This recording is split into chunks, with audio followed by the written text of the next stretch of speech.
Yes, sir. We are live. Okay, can I start? Yes, sir. Right, so good morning, everyone. This is Dr. Sanket Pisat, and welcome to session 2 of the .com Hysteroscopy Masterclass. I thank all of you who've joined in on this beautiful Sunday morning, and let's hope to make it worth your while. All of you know that we had a similar masterclass on the 21st of July, and we discussed the basic fundamental foundations of hysteroscopy in that masterclass. Now, this is part 2 of the same session, and you can view the first session if you've not seen it yet on the Conference app itself. The reason is that many concepts that we are going to be discussing today are going to be taking off from where we left things the last time. And so, if you're already someone who's doing hysteroscopy, then you can easily pick up what I'm saying. But if you feel a little lost or have some basic conceptual issues like the design of the hysteroscope, design of the resectoscope, all that has already been covered in our last masterclass. So I urge you to take a look at that, and so that you will have some in-linking into what we are doing. So without any ado, let me share my screen. Right. So, conference team, is my screen share visible? Yes, sir. Okay, great. So, welcome to one and all. Looking forward to a very meaningful Sunday. This is the same presentation with which I started off last time as well, but some of you may not have been there last time. So, this is important for the first 5 minutes to understand how we are going to go about things. So, please bear with me, even if you heard this before. First of all, thank you to each and every one of you for this masterclass. Also, till present time, we have 511 enrollments. So, thank you very much for all the trust that you've put in us.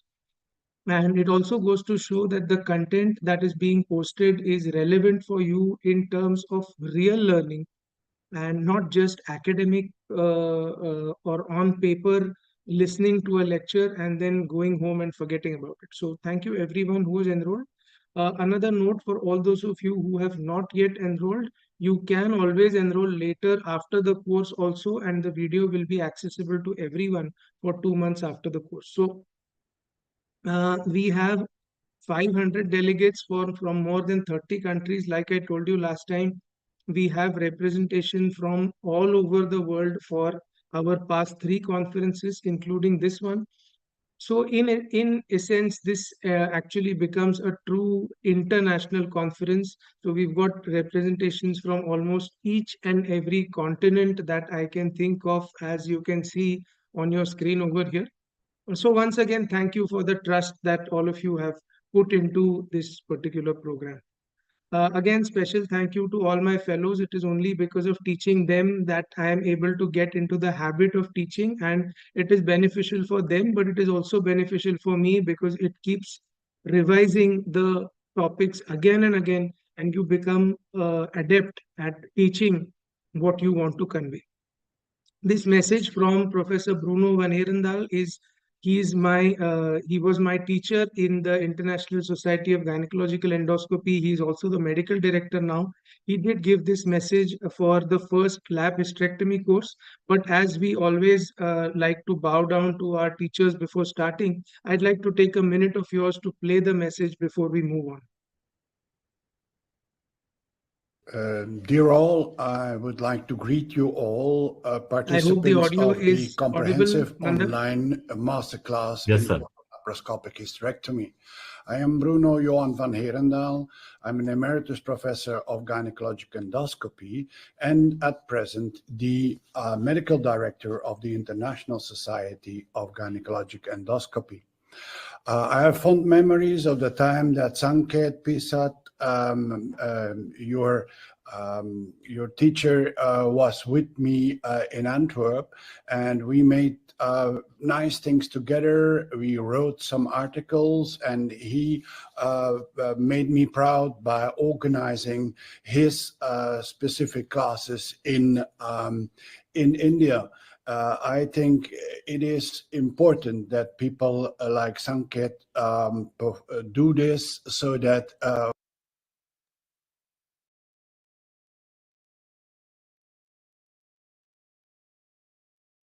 all patients can profit from the minimal invasive gynecological surgery. I hope you have a very good masterclass. So that was Professor Bruno. And so, what is exactly the point of this entire course? Mandar, sorry, is my audio still there? Yes, sir, you are audible, sir. Yeah, okay, fine. So enough material is already available online, including on my own YouTube channel. However, I think what is missing is a flow or a rational way of learning, because many students are there who learn these techniques, but when you start practicing, you find yourself faced with problem areas. And these issues are not mentioned in books. They are sometimes also perceived as too silly to ask, but these are the issues that actually make a difference in the long run. So, in my opinion, what is needed is, and I think what is at the heart of this course, is a school like curriculum. And breaking down the steps of the surgery into very, very small blocks, plain vanilla actions or child Lego blocks, if you will, which can be executed slowly, resulting in safe surgery. Too much relevance is being placed on learning surgery in a particular way. For example, if one technique is taught, then it is said that the only correct way to enter is with a no touch technique, or that saline provides complete safety against fluid overload. All these absolute statements are not correct. Nothing is completely absolute. And any method that you use, the basic steps are always going to remain the same. The end objective to be achieved will also remain the same. Therefore, while learning a step, what is important to know is the step, of course, but understanding why that step is performed in that technique. This is vital. When the circumstances will force you to change the technique, that is when keeping the why in mind allows you to deal with a scenario that you may have never seen before. If you can know why you are doing something, you can innovate and do something else to achieve the same objective. However, when you learn a technique, you become a slave of that technique. If there is something which is blocking you from doing it that way, you are not able to do it at all. But when you learn the principles, you can make your own technique. Do not blindly follow or shadow the technique of any teacher, however skilled he or she may be. So get into the habit of asking questions. Look at other techniques. There is so much material on YouTube and so many other resources. What works for your teacher may not always work for you. So does that mean that you should master all the techniques? It is not possible to master each and every technique, but master one technique, but keep learning other techniques also. Don't shut your mind off to other techniques completely. Expand your armamentarium. And when the situation demands, use the new technique without hesitation. That's why you need to keep in touch with other techniques as well. Because when you cannot execute one thing, you must know how to execute something else. For example, uh, if you are someone who's always putting a direct trocar entry in laparoscopy, but you've never done a varus needle entry, how are you going to manage if the patient has severe scarring on the abdomen? So you may not use varus, but you must know how to use it. Now, this is a survey that we had conducted when before the start of the first course. And in this survey, what you can see is we have got a mixed population. Okay. So 50% of people are doing basic operative hysteroscopy, but there is a large number of people who are doing, so there's a very big number who are doing only diagnostic hysteroscopy. There is another 13% who are not doing hysteroscopy at all. So it is these people that we are trying to cater to in this present webinar. So even if you are in this particular category of 10% who is already doing advanced procedures, I would kindly request you to bear with us as we go along in this course, because this course is meant for everyone to learn. And even if you are at a very high level of skill, I can assure you that there will be something that you will take back from this course, which you will be able to use to enhance your skills. So please be patient as you are listening. Let's right. So what I said, there is a slow progress from novice to an expert. Okay, and as you progress through each of these steps, take your own time, because everyone takes their own time to learn. Also, different people today are at different stages of the learning curve, and we are going to try and cater to all of them. So please be patient. Again, be curious, not judgmental. Take what you need and pass it on. If you feel that there is something which is too basic for you, ignore it. If you feel that there is something you don't think is correct, we can always argue about it. In the course of this lecture, you may also feel that there are some things which are too silly. This is too silly to even discuss, but it is too silly for you. For someone else, it may be that particular step because of which he or she is facing an actual difficulty in doing his surgery. Some important disclaimers: this event is not funded by anyone, not by any surgical or pharmaceutical company. And as a result, I can openly criticize or uh, uh, choose a particular technique or instrument because I find it suitable or unsuitable. Everyone is free to have their own choice.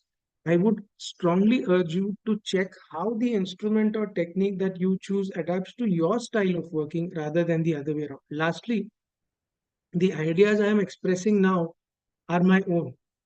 They may or may not align with standard teaching, but even if they don't align with standard teaching, they do align with standard reasoning and common sense. You can draw your own conclusions, you can argue, and we can debate over it. That's what the WhatsApp group has been designed for. So relax and learn. Everyone will be provided the recording. This is going to be accessible for 2 months after the course. But I would strongly advise you to take notes, because there are many things that can be remembered simply by writing down and not just listening.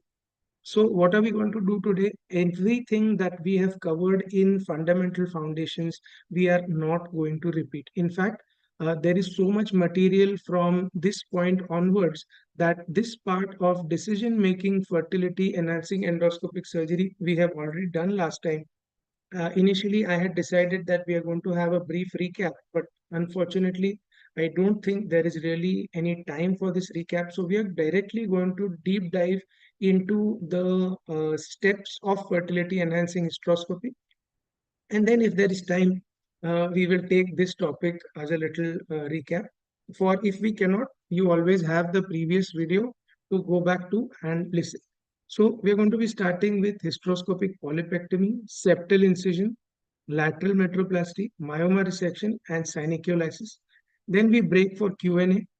The afternoon session starts with AUB, in which we are discussing isthmocele, chronic endometritis, TCRE, and then our concluding final session is going to be a mix of adhesion prevention strategies, complications, and recent advances. So there is actually more than enough material to discuss throughout the day. Also, what I'd specifically like to tell you, uh, most of these topics are so large that we could have a half-day discussion or a 3-hour discussion on each of them. This one, for example, myoma resection, is a huge and massive topic. But that is not possible, and hence I'm going to try and cover as much as I can. The rest of the discussions, I would encourage you, all of you, to be on the WhatsApp group so that you can have participate in the discussions, and then that will kind of enhance your learning curve. So let's get started directly with the uh, lectures. We are going to start off first with hysteroscopic polypectomy. Now, most of us will feel that what exactly is there to discuss in hysteroscopic polypectomy. I mean, polyp is one of the most basic surgeries which anyone, even a newcomer to hysteroscopy, will be able to do. But doing a polypectomy and doing a polypectomy well are two different things, and exactly that is what we are going to discuss. So what's new in polypectomy? We are going to be talking about polypectomy with scissors for polyps that are at different places in the entire uterine cavity. So at the fundus, at the lateral wall, posterior wall, anterior wall. We are going to be talking about doing polypectomy with grasper, with a bipolar twizzle or a Versa point, polypectomy with resectoscope, polypectomy for oddly located polyps that are difficult to reach, endocervical and multiple polyps. So uh, we will all agree that the basic instrument that all of us use for polypectomy is always the hysteroscopic scissor. Okay. The point is, when you are performing a diagnostic hysteroscopy, we must be able to plan the operative hysteroscopy. That is the whole idea of performing a diagnostic hysteroscopy. Often we find that while doing diagnostic hysteroscopy, a lot of people waste valuable time in what I call as sightseeing inside the uterine cavity. For example, once this polyp is seen, the general this thing is, oh, such a beautiful polyp. Somebody take a picture. See how beautiful it is. See how many colors of red it has. See how this thing is there. See where it is. So all this is fine, but the idea of doing a diagnostic hysteroscopy is not to appreciate the presence of a polyp. The idea of doing a hysteroscopy is to plan the operative part. Okay. The method of conveying things in my case is going to be a little unconventional, because if I stick to simply evidence based and routine protocol based stuff, which is discussed in all meetings, it is not going to be retention for you. It is just going to be entertaining. So plan the surgery. What exactly planning are you going to do? First of all, check the size of the polyp. Will this polyp come out intact if it is detached from its origin? You will get an experience of yes or no to these answers as you go along in your own cases. Make sure that it is not a fibroid polyp, because a fibroid polyp is going to be a very difficult affair. So if it is a fibroid polyp, then you need to switch to a resectoscope immediately. What about the location? Is it anterior wall, posterior wall, lateral, fundal, at the cervix? So you need to know when you go in with the operative sheath, how where to go in and exactly where to cut. That must be planned before you start the surgery. It may seem like a very simple thing, but when the size of the polyp keeps on increasing, you find that you get lost as you continue with the surgery compared to what you had started with. Lastly, is it a sessile polyp or a pedunculated polyp? Depending upon that, you will either have the blood supply concentrated at one place or you will have it distributed. Also, according to that, you need to plan where to start cutting and where to end. Now, as is our protocol from last time, we are going to have a few, only 5 or 6 this time, audience quiz questions now and then. And I'm going to post these questions in the WhatsApp group. So those of you who are in the WhatsApp group, take a minute, please, to answer this. Put your answers in the group only so we can just see. This is just to have a two-way interaction between us. So the first question that is there is, how frequently do you encounter recurrence of the polyp that you excised yourself? Okay, you have to, I'm talking about something that you excised yourself. So this is the question. I'm going to put it on the screen now in your WhatsApp group. So all those of you who are on the WhatsApp group, I would urge you to just take a few seconds out and answer this one.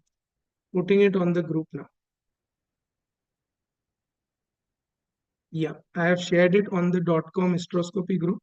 So please take a look and please do reply.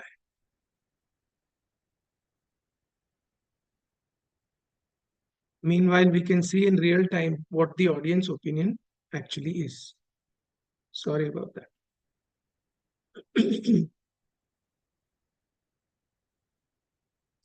So again, the question is, how frequently do you encounter recurrence of the polyp that you excised yourself?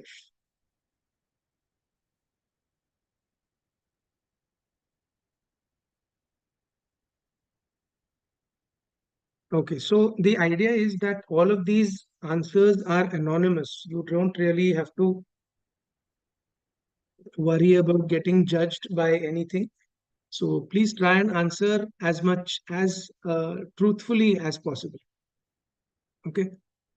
So we can see that most people are saying that they encounter this in less than 10% cases, and some people maybe 20 to 30% cases. So even if we take this, we can kind of consider that we have about 50% of people who have encountered a recurrence of the polyp that they have removed themselves. Okay, the number here in real time seems to be growing. You can see that almost you have got 40 and 30. So we've got almost 70% of people who have encountered a recurrence of a polyp. So why should this recurrence be there, and what can we do to minimize it is the question which we are going to see now.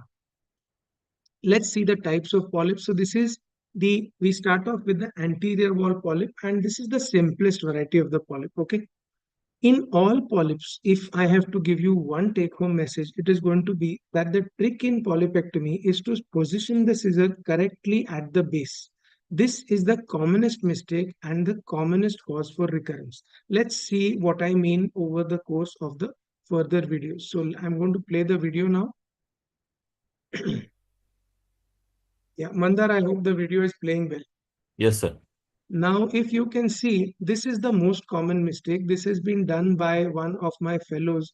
And you can see that as soon as the scissor goes inside. Now, first of all, let me remind you, the video is paused. Let me remind you that we have spoken about how to exactly handle the hysteroscopic scissors and the concept of correct working length of the hysteroscopic scissors. So that I'm not going to repeat. Just watch the movements over here. This is the most common mistake.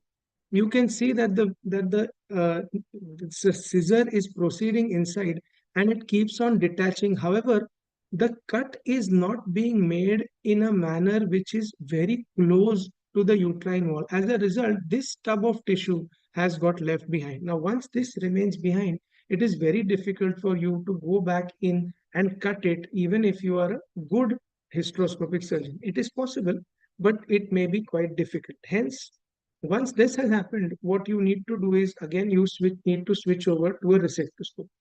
This sort of thing can be avoided by placing your scissor correctly at the base of the polyp, exactly at the junction between the polyp and the uterine lining. Now, this is a corrective measure. We have switched over to the resectoscope and we are shaving off the base of the polyp.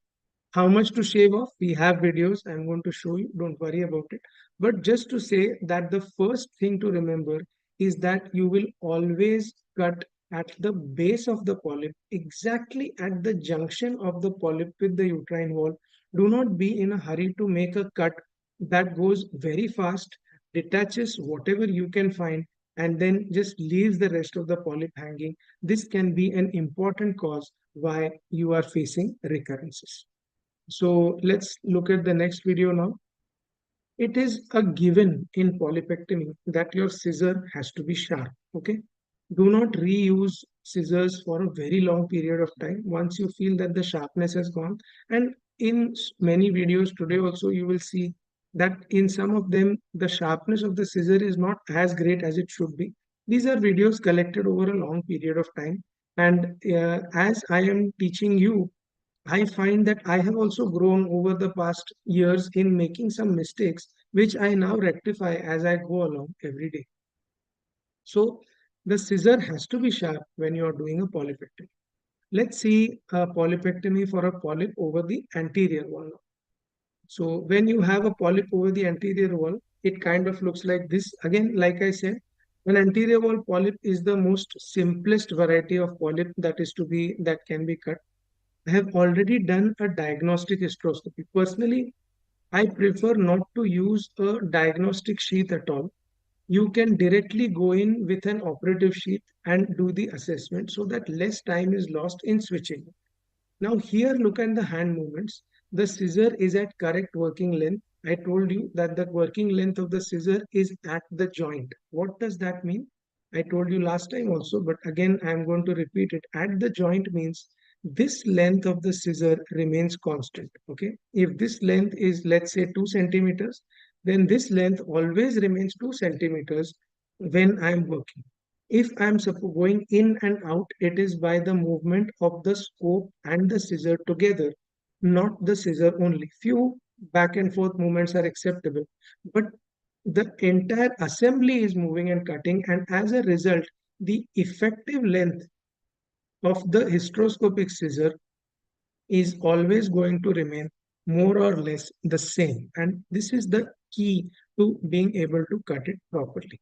So let's move on with the video. You can see that the scissor is getting placed at the base of the polyp. I am not in any hurry to cut the polyp at all. In fact, it is a very mechanical job that even a non-medical person can do. The trick really is to be patient and position the scissor at the exact base of the polyp and then make the cut. Okay. Since it is an anterior wall polyp, keeps falling down on its own, and the next path or the next line where you are supposed to cut, also here see, I could have cut there, but I went one level up to go exactly between the wall and the polyp, trap the polyp between the two jaws of the open scissors, and then cut. Do not be in a hurry to complete the surgery, because that is exactly what is going to leave part of the polyp behind. So you can see that from one side I have already cut it. Here again I could cut down there, but I choose to cut close to the wall and position the scissor, hook the tissue between the two blades, and then make the cut. Okay. So here again I am proceeding slowly and steadily, remaining close to the wall. And is the polyp detached? It is not detached yet, but sometimes the polyp is so big that even after cutting you don't really know whether it got detached or it did not. At this point of time, a lot of people will have the tendency to remove the hysteroscopic scissor and try to pull out whatever is cut with a curate or with an ovum forceps. However, remember that a polyp will come out with a curate or with an ovum forceps only after it is detached. And this is the acid test. Can you see the polyp moving or dancing as it is described at some places? When you see the polyp dancing like this with the force of the saline, that is the time that you know that the polyp has been completely detached. And now you can extract the polyp using either a hysteroscopic grasper, or you can extract the polyp using a curate or ovum forceps. It will come out very well. There is no need to worry. This is another small polyp on the anterior wall. Again, the same movements are repeated. You can see that I'm remaining close to the base. And now comes the time to remove the polyp outside. So we are going to switch over to the hysteroscopic grasper, I think. Yes, the grasper goes inside, and you have to hold the polyp. Try to hold the polyp in the best grasp that you can. When you are bringing the polyp out, leave the inflow on till the polyp clears the internal os, because the inflow is something, the distension medium is something that is responsible for keeping the internal os open. And even if there is a slight mismatch in the size of the polyp and the os, the polyp will still work out. So do not switch off the inflow now. Of course, it is needless to say that when you're removing the polyp, you can't pull the grasper out. The polyp will break apart. The entire assembly has to be pulled out, but leave the inflow on till the polyp clears the internal os. Now it has cleared the internal os and I'm in the cervical canal. This is the time when you will ask the OT assistant to switch off the inflow and quickly pull the polyp out so that it clears the internal os and you get the polyp in your hand. Okay, so that's the polyp and it has come out, and this is the way to complete the polypectomy with the scissor and the grasper. So I hope this is clear. Now we will move on. So anterior wall polyp is the simplest variant, like I told you. Now we will move on to other polyps. For example, lateral wall polyp. When you have a lateral wall polyp, at that time the scissor placement is to be done by turning the light cable and not the scissors. We have already discussed this in the last one. But when the polyp is on the lateral wall, the way to approach the lateral wall is to turn the light cable to one side. Turning the scissor is not going to get you anywhere. Okay. The next thing to be checked is the polyp cut completely? Like I already told you, unless it starts dancing, the polyp has not been cut completely and will not come out with a curate or an ovum forceps. What about posterior wall polyp? This presents a little bit of a different problem. Because of its weight, the polyp keeps falling over the scissor. And what you have to do is you get intermittent visualization of the base, because you have got the distending medium saline coming in, and that keeps pushing the polyp away. So you have to keep looking at the base of the polyp, and in bursts, you have to work with the scissor in order to cut that polyp. So let's see how the posterior wall polyp is exactly to be approached. Yeah, so here we can see most of these are unedited videos. Also, you will find that many times there is an overlap of concepts, but it is good to listen to important concepts again and again so that are not able to forget some of the things that form the very base of doing this kind of surgery. Okay, so here we are. This is a very small polyp arising from the posterior wall. And of course, this can be easily cut with hysteroscopic scissor. So we're going to use a hysteroscopic scissor. Also, some of these videos are shot at some charitable hospitals. The quality of the equipment may not be as great as you would expect. So, like I think, for example, in this one, the scissor appears a little old and stained, but don't worry about it. The scissors are perfectly safe to use. And I would urge you to focus on what you are here to learn rather than on side material, which is really not significant for you from the sake of the webinar. So, this scissor comes in, and what I want you to note is not the way I'm cutting. In every hysteroscopic surgery that you see, we discussed last time, I urge you to keep looking over here. If this is the notch, that means I am working with the light cable on this side. Okay, that means only with the light cable on this side, I will be able to introduce my scissor from the top, which is on this side. Therefore, when you are working like this, if you decide to work with the normal way of keeping the light cable down and the notch is over here, you will not be able to place the hysteroscopic scissor at the base of the polyp where it is intended to cut. So movements in the light cable are the only thing which will enable you to position your scissor correctly and achieve the desired effect. So keep looking at the position of the light cable always when you are doing the surgery. Okay, so let's continue with the case now. And you can see that I am taking my time to position the scissor close to the base of the polyp, and then I am cutting. Okay, there is no hurry to cut it. Gradually keep cutting, and you will see that I'm trying to cut it as closely as possible to the base. There is no question of any remnant of the polyp remaining by this method, and it can be removed completely without the scissors. So important points to learn here are placement of the scissor by turning of the light cable and slow cutting as close to the base as possible. The next thing, now this polyp has been cut. Unlike the previous polyp, this seems to be smaller, and if I cut off the polyp, you can see I am using minimum distension pressure over here. The slight bleeding from the polyp is observed. If I cut off the polyp completely, it is going to be very difficult for me because the polyp is going to roam around freely in the entire uterine cavity. So at this stage, leave a very small millimeter or two of the polyp uncut and come in with the hysteroscopic grasper. Once you come in with the grasper, you can see that position the grasper close to the base of the polyp, at the very base. Even this is not correct. This is correct now, at the very base of the polyp, and push. Once you push, you kind of avulse the polyp right from the base. This helps you to take off the entire polyp. Also, you do not have to worry about hunting for the dancing polyp inside the entire uterine cavity. Okay, so this is the way to remove small polyps at the posterior wall. Now we come to more difficult cases. Polyp at the fundus is always more difficult. Though not spoken about much in literature, you will find that polyp at the fundus is what gives a lot of people the nightmares. And either they cut it or they are able to do only a half-hearted job. It's not their fault. The problem is that the base of the polyp is not accessible.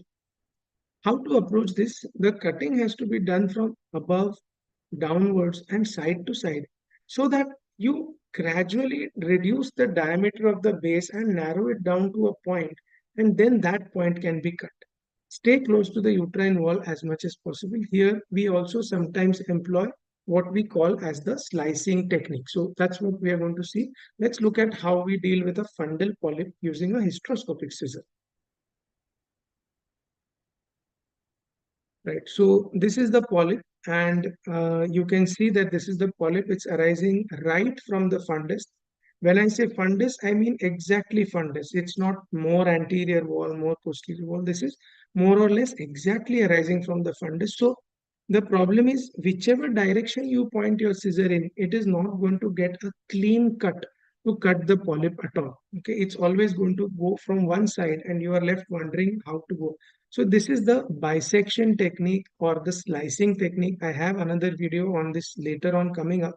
But you can see what I'm doing is I'm cutting the polyp into two pieces without detaching the base. The polyp is still attached at the base, and I've cut the polyp into two pieces. This is a uncut video, so this is exactly how it is done.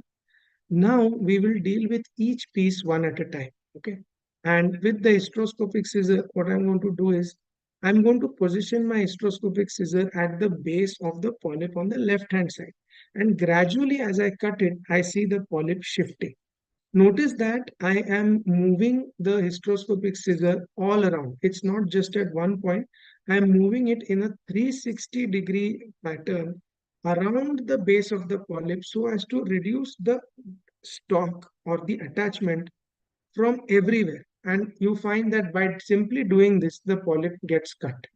Same thing if you try to do in a manner where you are just cutting from one side and trying to approach, you will definitely find that the part of the polyp gets left behind. Similarly, for the polyp on the right hand side, you can see that we are cutting from top. Now this is cutting from the left hand side or the right hand side, if you will, considering that the image is mirrored. And then by simply doing this, you can see how such a big polyp gets cut off directly without you having to exert any extra effort. Then, of course, the hysteroscopic scissor, the grasper will come in and remove that polyp, but that you've already seen. So that I'm going to skip. Uh, Now, this is a master case. I'm putting this case as a sort of revision to show you all different types of polyps and how they are removed by the hysteroscopic scissor. Okay, so let's see this. This is like a master case for hysteroscopic polypectomy. This is the polyp. You can see this one is arising from the anterior wall. I go inside. This is the right ostium. This seems to be fine. This is the left ostium. You can see small polyps near the left ostium. This polyp at the fundus. This is a proper fundal polyp, broad-based attachment. This polyp arising from the posterior wall, and another small polyp arising from the posterior wall. So let's deal with all of these polyps in one go. First off, I'd like to take the big polyp. This one I have already showed you the hand movements. So simply position the scissor close to the base of the polyp and keep on cutting. If you can, cut only a part of the polyp, leave a small stalk of the polyp hanging. Then we come in with the hysteroscopic grasper. Hold the polyp at the base. Yeah, hold the polyp at the base and push. Once you push, the polyp gets detached. Rather than having this one interfering with your surgery, clear it slowly from the internal os with the inflow on. Once it is in the cervical canal, quickly pull it out, and this polyp is done. Yeah. So this polyp is now removed. Go back again. You can see the inflow is off. That's why some bleeding is there, but this is very minimal.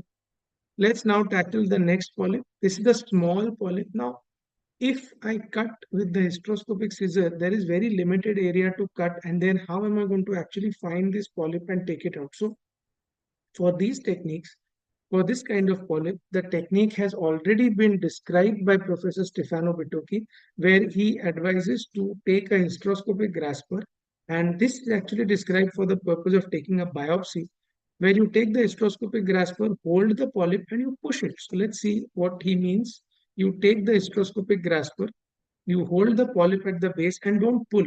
Simply push with the hysteroscopic grasper and the entire assembly avulse the polyp. It detaches. You feel a slight bit of bump when it detaches, and then this can be taken out. This is the best way to take a biopsy for a small polyp, which will otherwise get lost in the uterine cavity if you cut with the hysteroscopic scissor. Okay. Then we move on to other polyps. Now, this is a repetition, so I'm not going to talk about it. Again, posterior wall polyp. Just see in a few seconds back, you can see that the light cable was down. And in a quick sweep, the light cable turns to the left lateral position. Here you see the light cable has turned, and then my scissor comes inside, stays very close to the base of the polyp, and then cuts. Yes, you can cut this with a stroke. You can remove this with a grasper as well. Now let us focus on the main one, which is the fundal polyp. So this is of course the lateral wall polyp. This is also done. Now coming to the fundal polyp, you can see that it has got attachments all over. So what I'm going to do is I'm going to cut all around slowly and steadily and try to reduce the broad diameter of the polyp to a very narrow diameter. Keep noticing how the scissor keeps moving along a 360-degree arc of circle, up, down, left, right. And also see what I'm doing with the scissors is that I'm not just cutting. My hand is going inside, lifting the polyp away with the scissors, giving myself room to see and cutting. Now the light cable turned to one side, the scissor also turned, and you can see that I'm making the base more and more narrow. So again, the light cable turned to the left of the screen, and I'm able to approach the polyp from this side now as compared to what I was doing before.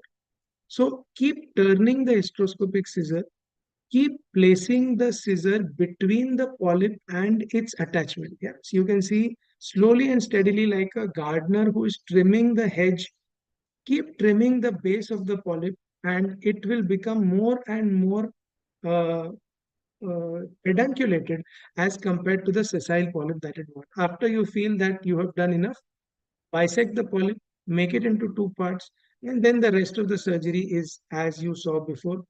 Keep cutting it, and you will be able to approach the base quite easily, and you will be able to take the polyp out. So that's how we approach a multitude of polyps, like for example, in this given case. Moving on now to audience quiz number 2. And this is in fact one of the questions that I found was asked again and again in the form that we circulated. So is there a risk of damage to the endometrium if polypectomy is performed using a resectoscope? Your options are always, never, and only if performed incorrectly. So I'm going to post this question now in the group. So please take out a second and try to answer. Your question is there a risk of damage to the endometrium if the polyp is removed using a resectoscope as compared to using a right? So please don't answer in the WhatsApp group because I'm not going to be checking answers in the group. Please simply use the Google form that I am posting. And again, all these are anonymous, so please don't worry about anything going wrong. There is really no judging which is being done over here, right? So waiting for your responses. I'm sorry, this is off. Yeah, the responses was off. Please, you can put in your responses now. Is there a risk of damage to the endometrium if polypectomy is performed using a resectoscope? Let's see what people have to say. So your options are always, never, and only if performed incorrect.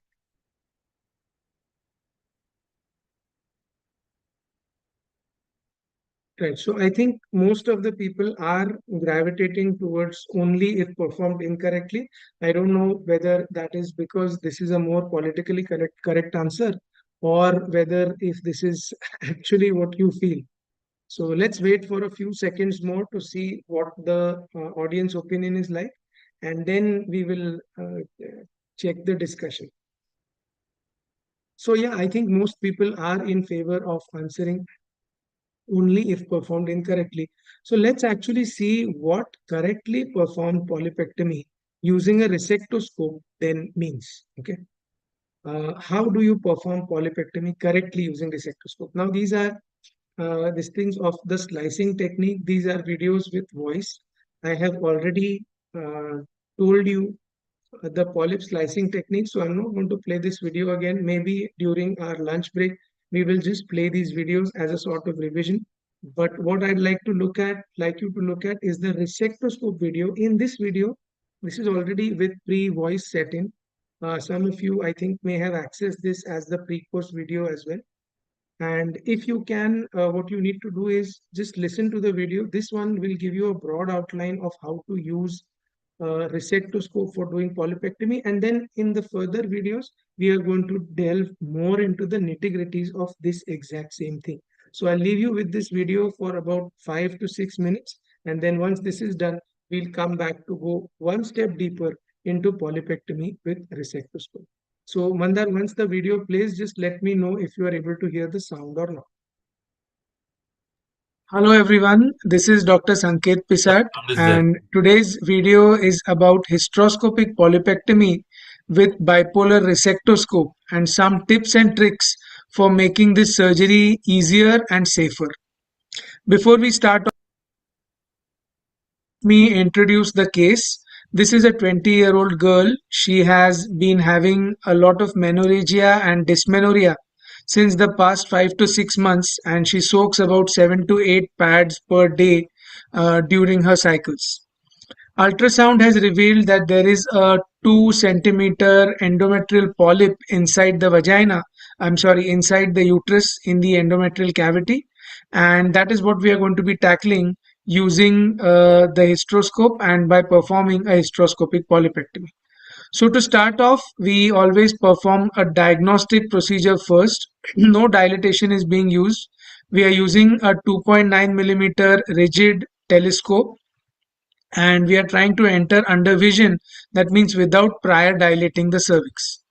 The advantage of that is no artifacts are induced. Now, as you can see, the telescope is inside and a very large endometrial polyp is seen, almost filling up the entire cavity. I am able to go above the polyp, and this is the ostium on the patient's right side, and this is the patient's, as I go up above the polyp on the left hand side, I am able to visualize the patient's left tubal ostium. So the right and left tubal ostia both have now been visualized, and so I am fairly sure that the polyp is not originating from the anterior wall. So the next step that I want to do is I want to find out the location of the pedicle or the base of the polyp, so that I'm quite sure that while cutting I am going to be achieving my target at a particular point. So there I see it. This is arising exactly from the 6 o'clock position. So now my concept is clear about what I'm going to do. Now, the second thing to discuss is whether we would like to remove this particular polyp using a hysteroscopic scissor.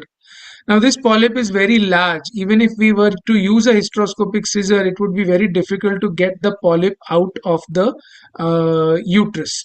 One technique, of course, is the hysteroscopic slicing technique that I have mentioned earlier, and I'm going to add a link in the description box below.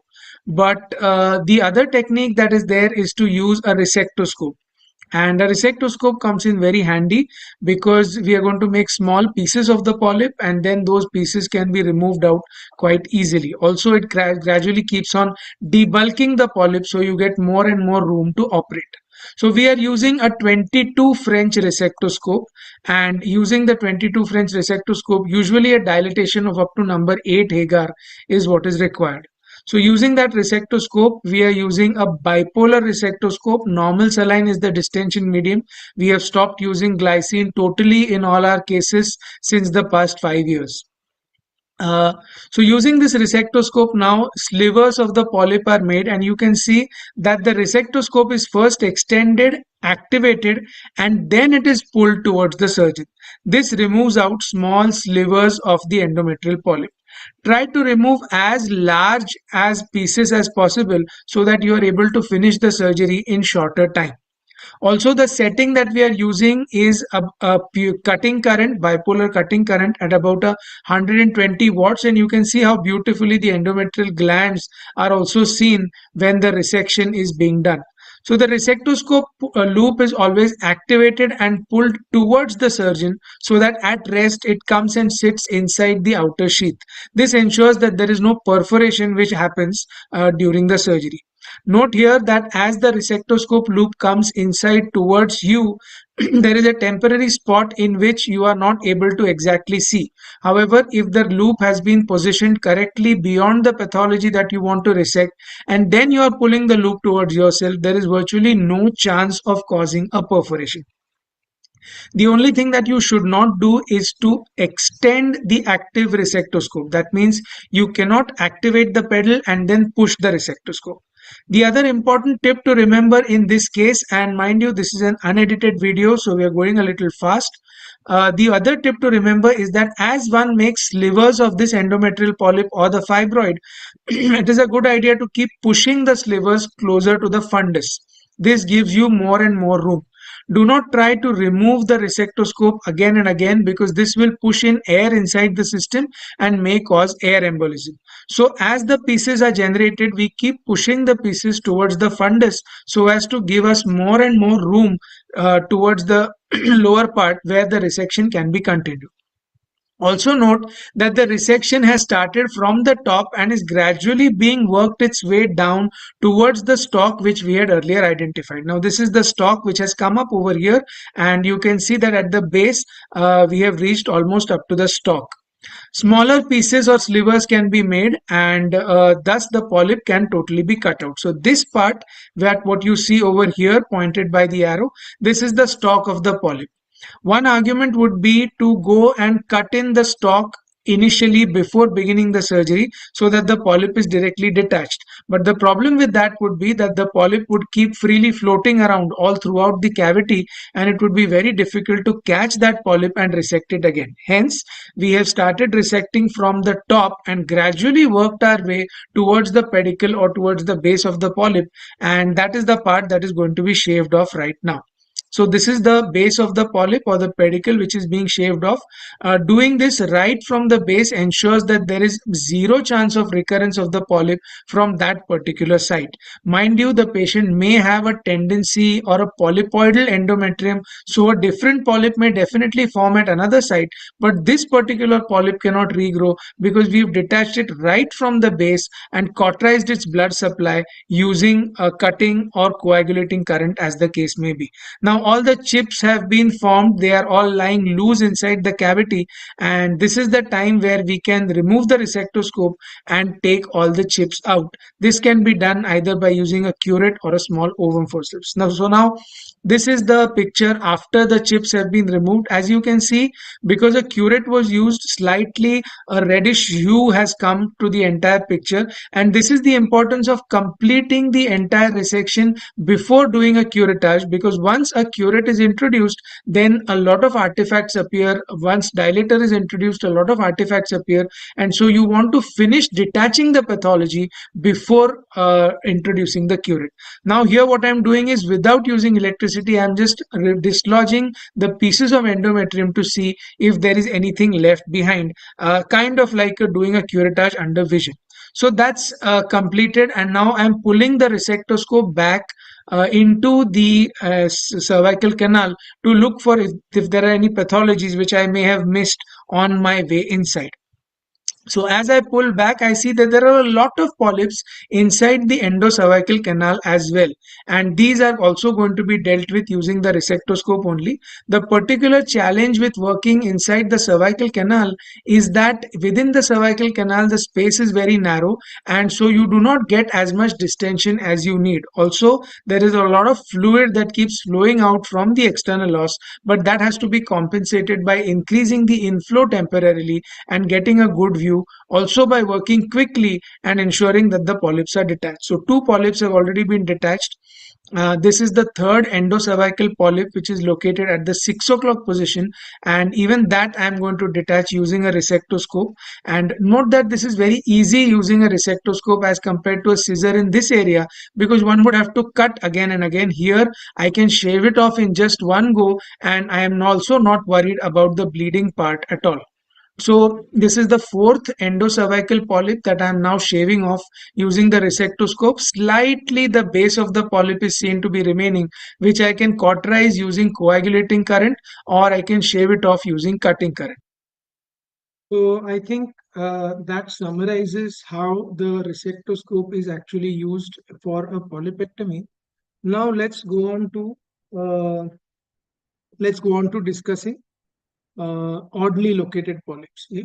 So in oddly located polyps, yeah, thank you.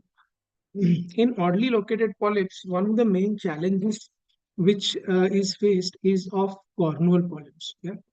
So you can either use a hysteroscopic scissor or you can use a grasper. Both have their own techniques. Let's see exactly how. So when you're using a corneal polyp, when you're removing a corneal polyp, if you're using a hysteroscopic scissor, first of all, like I said, always take some time to identify where the polyp is coming from. You can see that this is a polyp. It is coming right from the cornea. So generally, any attempt at trying to remove this very prematurely from here is going to cause a lot of this segment of the polyp to remain behind, and this is an obvious reason for a corneal block. Also, this may grow again and give her problems. So we need to see how to remove this. Note also that the base again is inaccessible. You cannot see the base directly as a straight shot from the hysteroscopic scissor. So take the hysteroscopic scissor, try to find the correct angle at which the polyp is accessible right at the base. So in my case, for this particular patient, I have moved the light cable to this angle and I feel that this angle will be proper. It may be different in your particular case. So look around the entire circumference, find where you will be able to hit the target best, then open the hysteroscopic scissor and go in. As you go in with the scissor, notice the fine movement that it is not just scissor going inside and cutting, it is scissor going inside, opening, displacing polyp to one side, checking the base, and then cutting. So this is the series of steps that I'm going to repeat again and again. And as you watch the video, try to understand how this is happening in the external camera as well. So going inside, opening the hysteroscopic scissor, placing the hysteroscopic scissor at the base, and then cutting after pushing the polyp slightly to one side. Keep continuing this. That would have been wrong. Keep going here and open the polyp. Again, I emphasize on the point that the scissor has to be extremely sharp if you're going to do this correctly. Okay, so keep cutting at the base, and after a point, you find that you are able to detach the polyp right from the base with this sort of displacement with the scissor and then cutting with the hysteroscopic scissor, right? So this is the polyp which is now being cut off. This small stub also remains. With a good hysteroscopic scissor, you can cut off that stub as well. Okay, so this now everything has been taken off and you can then remove it with the hysteroscopic grasper. However, there is another way to do it. You can directly use a hysteroscopic grasper also. And how do you do that using a grasper? Sometimes, in fact, I think corneal polypectomy using the grasper is my favorite technique as compared to using the hysteroscopic scissor, because you are able to remove the polyp more quickly and without any without any difficulty. Yeah. So this is the polyp. You can see the polyp is hanging from the cornea. Come in with the hysteroscopic grasper. Make sure that you are getting a good grip on the base of the polyp here. So grab the base of the polyp, slightly twist the polyp from one side to another, like we would while removing, let's say, a vaginal polyp, and pull. You can see that there is a tendency of the polyp to slip off, but try to hold it as strongly as possible and pull with the entire assembly. Most of the times, the polyp will get avulsed right from the base, and you will see a part of the polyp that was actually inaccessible to the scissor also. And then, of course, this is simple. The polyp is detached and can be easily removed. So keep both options in mind. You may require to use either of them as you go along. What about endocervical polyps? You just saw in the resectoscope video. There are some challenges here. The endocervical polyp is difficult to cut with the scissor. You may cut it because there is less space in the cervical canal. You may cut it, but most of these will have a vascular stalk. We'll see in some videos as we go along. Most of these will have a vascular stalk, and therefore, at least my advice would be it is best to use a resectoscope. Alternative is a bipolar twizzle. There is a video on that as well, but I would recommend use a resectoscope for an endocervical polyp. Let's see how to do that. You can see this is the endocervical canal. This is the endocervical polyp. Now, do not underestimate the fact that this polyp is going to have a significantly large vascular stalk.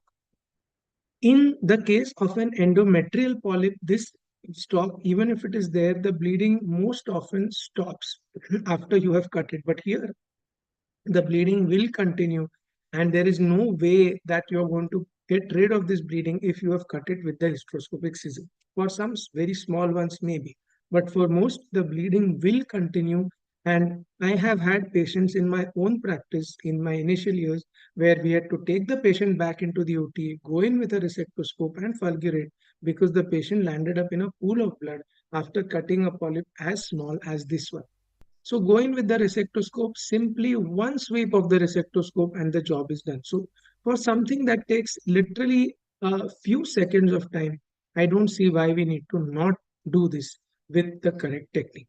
What about bipolar twizzle? It's an alternative to the resectoscope.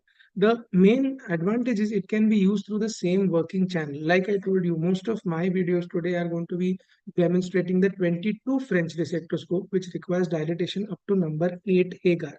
We have discussed this last time. I'm not going to go into the specifics, but uh, it is not too much of a big deal, but still you have to change the instrument. In the case of a bipolar twizzle, this is similar to a VersaPoint, which was available earlier. These twizzles are available with most Indian brands also now. It passes through the same 5 French working channel, so there is no need to change to a resectoscope and no need to dilate. You can just quickly go in and touch. Let's see how that works. This is for an intracervical polyp. Now, personally, what I find is I have tried using this for endometrial polyps also like this, and they are used sometimes for bisection and debulking of the polyp. But what I find is that the effect is a little coarse. It's not a very fine effect.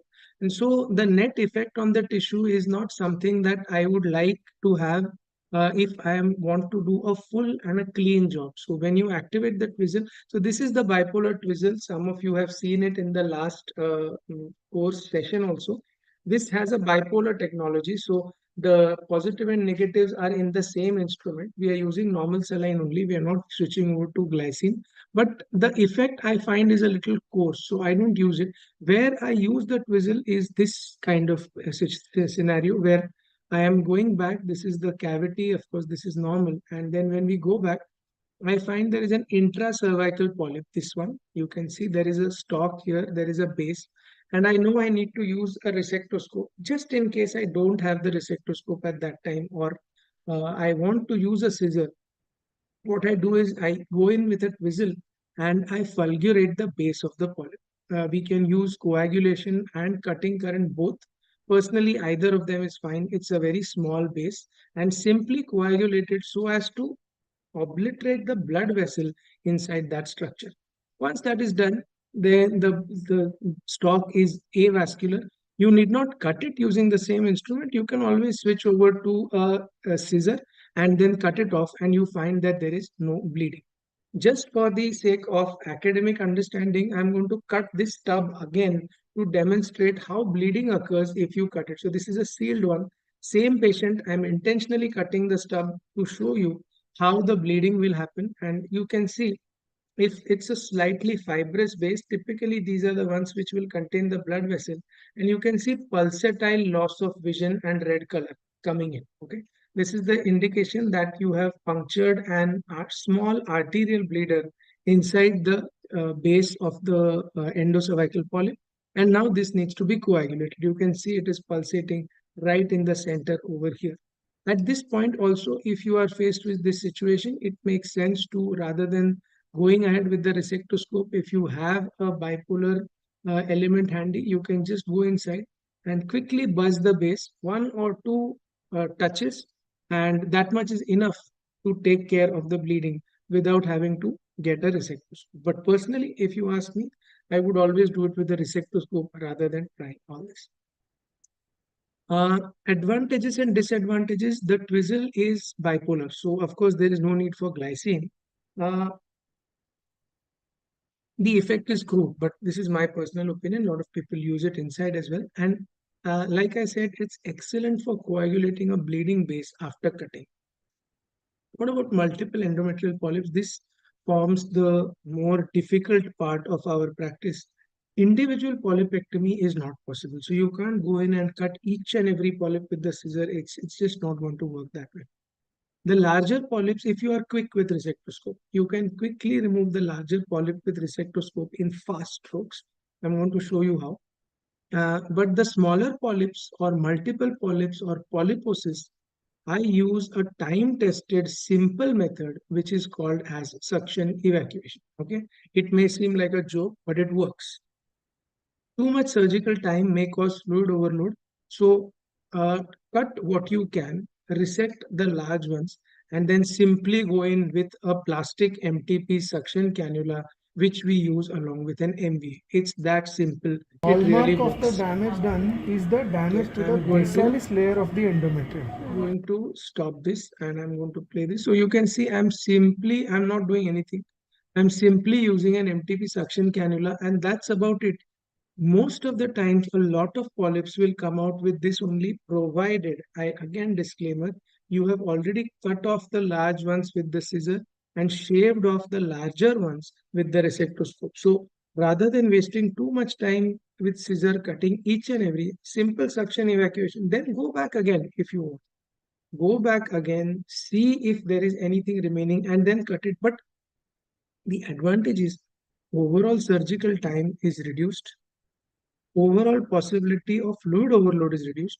Disadvantage is you will have some bleeding which will hamper you, but you cannot get the best of both worlds in every surgery. Now, certain trick areas before we conclude polyp. So, bleeding polyp base and feeding vessel. Let's see how this works. This is again using the resectoscope only. So, you can see what is happening here is, let's make this full screen again. See this, I'm cutting it and see this. See the bleeder which is coming over here. Imagine if you would have cut this off with the hysteroscopic scissor and the resectoscope was not ready. This kind of massive bleeder is going to take a long time for you to, but here now I have simply switched over to the coagulation mode of the resectoscope and I have coagulated the base of the bleeder and then I'm going to cut off the rest of the pedicle. Okay. So that's how we deal with the feeding vessel. What about debulking a detached polyp? Sometimes we go inside, but we see that we think that the polyp will get removed very easily after cutting with the scissors, but no, it's not coming out. It's still remaining attached over there, or it is very difficult to remove it from the external os, from the internal os. So then in that case, what are we supposed to do? So you can see here, I'm taking a quick estimation of the endometrial cavity. I think this polyp is not very large and quite easily, I'm going back and forth. Can you see that I'm missing something? I'm going back and forth, but look here, when I pause it, this is the circumference of the internal os, okay? What I have missed in my estimation is that the track is straight, but the circumference of the internal os is very less compared to the size of the polyp, which is approximately so big. And I have missed this in my estimation. So this is not going to come out from here. Obviously, I have not used any dilatation. And I can use dilatation to take it out. But then the problem that happens is after using a dilator, we feel that everything will come out directly walking. That does not happen. I'll explain why. So I go in with the hysteroscopic scissor. I cut at the base of the polyp. I keep cutting. This technique you've already seen. I'm not going to show you this again. So this is done. Now, after the polyp has been detached, I find that I'm not able to take it out. I try with an ovum forceps, but the problem with an ovum forceps is we feel that the ovum forceps will go inside, its mouth will open, and you will be able to grab the polyp and then take it out. Okay. However, that does not happen. Let me explain why. I'm just going to stop sharing for a bit and switch to normal mode. What we expect is when you are using an ovum forceps, you expect that you will go inside, open the ovum forceps, grasp the polyp and take it out. But the movement of the ovum forceps is not at the tip alone. The entire ovum forceps right from the joint is going to open up. And if there is a constriction at the level of the cervical canal itself, at best the ovum will open this much. this is not enough to hold a big polyp. So you need to either grossly over-dilate the cervical canal, which again is not good for fertility patients, or a better way is to simply use the resectoscope. Okay, so let's go back to the video and let's see how we are going to do that. So I'm screen sharing again, and let's resume the video. I realized that I made a mistake and now I've switched over to the resectoscope now, but the problem is the this thing is already cut off. So how am I going to use the resectoscope? Well, I can, because this is not a monopolar resectoscope. This is a bipolar. The circuit completes locally even if the polyp is completely detached. I can still trap the polyp against one of the walls and make quick strokes to debulk the polyp. Notice that I am kept my resectoscope in such a way that it is just shaving through the bulk of the polyp. It is not touching the wall in any way. This will take some time to learn, but as you go along, you can see that without the instrument even making a scrape on the wall, anterior wall, I am able to make the polyp into smaller and smaller and smaller sizes, and then I'm taking it out. There is some bubble formation. We are going to discuss bubble formation and gas embolism also later on. But you can see that I am successfully able to debulk the polyp. And this one now will be very easy to remove. In fact, half the pieces have got washed out with the force of the saline itself without me having to do anything much. So uh, what about sessile polyp hidden under the endometrium? Sometimes the sonologist reports it, but you go inside and you find nothing. So then what are you going to do? If there is a sessile polyp, make sure that the radiologist has told you the exact location of the polyp. In this case, I have been told that it is on the anterior wall and somewhere close to the fundus. So as you go inside, I can see that a diffuse bulge is seen over here with some blood vessels. At this point, reduce the distension pressure a little bit. The positive pressure causes the polyp to get flattened out against the wall of the uterine cavity, and therefore when I'm cutting, I'm not able to exactly understand where it is. Reduce the distension pressure a little bit, the polyp starts coming into view, and then gradually debulk the polyp from its junction with the wall, like I told you before. But at this point, the learning point is that we need to work with lower distension pressures. Identify the polyp exactly. Do not be in a hurry to do a curettage to identify this polyp. If nothing else works, you may do it. But such sort of polyps, the one of the important things to remember, first of all, you must post this patient in the postmenstrual phase only. Otherwise, in all the curtain of the thick endometrium, it is impossible to locate this polyp. And then you do the surgery, you do a curettage, but then in the subsequent cycle, again the patient is seen to have the same polyp and you wonder what went wrong. So try to work at lower pressure and in a patient who is in the post-menstrual phase in order to identify these sort of polyps. And again, you can see how the scissor is working at an angle with the light cable to one side to gradually scallop down the base and make it into a tube or into a narrow attachment, which then can be cut sharply with the hysteroscopic scissor. Okay, so this is the same technique again. I am not going to talk about this. We will move on to the next video. What about massive polyps? Massive meaning, I mean really massive, which is occupying the entire endometrial cavity.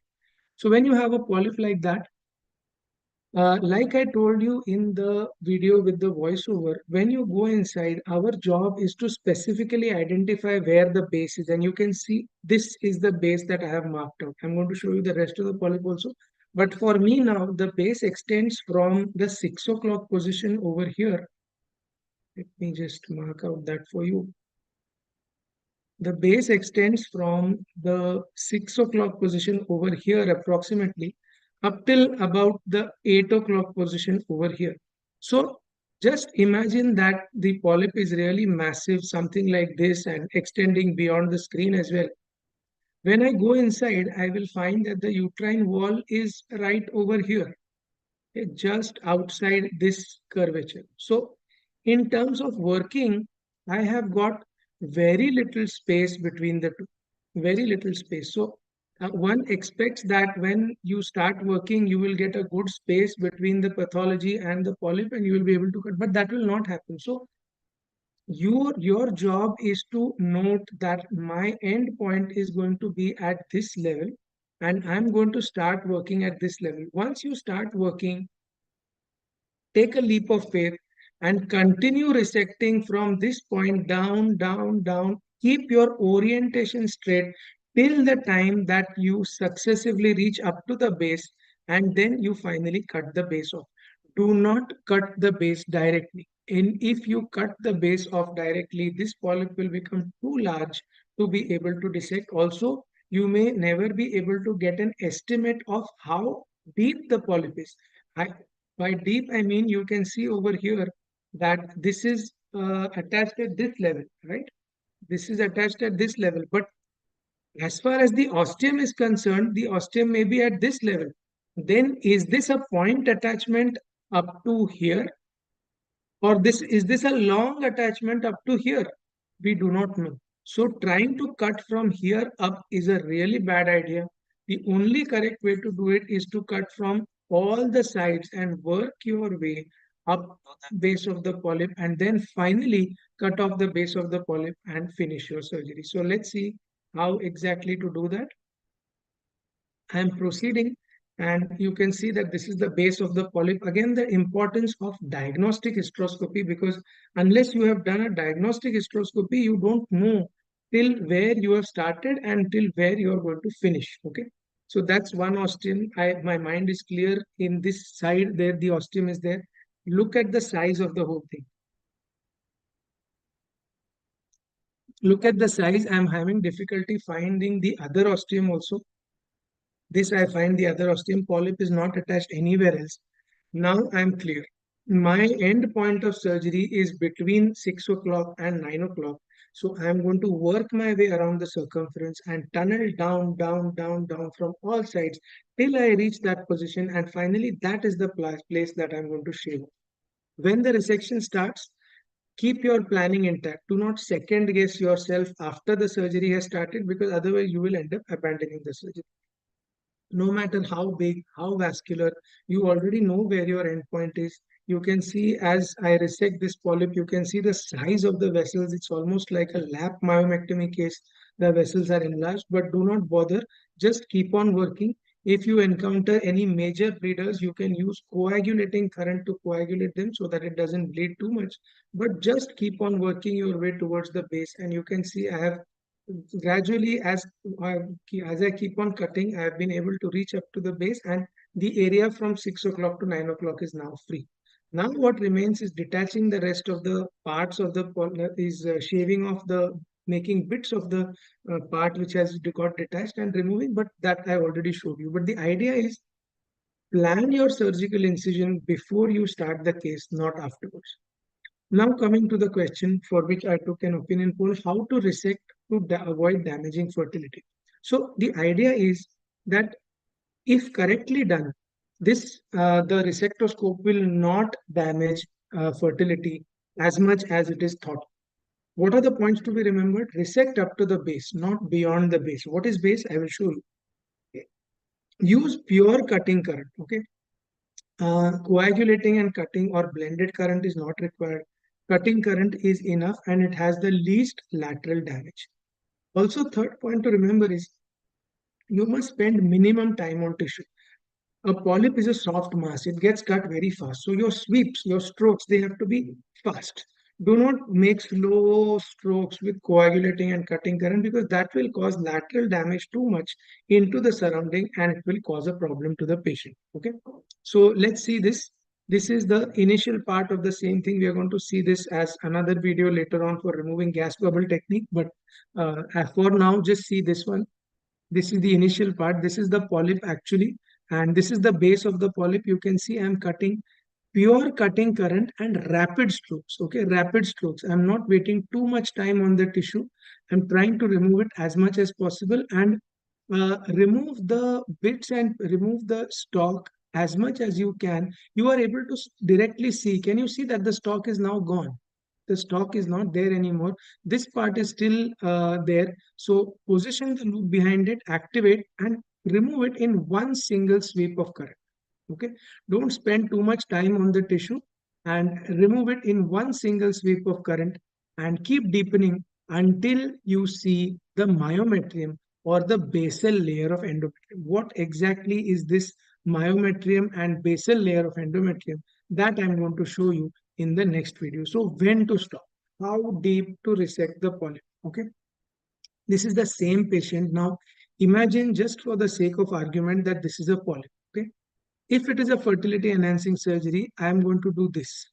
I am going to cut off the polyp. Now keep looking as I pause the video in between. This is the polyp, or assumed polyp at least. I position the resectoscope behind and I shift. Okay, the polyp is gone. Mandar, any problem with the sharing? I'm getting some I'm getting some error message. No, no.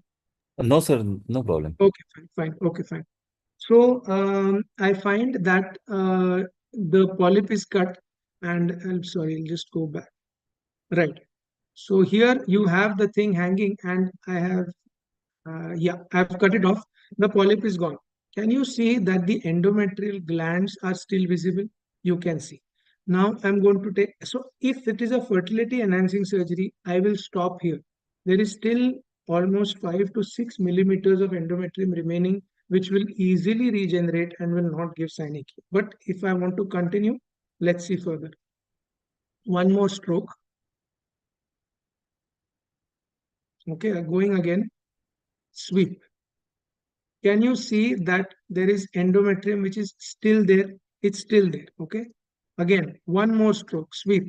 Endometrium is still there. So even after 3 more sweeps of the resectoscope beyond what I want, the basalis layer of endometrium is still intact and it will regenerate. However, if it is a patient who is like in the perimenopausal age group, I may go deeper.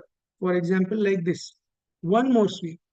Now you can see what has happened is that after this sweep, you can see that the basalis has gone. And this is only the myometrium which is seen.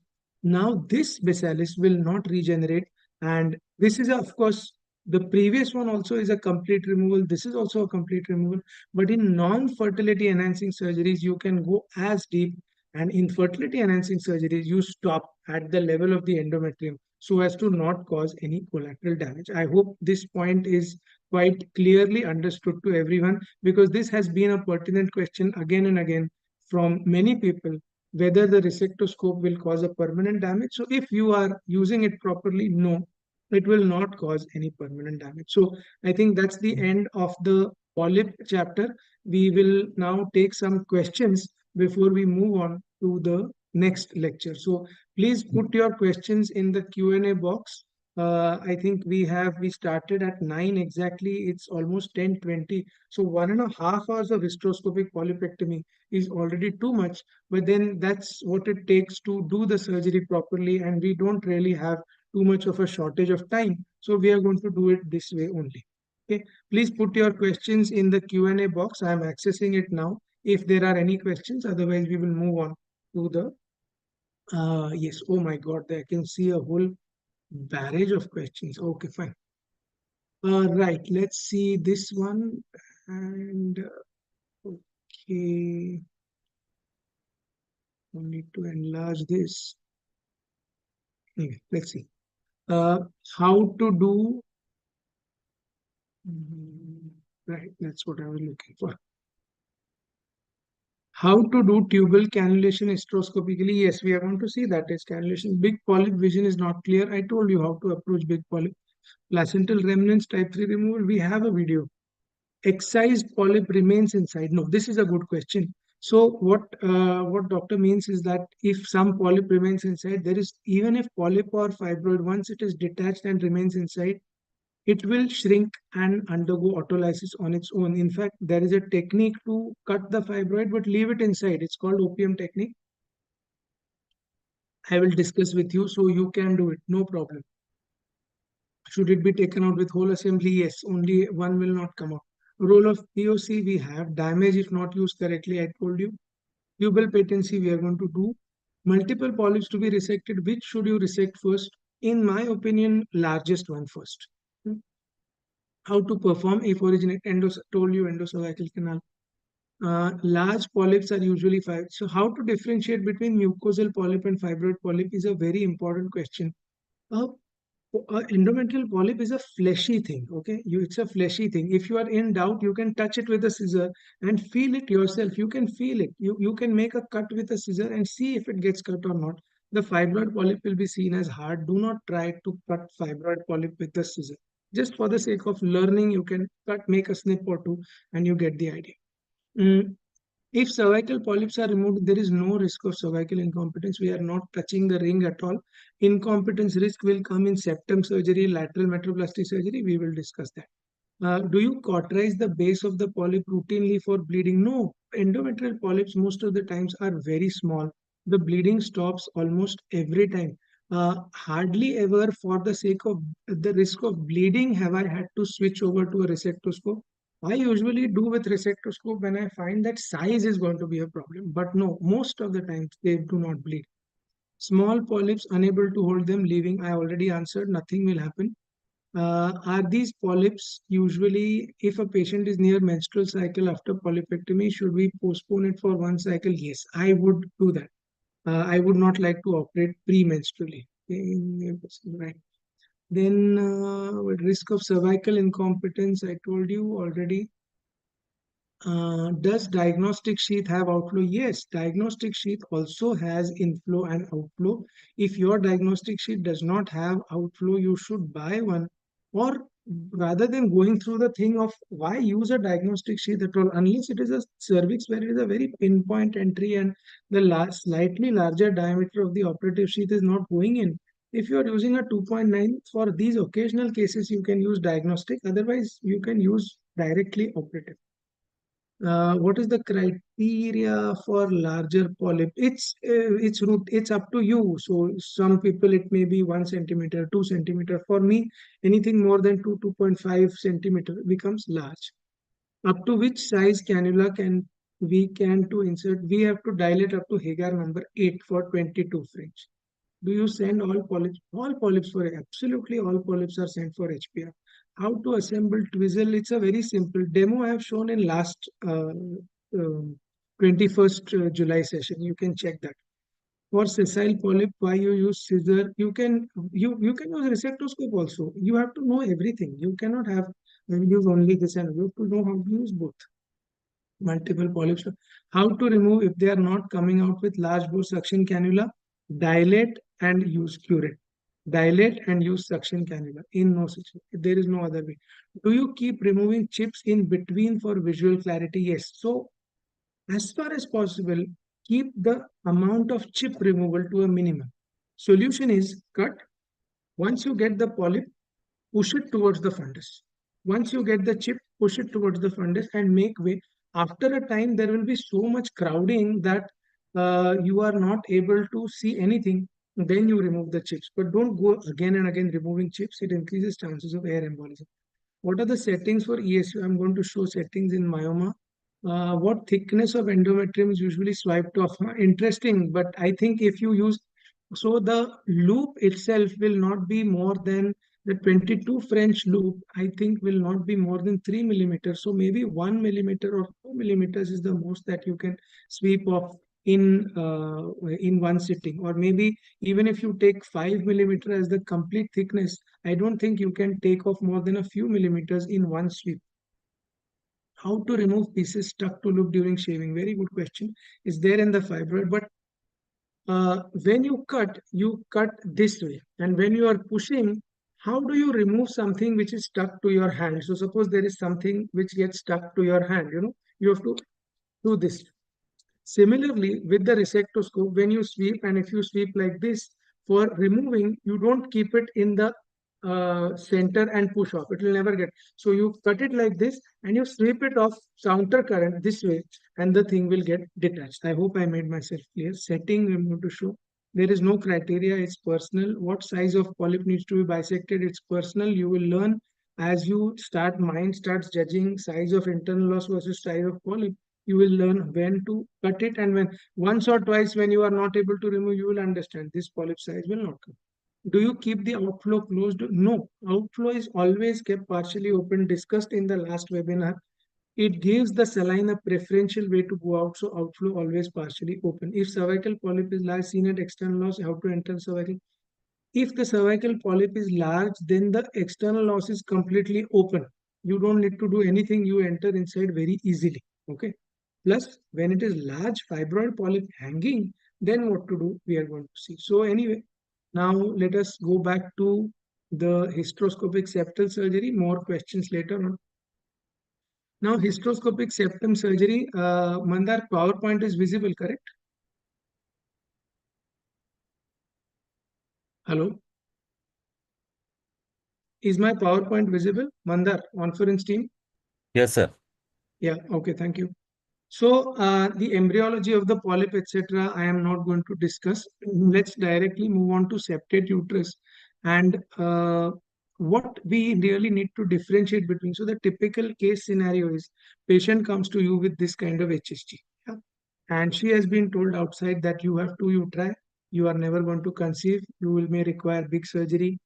And the patient comes to you with this report, shows you this one, this report, the left hand side, and asks you whether I am going to be able to conceive or not. So the patient has got only two questions, or rather patient's mother or mother-in-law who is extremely concerned.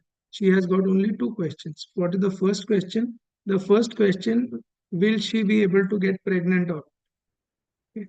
Second question is, will she require surgery or not? Okay. And third question is, if she requires surgery, is it going to be a major lap surgery, means unification surgery, or it is going to be only hysteroscopic surgery, which is daycare surgery? Okay. These are the usual questions that not only patient has, even gynecologists have the same questions in their mind when they are treating these patients. So what exactly are we looking at? Is this, suppose this patient itself comes to you, what would be your diagnosis? Is it septate uterus, subseptate uterus, arcuate uterus, or bicornuate uterus? Now, I'm not taking an opinion poll because there is a very wide dilemma about this. But in any case, these are the options that come to our mind. And I have already discussed this extensively in the last webinar. So I'm just going to run through this and go directly to the operative part. Like I told you, uh, it is not possible to differentiate on HSG. What we require is a 3D ultrasound. So it looks like septum, but is there a septum? Yes. If yes, does it need surgery or does not need surgery? These are the Cornuta classification. Again, for those of you who have missed the session one, I strongly urge you to listen to session one, because this part of decision making and deciding whether patient requires surgery or not, differentiating between arcuate and subseptate uterus, differentiating between septate and subseptate uterus, differentiating between septate and bicornuate uterus has all extensively been discussed in session one, and we do not have time to repeat this today. Just I'm going to tell you a simple one, this thing that is the accepted norm. On the 3D ultrasound, draw the interosteal line from one ostium to other. Measure the thickness of the septum in the midline below the interosteal line. Measure the thickness above the interosteal line. And if this internal indentation is not exceeding 50% of the uterine wall thickness, that means if the green arrow is less than 50% of the yellow arrow, then this can be deemed to be just an arcuate uterus which does not require surgery. Okay. Different classifications are there, with ASRM saying something else, this saying something else, but this is what we are generally following. Please look at the previous video to understand this in detail. Also, the 3D ultrasound will tell you that it is a bicornuate uterus, because you can see over here, this is also we have discussed last time.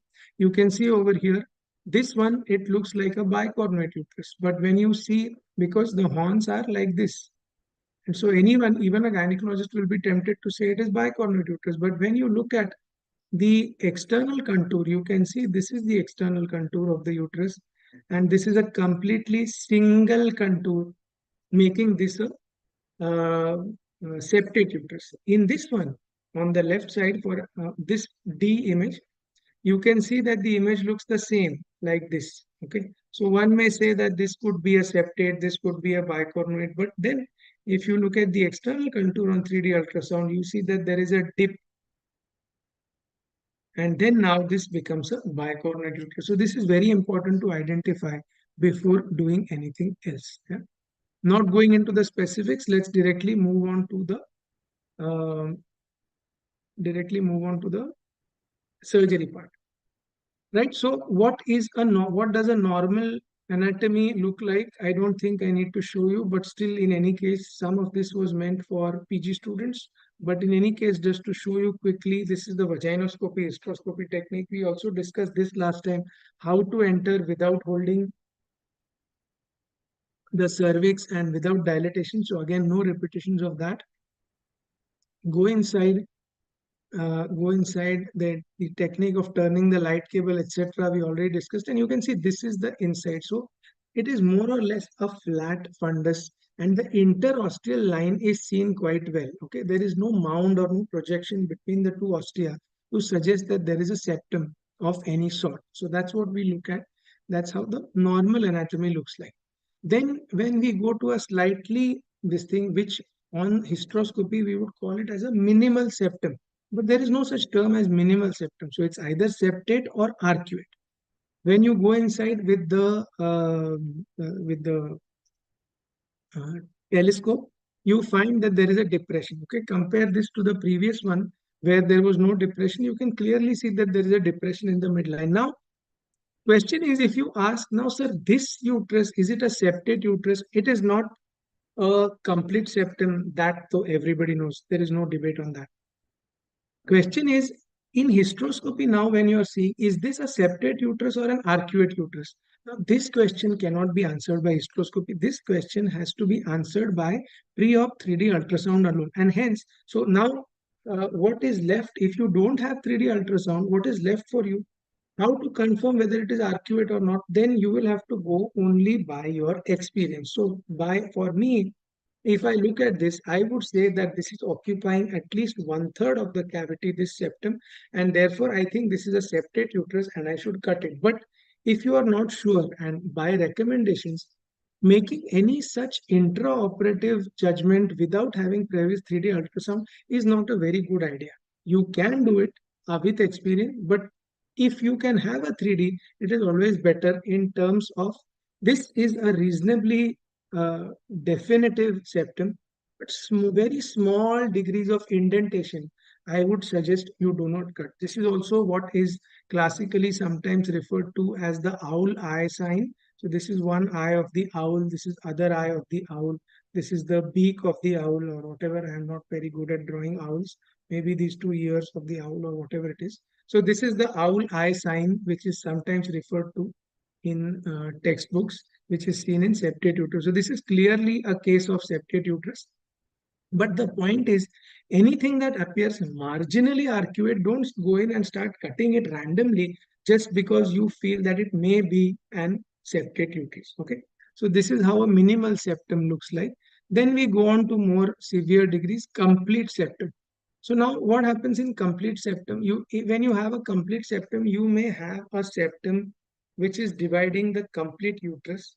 You may have a septum which is dividing the uterus and cervix, or you may have a septum which is dividing uterus, cervix, and vagina. This one is dividing, I think, the complete uterus only. I'm not sure. Let's see. So we can see that I am going to enter into this is the cervical canal seen on vaginoscopy, complete cervix, no anomaly seen here. I'm going to enter inside the uterine cavity using the 2.9 mm rigid hysteroscope. And you can see that I see the ostium, but it is a typical banana-shaped elongated cavity. Only one ostium is seen.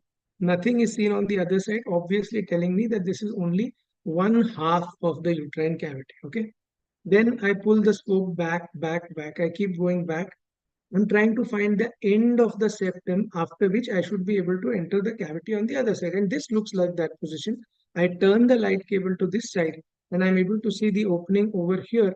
Again, I'm going to enter this particular opening and go inside, and you can see, I can see the ostium on the other side.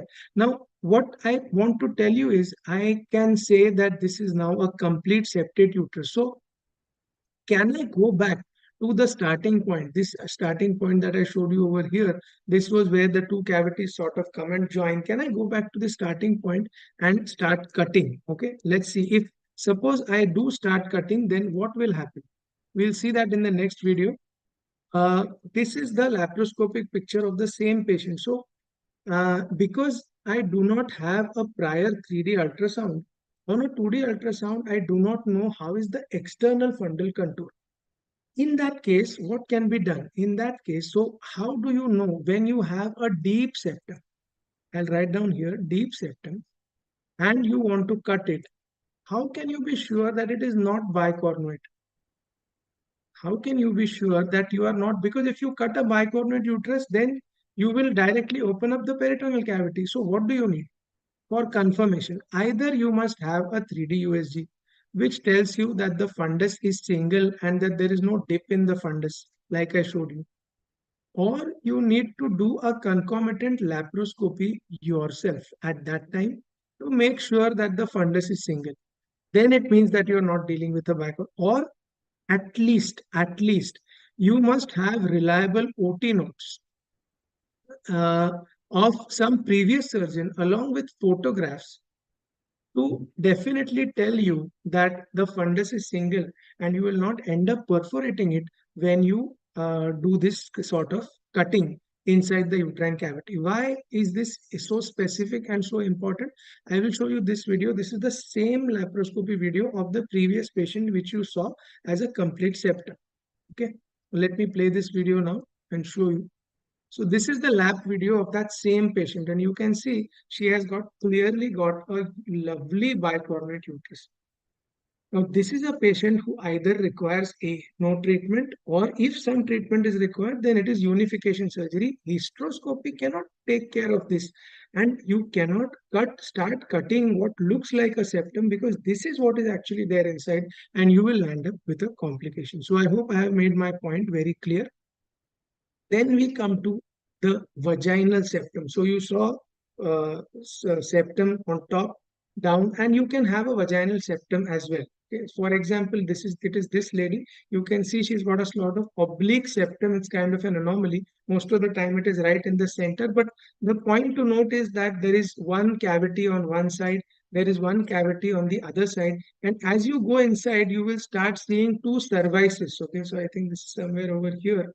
When you go inside, what you're going to see is you're going to see a cervix on one side, and then you're going to see a cervix. This is how it is going to be seen.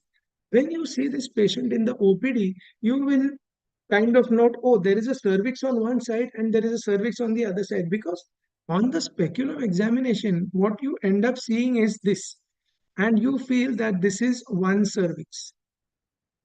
Okay, you feel that this is one cervix, and similarly on the other side you see that there is another cervix on the other side, but actually it is not so.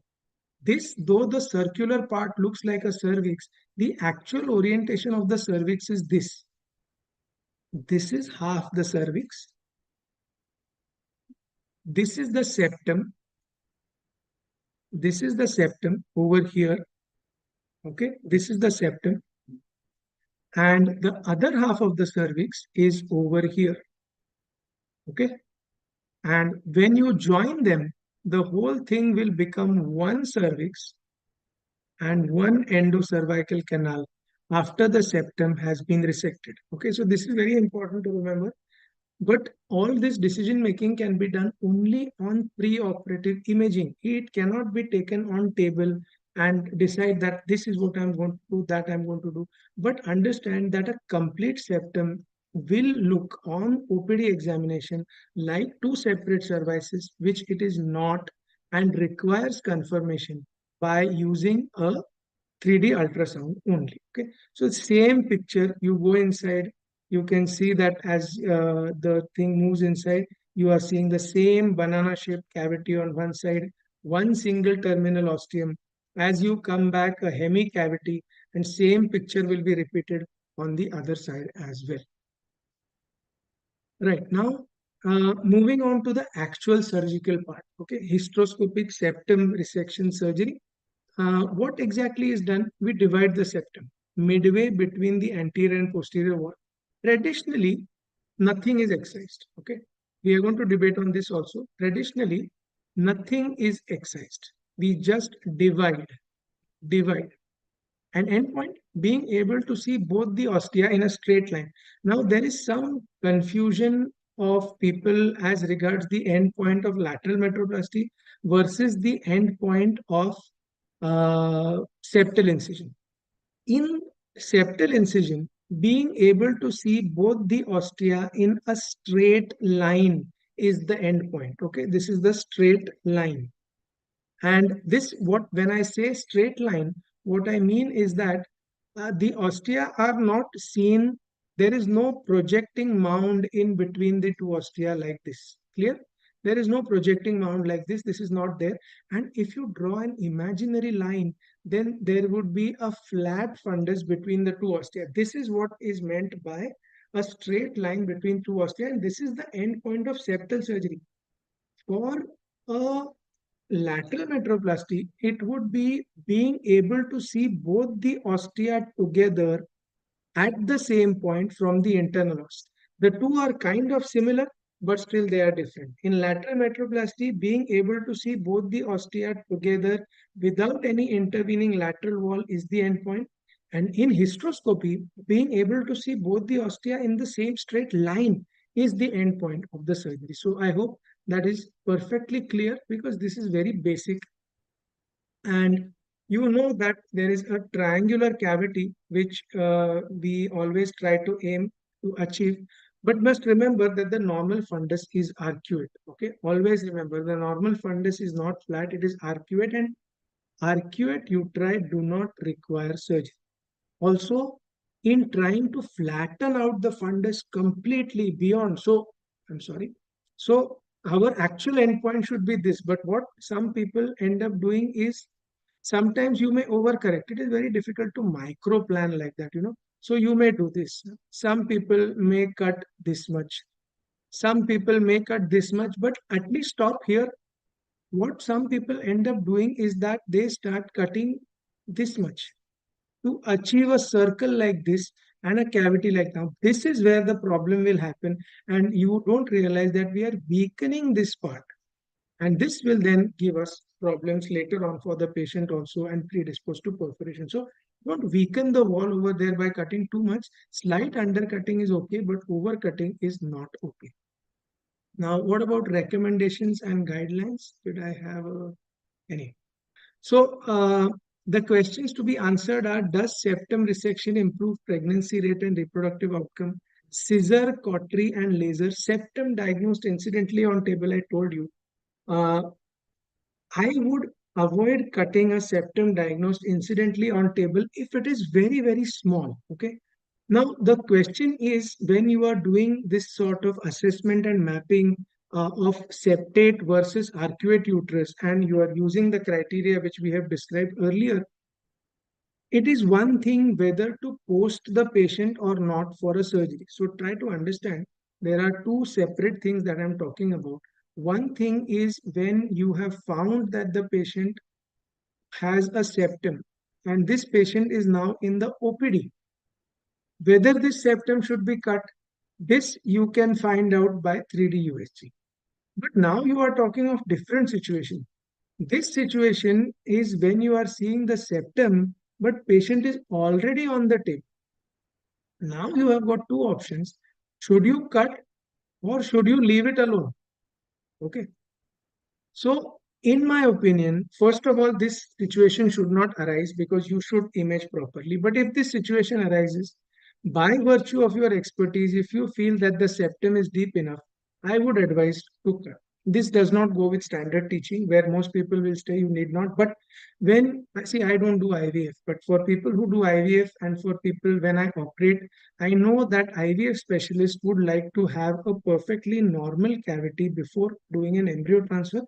And it also makes sense because part of the septum, the dependent part, is avascular, as we are going to see. So if the septum does not fall into the criteria of septate or maybe arcuate, don't post the patient. But once the patient is on the table and you are reasonably sure that yes, it is septum, not a very small one like a arcuate uterus, I would go ahead and cut this septum rather than leaving it alone. But this is my point of view. You are free to have your point of view as whatever you feel. Okay? So then moving on. and the concept of en bloc excision versus incision. We are going to come to that. Now, what about the recommendations? So you will see that in recommendations there is a lot of this thing. There is some recommendations say you should cut and it is helpful. Some recommendations say there is no use in cutting. So what exactly do we do? In fact, there is one paper. I'm just going to push this forward and I'm going to tell you.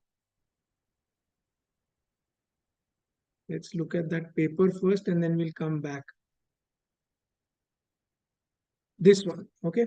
So what you see is the blue line represents women where expectant management was given. So they diagnosed that there is septum, but they did not do anything in these patients. And they diagnosed that there is septum and they cut the septum in these patients. And what you find is, surprisingly, that at the end of 60 months, okay, so 5 years, the pregnancy rates, adjusted cumulative live birth rate, are same whether you cut the septum or not. And so this paper almost suggests that there is no point in cutting a septum even if you see it. However, that is not something that we have incorporated in our practice. And though literature may suggest this, I still go with the fact that I would prefer to incise the septum whenever I see it. Now coming to the debate of septal incision versus excision. Right. So we at present the Cochrane review says there is no evidence to support the surgical procedure in these women. Most of us in practice do not really agree. We would still incise a septum if we see it on table and is diagnosed and fits into the criteria of being a septum. Now comes the debate. This is a recent one: surgical correction, incision versus excision. I did this debate once. I had posted it also on the group. Some of you may have seen it already. So we have already seen what a septum is by Conator classification. Why the debate? Traditional treatment has always been septal incision. Okay, you just divide the septum in between. There has never been any concept of tissue removal as far as septum is concerned. So then why do we call it a septal incision? The term septal resection, we call it a septal resection. Okay, we always write in the OT notes septal resection. Yeah.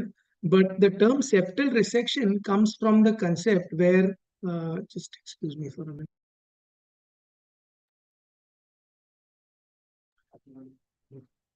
The term septal incision comes from a concept, the septal resection comes from the concept where only device used for surgery was a resectoscope. Previously, nobody ever used to use a scissor for doing septum. So we started calling it septal resection with a resectoscope. Mainly, scissor was not used for fear of bleeding.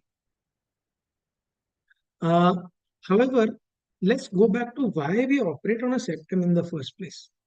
The abnormal shape of the cavity is not conducive for fertility treatment. Okay, the academic debate is fine, but if it is your patient, let's say for your patient, let's say it is you in the patient's shoes.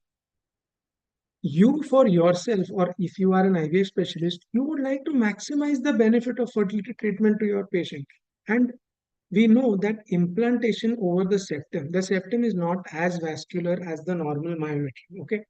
And so it may not result, if you implants over the septum, this may not result in appropriate growth of the embryo. This is also known to cause recurrent pregnancy loss. So septum presenting as infertility may not only be infertility, she may have some delayed periods, 2-3 episodes. Who knows, that may have been an implantation and a failed implantation and an early abortion.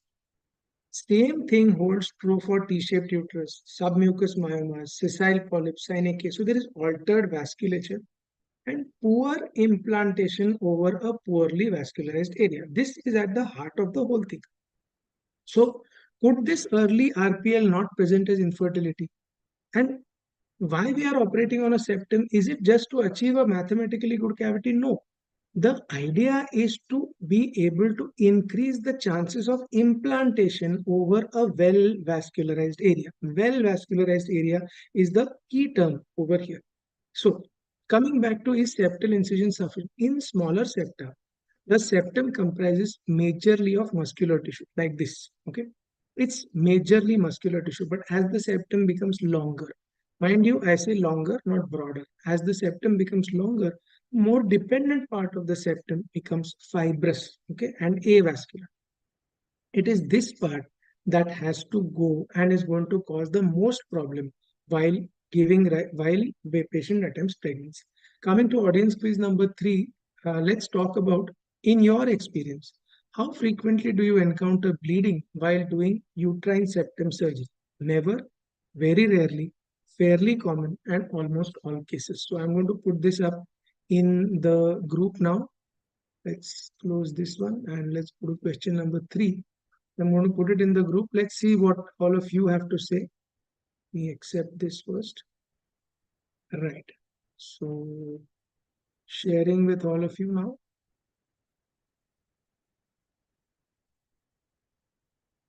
This feedback is kind of important because I know that you are able to understand what I am saying. Okay, I have posted the question in the group. Please click on the link and let me know what your thoughts are. How frequently do you encounter bleeding while doing uterine septum surgery? Let's wait for people to reply before we go on.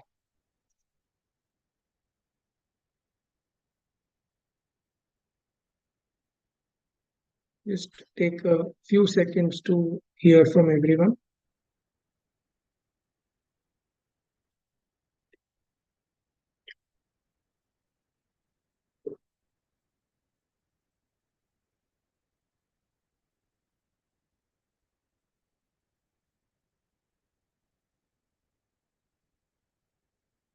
Right. So I think very rarely is the most predominant answer.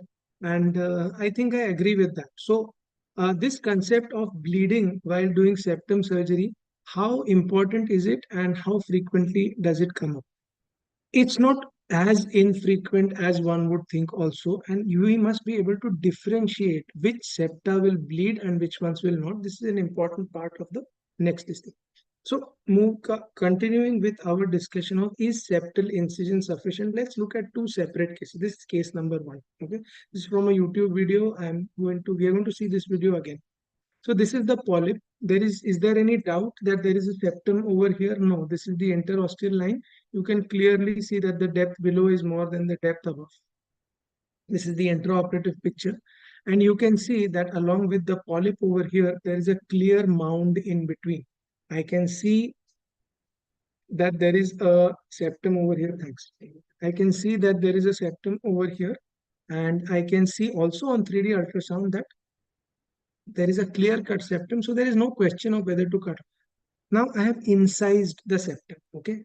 I have not cut off anything, I have incised the septum, but after I incise the septum, you see that the septum is completely absorbed. There is nothing for me to resect. There is no tissue for me to remove, okay? It became part of the uterine wall. Why? Because it was made up of muscle and originally belonged to the uterine wall only, and the wall took it back. The wall took back the septum because it belonged to the wall originally, and there is nothing left to resect. Let's take this one. In this patient, if you after cutting see that the fibrous part is still seen as overhanging edges after the incision is complete, finish the incision. Check if the septum gets resorbed or not. But if it doesn't, then that means that this is composed mainly of fibrous tissue. This is going to act as a foreign body. This fibrous tissue remaining inside the uterine cavity is going to act as a foreign body the same way as a synovial band or an IUD, and is detrimental to implantation. This is where excision has to be done. Okay, I hope I'm clear. I'm going to show you the case. This is the HSG. This is the HSG. We are doing incision of the septum, but we are also removing this extra block. This block is persistent even after I have done my complete incision. You can see this block of tissue is persistent, and this is the block that I'm going to take away after I do. So now let us look at the video. I think, no, this video we will see later on. We are not going to look at this right now. And you can see here, This is the removed septum. So can you see that this is the scale on the left hand side? Can you see the size of this thing? From 3 to 6 centimeters, it's almost 3 centimeters long and just about 2.5 centimeters wide. So if all this fibrous tissue remains inside the uterus, how can you expect that it is not going to cause a difficulty in implantation? And therefore, there are some cases where resection should be done and some cases where incision is sufficient. Some of the data to back this is a publication by Professor Stefano Bitocchi, where they have studied the histological features of the septum on histopath. And they said that the septum core is composed, core means the top part, composed, as you can see, mainly of muscle fiber. But as you go to the apex, you can see that it is composed mainly of fibromuscular tissue or fibers. And therefore, they say that it is this part which myoma-like tissue, which is marked in gray, which is more fibrous and which has to go, and the muscular part can be left behind. Also, it is reported on MRI. We did this case recently. I don't have the video, but you can see over here that how beautifully the radiologist has reported the length of the myometrium from the fundal dimple to the tip is 6.3 centimeters. So, on an awesome reporting, what he gives us is that the total length is 6.3 centimeters, and in that you actually note that he says there is myometrial tissue for 1.3 centimeters, and then the inferior 5 centimeters, it is fibrous tissue. So nowadays, if your radiology is good, you can see how beautifully he has marked muscle over here and fibrous over here. So this is the kind of thing that proves that it is actually two separate components, and it is this fibrous part that has to go if you are going to achieve optimal reproductive outcome. Okay, so moving on now. This I told you that guidelines are very conflicting. I am going to share all these guidelines in the group later on. We already saw what this does. So in conclusion, longer septa, again, this is not published literature. Okay, what I'm saying is based on expertise and based on discussions with some others. But again, this is not published literature. Now let's take a look at two videos. I think both of them are with voice. I am going to play the first one, and we are going to skim through it and then take the second one, and then we'll move on to the question. So the first one is a broad-based short septum with voiceover, I believe. Let's see.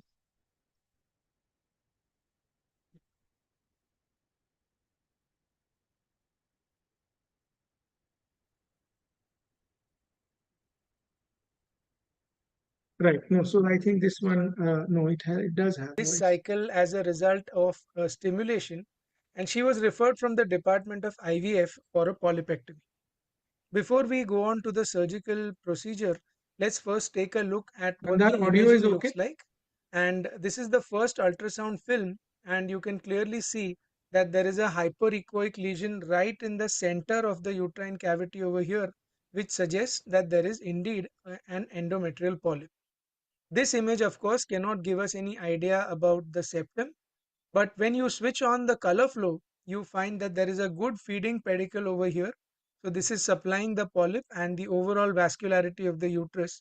And it does not look like a submucous myoma because there is no blood.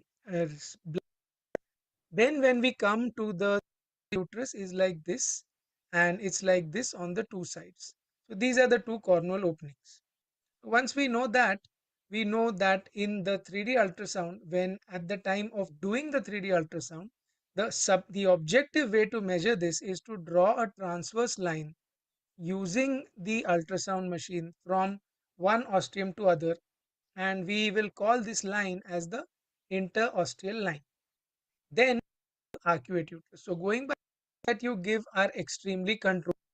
Cannot miss this projection right in the center, and here you can see the polyp right on top. So this projection in the center, which is the mound which is coming in between the two ostia, is clearly the septum, and to someone who has done sufficient amount of hysteroscopies, there is no doubt that there is a septum here and a polyp seen along with it. So now comes the question of doing the surgery per se. Since the size of the septum is not very large, you could say even it is a subseptate. Like I said, some people may even argue that it is an arcuate uterus. we are going to choose to do this entire surgery using only a hysteroscopic scissor. The advantage of using a hysteroscopic scissor is that there is no collateral damage to any of the surrounding endometrium, and the cuts that you give are extremely controlled. Some authors do argue that you may have a recurrence when you use a hysteroscopic scissor, but the trick to not having a recurrence while using a scissor is to keep the dissection between the polyp and the normal endometrium or as close. This should be easy to grasp. Then there is a possibility the base I'm trying to remove the polyp is now separated. Now another, you want to be able to grasp this, sees that the polyp is, so these are the small tags of tissue that are remaining, and that is going to be the septal incision. So the septum is, as we discussed before, this is a subseptate uterus and there isn't too much of inward projection. So cutting with a hysteroscopic scissor will also serve the purpose. Here again, I am cutting off more of the base of that polyp which I had cut off initially. And now we are looking at the septum which is there on the inside. Now this septum, we can see that this septum is, we are going to start cutting the septum right in the center, midway between the anterior and posterior walls. One good idea to cut the septum is that one does not ever deepen the septum right in the center. One cuts smaller parts of tissue or smaller bits of the septum, and we move the strokes from right to left direction. So we go from one ostium to the other ostium and successively trim the septum in layers. The idea for not cutting it completely at one single point is that it is possible that if you do lose the panoramic view and start cutting only at one point, one may cut too deep and cause a perforation. So it's always a good idea to move from one ostium to the other ostium and gradually deepen as you go. Here we are using the simple hysteroscopic scissor. The scissor is pushed into the tissue just a little bit and the snip is made. Using hysteroscopic scissors gives us very good control over the tissue, and we can see that the tissue gets cut very nicely and you are able to actually cut millimeter by millimeter as opposed to the sharp burst of energy that we give in cases of using electricity. So both have their own place, but in cases of small septa, the scissor is definitely easier to use and much faster in working. Plus, there is no collateral damage, and even if, God forbid, there be a perforation, we still know that the perforation is not an electrical perforation, so it will only be the uterus that will sustain a little bit of damage, which can be repaired easily by taking a suture at the fundus or at the site of perforation. But if it is an electrical damage, then one knows that we will have to go inside and take a look at the bowel because we do not know how far the current has then spread. So I think this is, we are reaching up till to the end. This is one ostium, this is the other ostium, and I think the septum part of it has already been done, as has the polyp being done. So this, I think, would be called as the end of the surgery. And you can see that a good spacious voluminous cavity is now obtained. And now when this lady tries for a pregnancy, I believe that the outcomes will are going to be definitely much better. So I think that's it for this case. If you like the video, please click on the icon above to subscribe to our channel and to keep receiving more such updates. Anyway, so you got the picture. That is how we are doing incision with a hysteroscopic scissor. Now when it is a longer septum, this kind of technique is not going to be sufficient. So incidentally, before I move on, conference team, is the audio proper? Because I'm getting some message that the audio volume is less. And so it's proper, sir.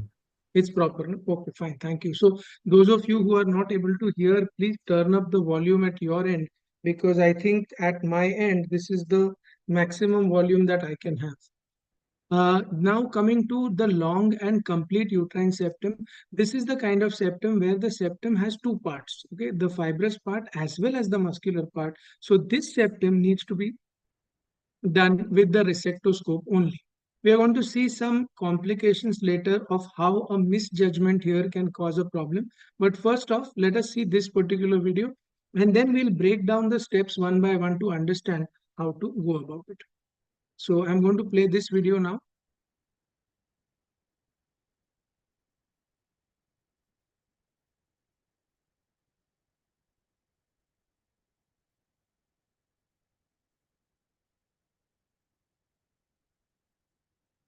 Right. So this one does not have a voiceover.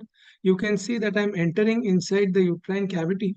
And as I enter, it is already a case of uterine septum. It has been diagnosed. As I enter, first of all, I'm entering without any prior cervical dilatation. Okay. So I need to be able to know where the two cavities are and without creating any artifacts from my end iatrogenically. I enter inside one of the cavities, you can see clearly that there is the ostium which is seen on one side, a small polyp seen on one side, and this is the right side. This is the patient's left tubal ostium. Then we go back and we check the ostium on the other side. So I'm going to pull the scope back, try and go up till the end of the septum, and then turn the light cable slowly to the other way to find out the other cavity. So here you can see I'm at the end and this is the other cavity which I am slowly able to enter using the force of the distending saline itself to enter into the other cavity. Okay. So we go inside. Now, once this has gone inside, you can see that I am able to visualize the second half of the cavity. So this is one half, the other half, and clearly a very large septum. This is the ostium on the patient's right side. So that's the right ostium. Previously, we saw the left ostium. And we are going to now perform the septum surgery. So we start the septal surgery from the starting point, or rather the base of the septum. But before proceeding, we take a check. Since a preoperative 3D ultrasound is not done, I think we have to check by laparoscopy whether or not there is a bicornuate uterus, like I showed you in the first video. So you can see very clearly the fundus is single. There is no question of a bicornuate uterus. You can check the tubal patency as well. And now we start with the resection. So we are using a Collins knife electrode. This is a bipolar loop electrode. And we are using a Collins knife electrode for doing the resection. Okay.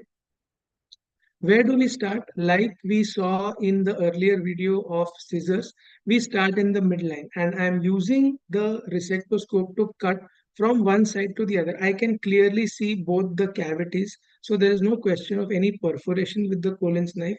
And I'm using 130 watts of cutting current. This depends upon you and your machine. But I think it is very important to have a good amount of cutting current so that the time spent on tissue is going to be to a minimum. Reduce the coagulating current, that kind of reduces the bubbling that you will face, but keep the cutting current significantly high enough. This will differ from cautery to cautery. Among the two halves, which one will you choose? So I usually choose to keep my resectoscope in the larger half of the cavity and cut towards the smaller one. That gives me more room to maneuver the resectoscope from one side to the other. It's kind of like how anesthetists choose which nostril to pass the RT down from. They choose the larger of the two nostrils. So at present, I am not planning to do any resection or excision. I am simply going incising the septum from one side to the other. Also, you can see I am far off from the ostium. So I can push, activate and push. I can activate and push in order to cut. But what I'm actually doing is instead of activating and pushing, I am hooking the electrode. So in parts, you can see as I go inside over here, I'm not directly resting the electrode on the tissue. I'm hooking the electrode, activating and pulling it towards myself. Or I am hooking the electrode and moving it from one side to the other. What is the reason for doing this as opposed to the conventional way of pushing with the resectoscope? At this level, it will not matter. But when you go close to the fundus, if you are not very controlled in your movements, what will happen is because of the burst of energy, you may end up perforating the cavity. Now we are inside the uterine cavity proper in the mid cavity level, and you can see the space has significantly increased between both the septal, between both halves of the uterine cavity. continue the same movement. How do you know whether you have reached? We are still a long way off because the ostium is nowhere close to be seen. Okay, so you can still cut without any risk. You can see the ostium deep over there, and that again is the advantage. Again, you can see over here the ostium is that far away. Okay, it's somewhere at this level. So the ostium is very far away. There is no question of having a perforation while doing this surgery right now. Also, you can see I'm using plasma, I'm using bipolar.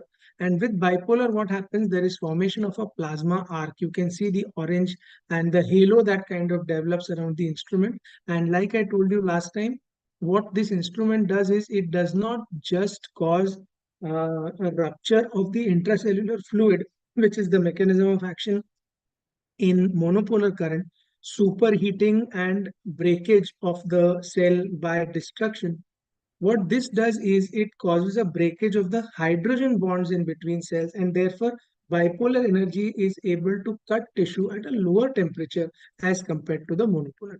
The only difference is you need some time, a millisecond more, for the loop to activate, go inside the tissue and cut as compared to a monopolar resectoscope. So you can see we are going inside, still good amount of safety margin left till the time we reach up till the ostial area.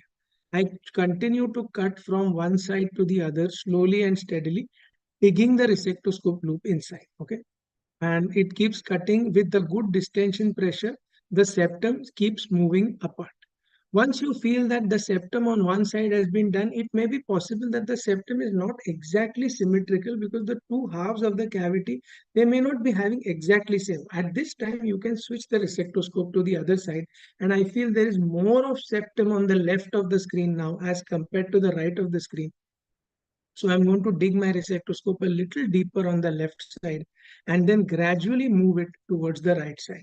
Okay, so you can see I'm going in, I'm repeating the same set of movements again, going from the left side, go to the right side and keep on digging.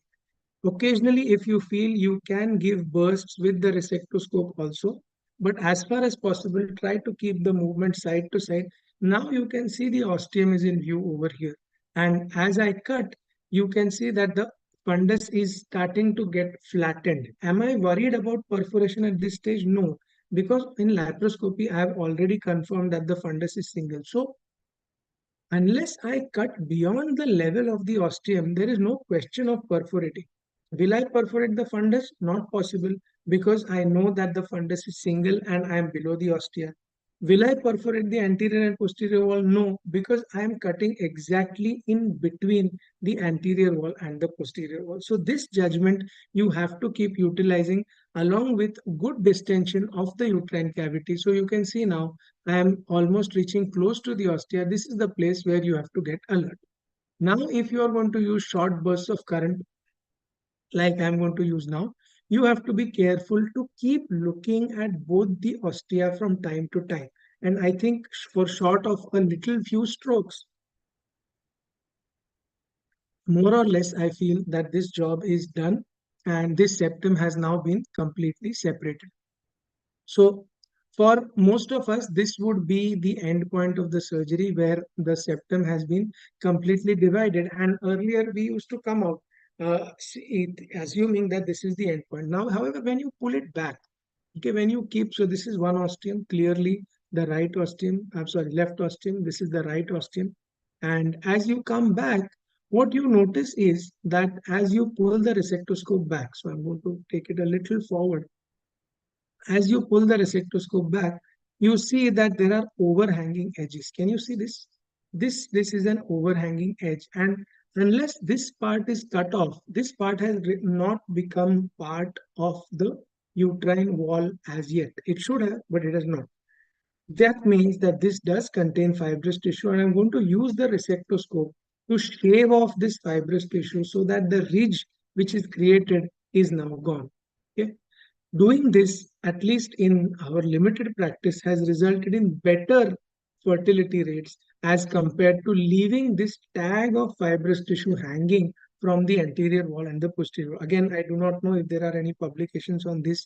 I am not aware, but usually taking off this part of the septum makes a little sense because you are able to remove the septum completely and not leave the fibrous parts hanging behind. So that's the posterior part done. And then similar thing we do on the anterior wall as well. You can see that there are ridges over here. These ridges are cut off and the whole thing is removed. So that's uterine septal excision surgery as compared to septal incision surgery. Now, moving one step further, what about vaginal septum? Okay, so we have got vaginal septum.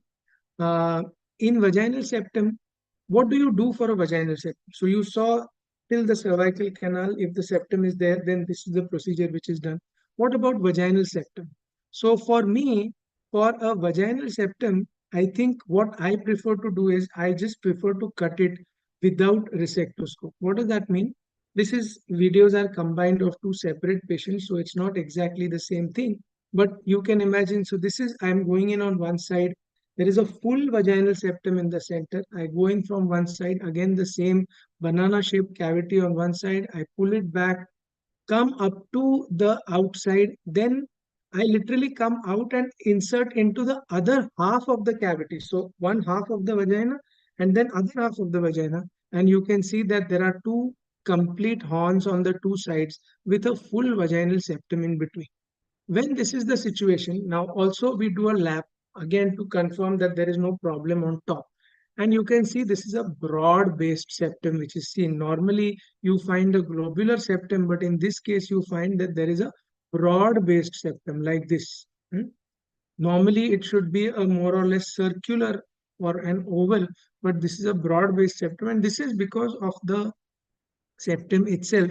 After the septum has been cut, you will see how this changes. Okay, so let's play the video now. And once the lap part is confirmed, we go in with the vaginal septum excision. Now, this part I prefer to do vaginally. You can do it with a bipolar resectoscope, but for me, I have never understood the point, because you can see the septum right there. All that you have to do is hold the two cervices with two small Alice forceps, and with a monopolar, I divide the septum in between. Okay, I divide the septum. The vaginal part of the septum is divided up till the point that you reach the external os. Once you have reached the externals, you can see that the two halves have become one. We had started off with two separate looking cervices over here. Okay, this is mistaken as two cervices. But when you have reached up to here, this cervix has now become one. So there is no doubt about it that there was only one cervix. Now comes the question of removing the cervical septum or not. Okay, so I hope you understand, you are with me in what I am saying over here. We have got, this is the uterus. Okay, this is the uterus, this is the cervix, and this is the vagina. Now in this you have got a septum where the septum is kind of like this. So this is the septum. It comes from here, it goes up to here.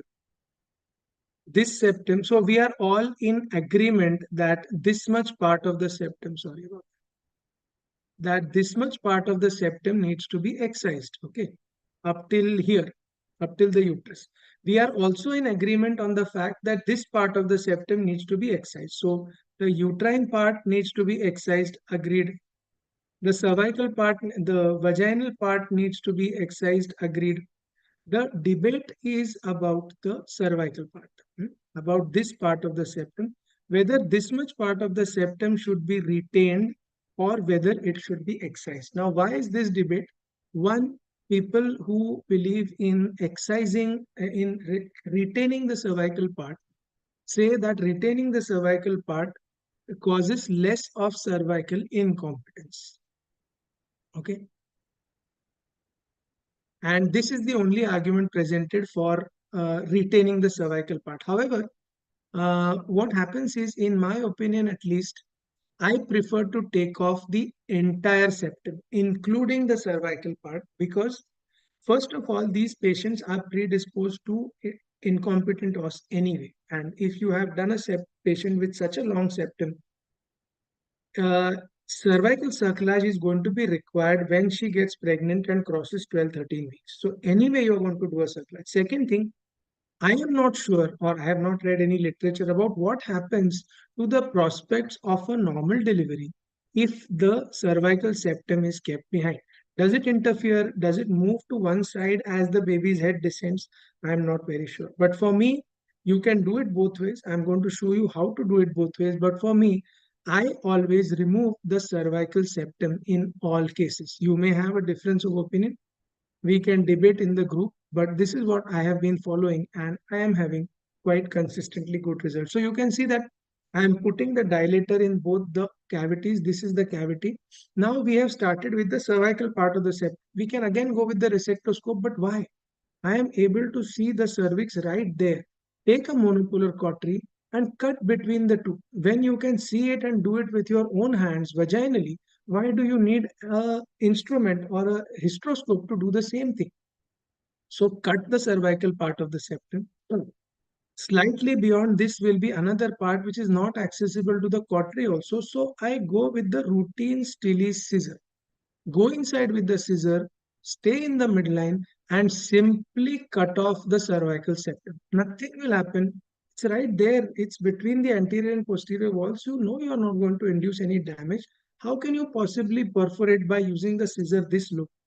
Once this part is done, you are now back to the same place where you started off as we saw in the previous video. So now this patient has got a septum which is lying just at the internal os or below, and the same procedure that you saw last time is to be followed. I prefer to excise some vaginal tags if they are there, but if it is a very long septum, these don't remain as tags, these remain as very thick parts of the vagina. And sometimes if I may not excise these parts, I may literally suture it. So instead of doing this excision or after doing this excision, what we find is that there are two folds of vagina which are formed like this on this side and on this side. These keep bleeding. So instead of having them stick back to each other after the surgery is done, we take vicryl sutures over here and vicryl sutures over here and close these two. And that has worked very well for me until now. So let us continue with the surgery. If the tags are excised, if you want, you can. And then, of course, the cervix becomes patulous. So put the resectoscope inside, put an Alice to stop the outflow. And you can see this is the normal looking cervix. Look at the change in shape of the uterus after the complete septal incision is done. You saw how narrow and how flat it was. Look at the beautiful globular shape that she has achieved now. And this one will definitely help her in the conception later on. Okay, so this is how we deal with a vaginal septum. Now, if you are of the opinion where you want to retain the cervical part of the septum, then how are we going to do it? So this is the video of how to do it. Personally, I don't really do it this way very much, but fine, if you want, you can do it. A Foley's catheter is taken and inserted into one half of the uterine cavity. We use pediatric Foley's catheter number 8 or number 10 actually is better for this. Distend the balloon and pull the balloon out. What will happen is the balloon will slightly tent one half of the cavity and use the resectoscope to cut over the balloon and deepen it so that the balloon starts becoming seen as you resect from one half of the cavity to the other. One or two important points. Do not do this maneuver close to the fundus because the intervening septum is too thick and you may end up perforating if your trajectory is a little wrong in terms of its starting point.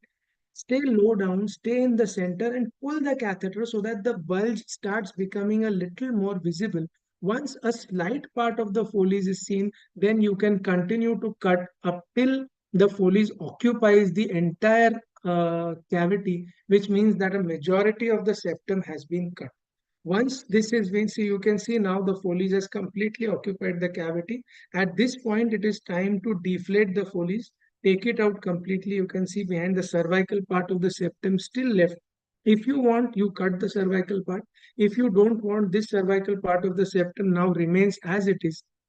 Simply deflate the Foley's, take it out and continue to resect the top part of the septum. So what you will be left with is a case where the top part of the septum has been dealt with, the vaginal septum has been dealt with, and the cervical part has been retained. So whatever appeals to your good sense of judgment you can do, but I told you what I am doing.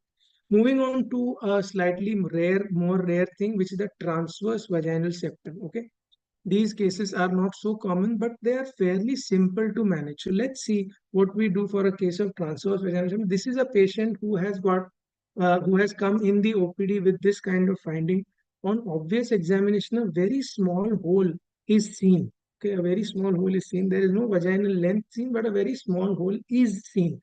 And on imaging, what you find is that there is no hematometra. The girl gives no history of dysmenorrhea as such, and there is no hematometra on imaging. These two things are very important. So once you see this kind of thing, we have to decide how exactly this surgery is to be done, for which this is very important. So get an MRI done. Why specifically an MRI? For a lot of things. First of all, you see that the endometrial cavity over here is quite good. It is not very much distended like hematometra. So that suggests that there is no problem. You can see at this level that the vaginal canal is seen to be very good. You can see the beautiful lines and this thing is seen over here. And you can see that it is patent. So at best, what she has is a small obliteration here at the level of the hymen, like an imperforate hymen, but it is not entirely imperforate. So it may be a little thick. So what you need to know is that, first of all, is there any collection on top? And second, you need to know is where is the level of the septum.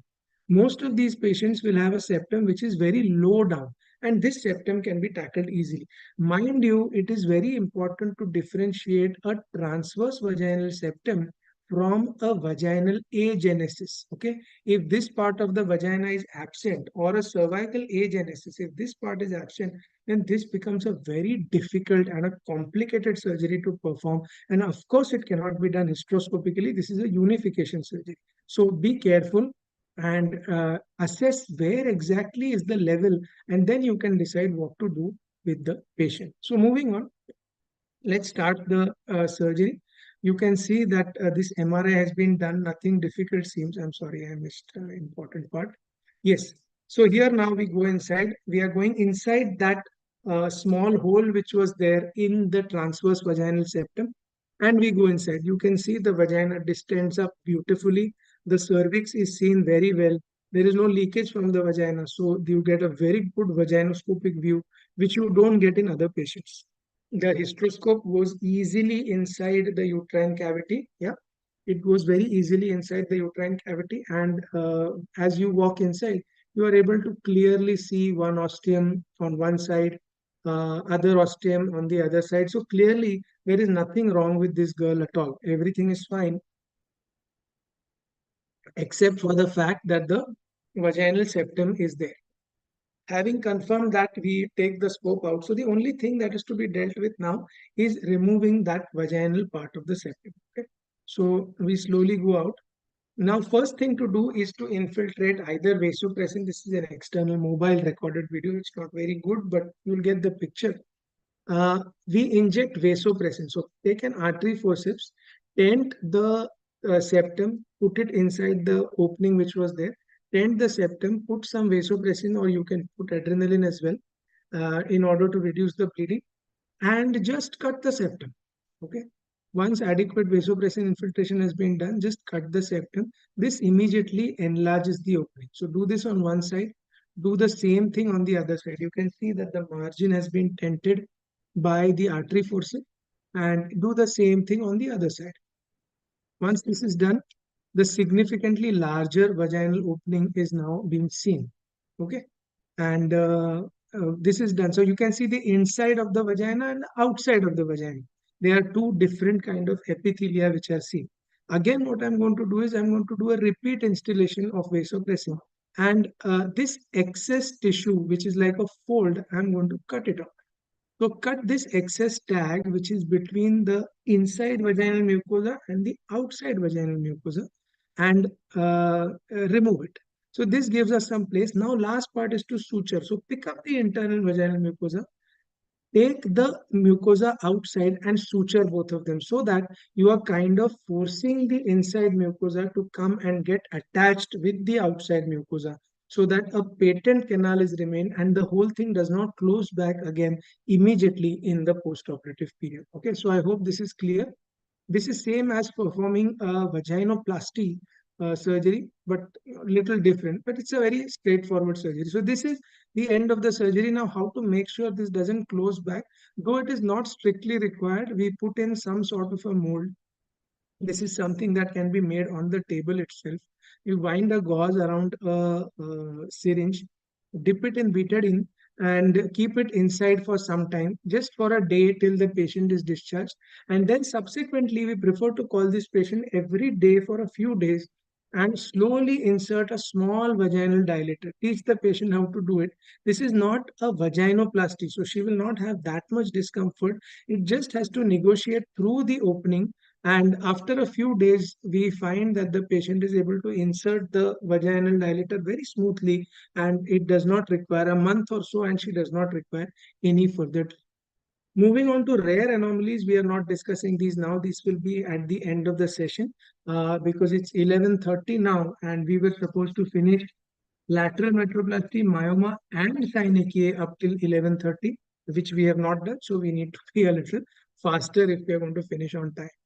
Okay, now vasopressin for uterine septum. We sometimes use vasopressin quite liberally for uterine septum surgery. How exactly do we do that? Let's see that. Need for using vasopressin. Suppose you choose to do only with a scissor. These are some of the mistakes that I have made previously. And suppose you choose to do this septum only with a hysteroscopic scissor. You can see this is a fairly large uterine septum. Now at this stage, I would probably resort to maybe doing it with a resectoscope. But at that point of time, many years ago, I decided that scissor was the better way to go. And you can see that as I'm cutting, I already start seeing blood vessels. As I deepen out the incisions, the blood vessels start becoming more and more prominent. Okay. Even now, I had time that I should have switched over to the resectoscope at this point of time. Because look at the thickness of the septum and the length is more. So I should switch over now. But not knowing any better, I continue. And what happens is, as I continue, you can see these are large blood vessels. I'm trying to skip, but somewhere now I have opened up a blood vessel.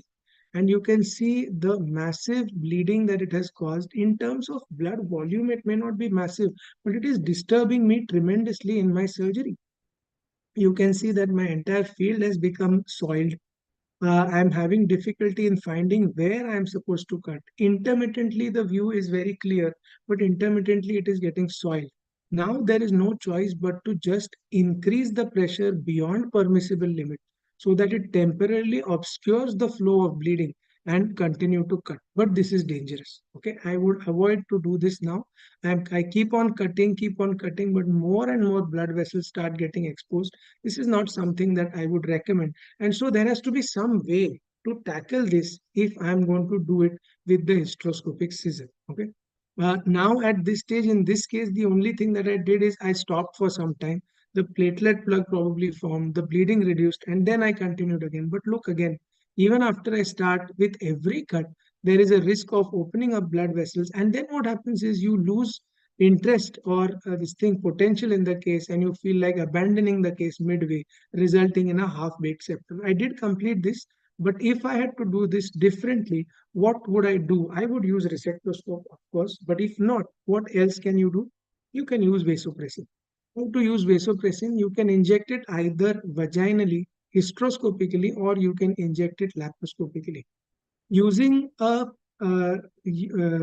ovum pickup needle, it can be inserted. It's a 5 French instrument. It can be inserted hysteroscopically into the septum, and the same dilution of vasopressin, 10, 20 units and 200 ml NS, hardly 5 to 10 cc, not even 10 cc, 5 or 6 ml is injected and inside the septum. That's all.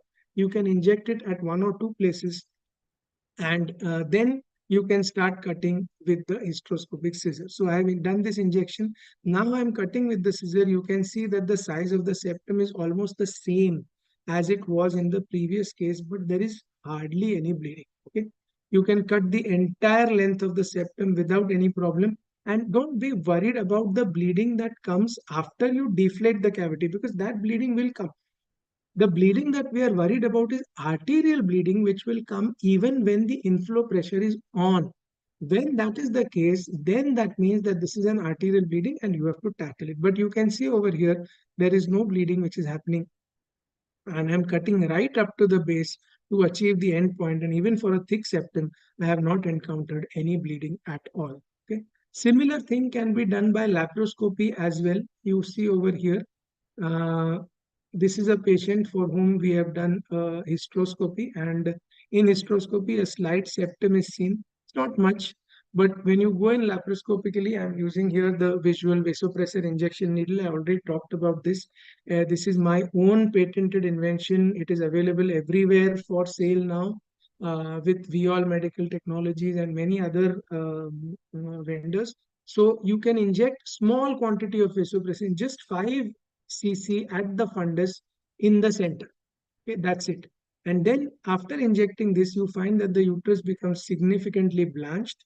Then when you go inside with the hysteroscopic scissor, you can cut very comfortably without any risk of any bleeding anywhere. Of course, you will not get the marker of the blood vessels to guide you as to where to stop the cutting, but the cutting can be done very well. Similar case, laparoscopic vasopressin injection for septum. You can see this is a big septum. Okay, ideally, I'm sorry, this is a big septum. Ideally, I must use a resectoscope, which I would use. But just say you are very concerned about fertility and you do not want to use the resectoscope, you can inject vasopressin at the fundus. And once vasopressin is injected at the fundus, you go in with the hysteroscopic scissor and just keep cutting. You are, in most of the cases I have found, we are able to cut completely without any problem. Only thing is, such big septa, also the scissors get damaged and you get tired with all the cutting doing. So my choice for these ones would still be resectoscope, but you can have an alternate modality that you can try. If any of you would like to read more about this is a recent book that has come into publication from JP Publishers. Some of you may be practicing ART. So in this, I have a chapter on do all septa need resection. You can go ahead and take a look at it. So that's the lecture on septum. Maybe we can have a quick 1 minute of Q&A session. Let's see if there are any questions before we move on to the next one, because now we will have to be a little faster if we are going to complete on time. So before starting off with the lateral metroplasty, let's look at the Q&A box and see if we have any questions which are worth taking. Massive polyps, yeah, I think we stopped over here. Okay. So if a cervical polyp is large, we did this. Pressure setting for massive, pressure settings remain the same. We usually work at 100, 120, 130 of millimeters of Hg for if you're using a histomat. Fluid overload, say something means there is a whole lecture, there's still time. Fluid overload is coming. 3D USG, what mode you use? I don't know. I don't do 3D USG. I just tell the sonologist to do it. Which camera and hysteroscope? Though my camera since the past 10 years has been from a German brand called Endosys. It is freely available across India. Hysteroscope is also from Endosys, some cases from stores. Bicornuate with septate, I exactly told you. Bleeders are seen before ostia at same level. Just we discussed this just now. Complete septum plus cervical septum from bicornuate collis, as you said in pre-op imaging. Please share. I don't have images of ultrasound, but you got the picture of what I meant. In RPL, do we resect arcuate one? Arcuate is said to be normal. Arcuate uterus is not to be resected. After septal resection, what do you do to prevent adhesion? That we are going to do adhesion prevention remaining. On table, both ostia, third point, post-op, third day show persistent. Yes, this doubt is called as residual septum. It caused it. So I have had patients where patient has come back saying, "Sir, you did not do anything. The whole septum has come back." It sticks back. Okay, it's called residual septum. The only way to do it is use an adhesion prevention, adhesion barrier. We're going to talk about it as we go on. MRI can be done. Of course, it can be done. Unable to live hysteroscopy session, Conference team will help you. It is already posted in the group many times how to join. In case of, if you are unable to access live session, anyway. In case of lateral metroplasty, removal of small fundus, is there any estrogen? We are going to talk about it. PRP, yes, there is still time. Rupture if prior question, no. If you have not cut excessively, no question of rupture. After check, do you remove the laparoscope or should we keep all the abdominal fluids? Always keep the laparoscope inside till the hysteroscopic surgery is over. You already put it in. Now, what is the hurry of removing it? In case you perforate, then why you want to go in again? Let it be there, finish everything, then we'll see.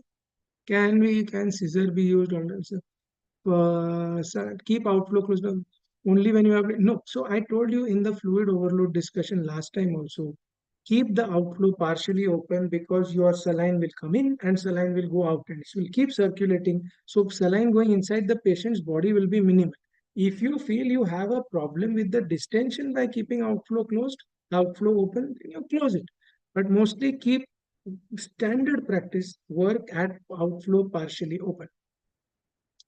Differentiate between interchange. No, they are totally different. I showed you, Versa point is from with the operative sheet. Collins knife is from receptors. 3D camera system, no. This is a very interesting question. 3D camera like laparoscopy to assess the depth. There is something new which has come up in artificial intelligence. Last lecture of today's session is there on that. We are going to show. I am going to show. Incompetence, I told you, all patients assume them incompetent after resecting and do circlage for all.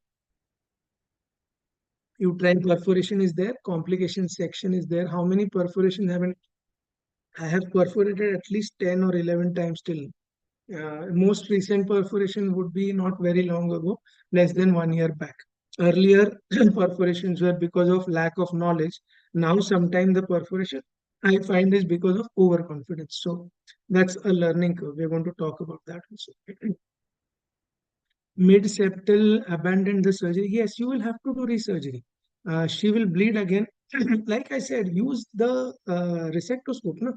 Or you vasopressin. Show whole vaginoplasty for. I already showed you the whole thing. What more is there to show?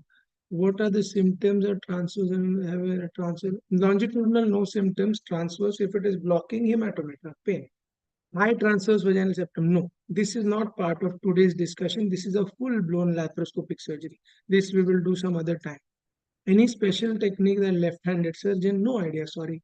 Post-septal follow-up, we are going to discuss adhesion prevention. How did the resector in the presence of septum? Why not? It goes inside one cavity at one time and other cavity on the other time. That's the whole thing. There are two openings which are two halves of the cervical canal. You can go inside both of them, one and then other.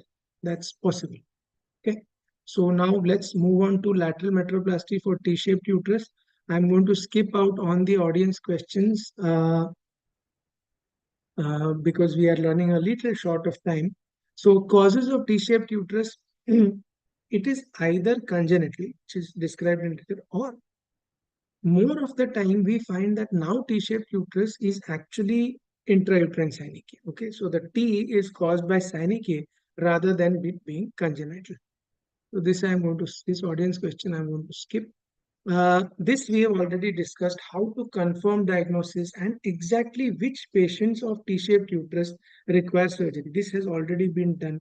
If you have not seen the prior video, please see it. It is very important. We have talked about CUME criteria, which is the congenital uterine malformation by experts. We have also talked about uterus infantilis versus genuine T-shaped uterus, how to differentiate between them. And this is the CUME criteria.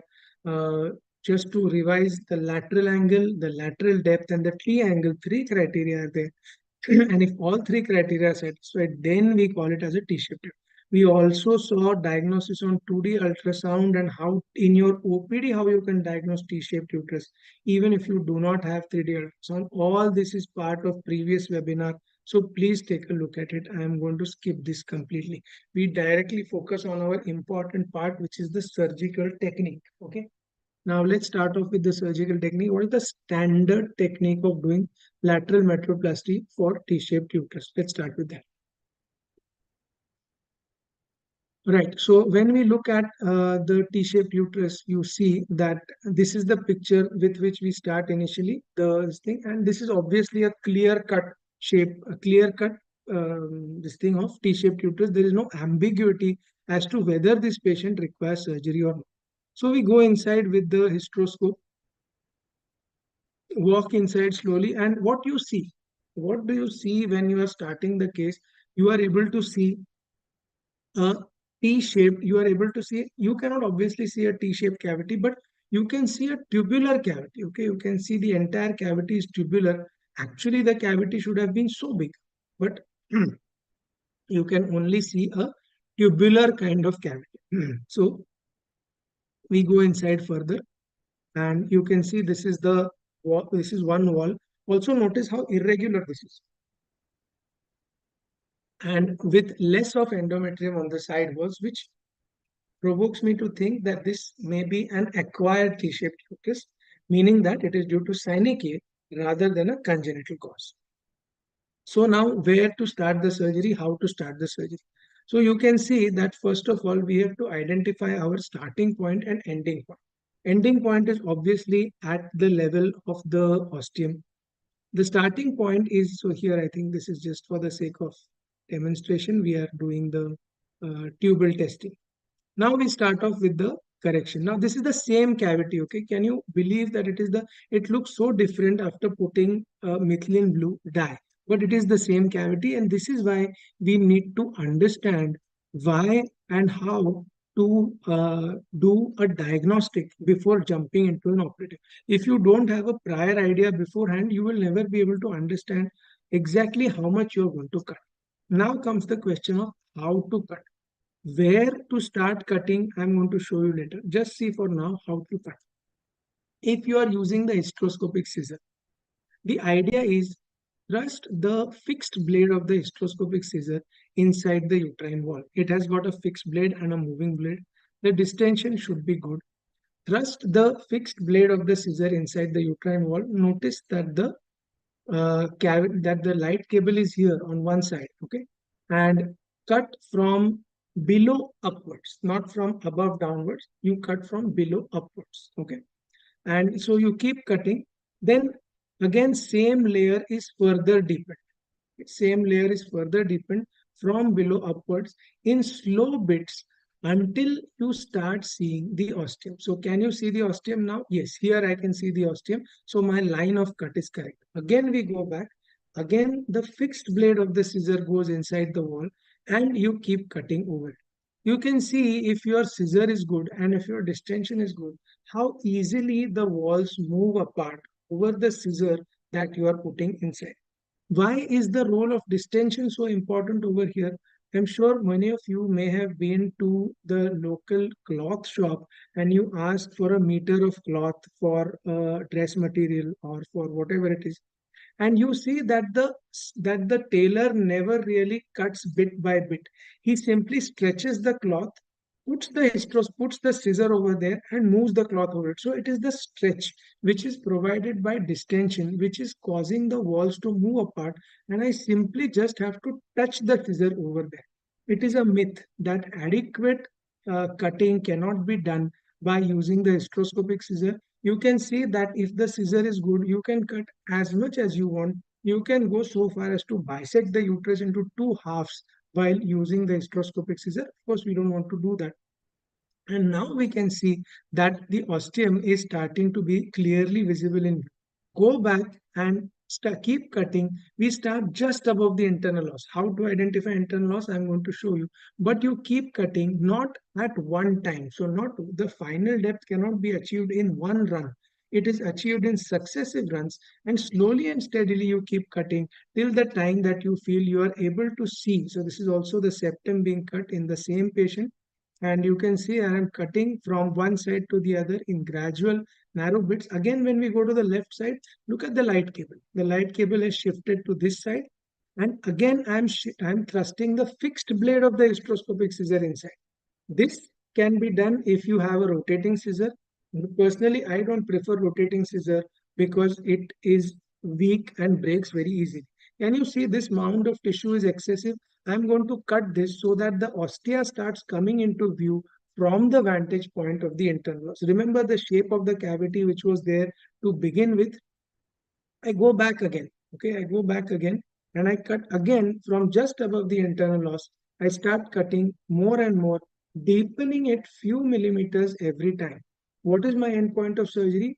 being able to see the ostium from the vantage point of the internals. Okay, so I keep on cutting, over here and deepening the incision until the time that I am able to see both the ostia from the internal os. It may not happen in one or two cuts. Sometimes you have to cut even deeper.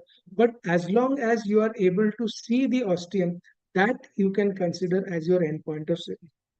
Is it essential that you must be able to see the ostia every time? Well, not every time. Sometimes even soft markers like the appearance of blood vessels, maybe it is there in this video or in a different video, as you keep on cutting, you find that you will start seeing some fine blood vessels. This means that you have reached up to the vascular part of the uterus and the fibrous part is now gone. Now you can actually stop. Here I saw, I don't know if you missed it, there was a small blood vessel which was seen over there. So these are some soft markers which tell you that probably now you can stop cutting. And if you try to, it is more of septum further being cut, and if you try to look at the final picture over here from the internal os, one ostium, other ostium, and you are able to see this, and you see this from the internal os, a complete cavity as compared to the narrow tunnel which was there initially can now be seen, and this is our end point of the surgery. Okay. So this is how we do hysteroscopic lateral metroplasty for T-shaped uterus using a scissor. Now let us look at variations. Okay. Uh, Blood vessels. Like I said, every time it may not be possible to see a perfect triangle. In that case, what can we do? When we are doing lateral metroplasty, you can see over here also, I think I'll be able to show you the exact starting point marking over here. When you go inside, you can see that, right. So now watch how the transition of the epithelium occurs from one color to another. It is a soft marker, but you will be able to appreciate as you do hysteroscopies. Okay. As you go back, see this. See this color. Okay, and see this color as you go in, along with a ring like appearance over here. It is not exact, you cannot have it marked in a green color, for example, this is exactly where the internal os is. No, but there is a slight change in the epithelial texture and color which is seen, and a slight widening which is observed. That is your starting point. Okay, so from here, for me, this is somewhere where the internal os ring is over here. I would probably start cutting from here or here in order to, so this is where the junction changes this level.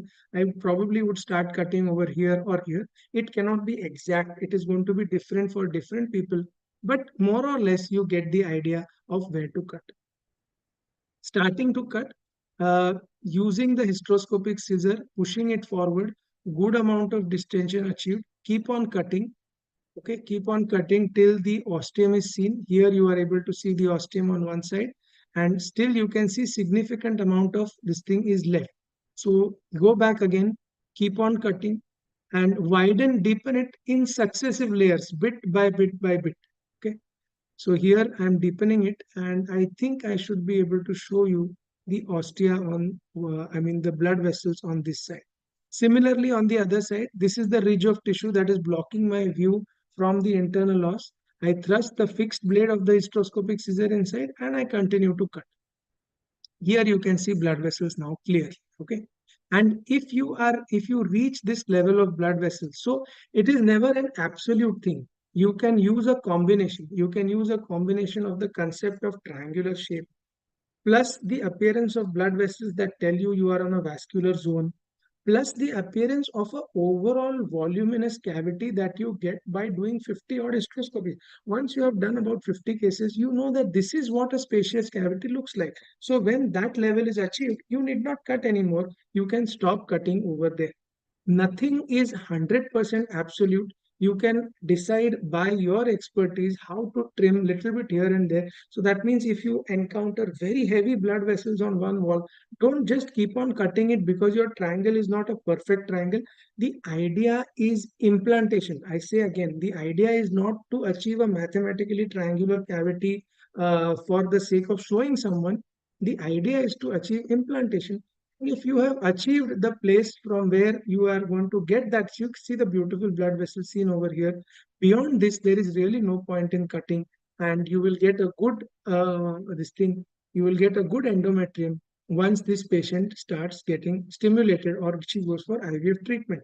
You can yourself see in the IVF when she goes for further endometrial study how the endometrium starts growing better as compared to the rat tailing of the endometrium, which we described in the first session. So then again, a seven-shaped uterus and one-sided metroplasty. So I think one of these videos you have already seen. There is nothing much new in this. I don't know if this has audio. Let me check. Of hysteroscopic lateral metroplasty. Is the audio heard? In this video, we are going to look at two different cases, one with a unilateral T-shaped uterus and the other with a bilateral lateral wall convergence. In this first case, notice that one of the walls of the uterus is convergent as compared to the other. When examined from the point of the internal os, it is seen that the internal os and the ostium on the right side form a straight line. However, when we look at the internal os and its relation to the ostium on the left side, there is a ridge of tissue that is projecting in between these two, and this is the lateral wall convergence that needs to be treated surgically. Some of these publications also refer to this uterus as a seven-shaped uterus or a unilateral T-shaped uterus. As the hysteroscope goes inside the uterine cavity, one can see the correlation between the HSG and the intraoperative findings, where the right-sided ostium is seen very clearly from the vantage point of the internal os.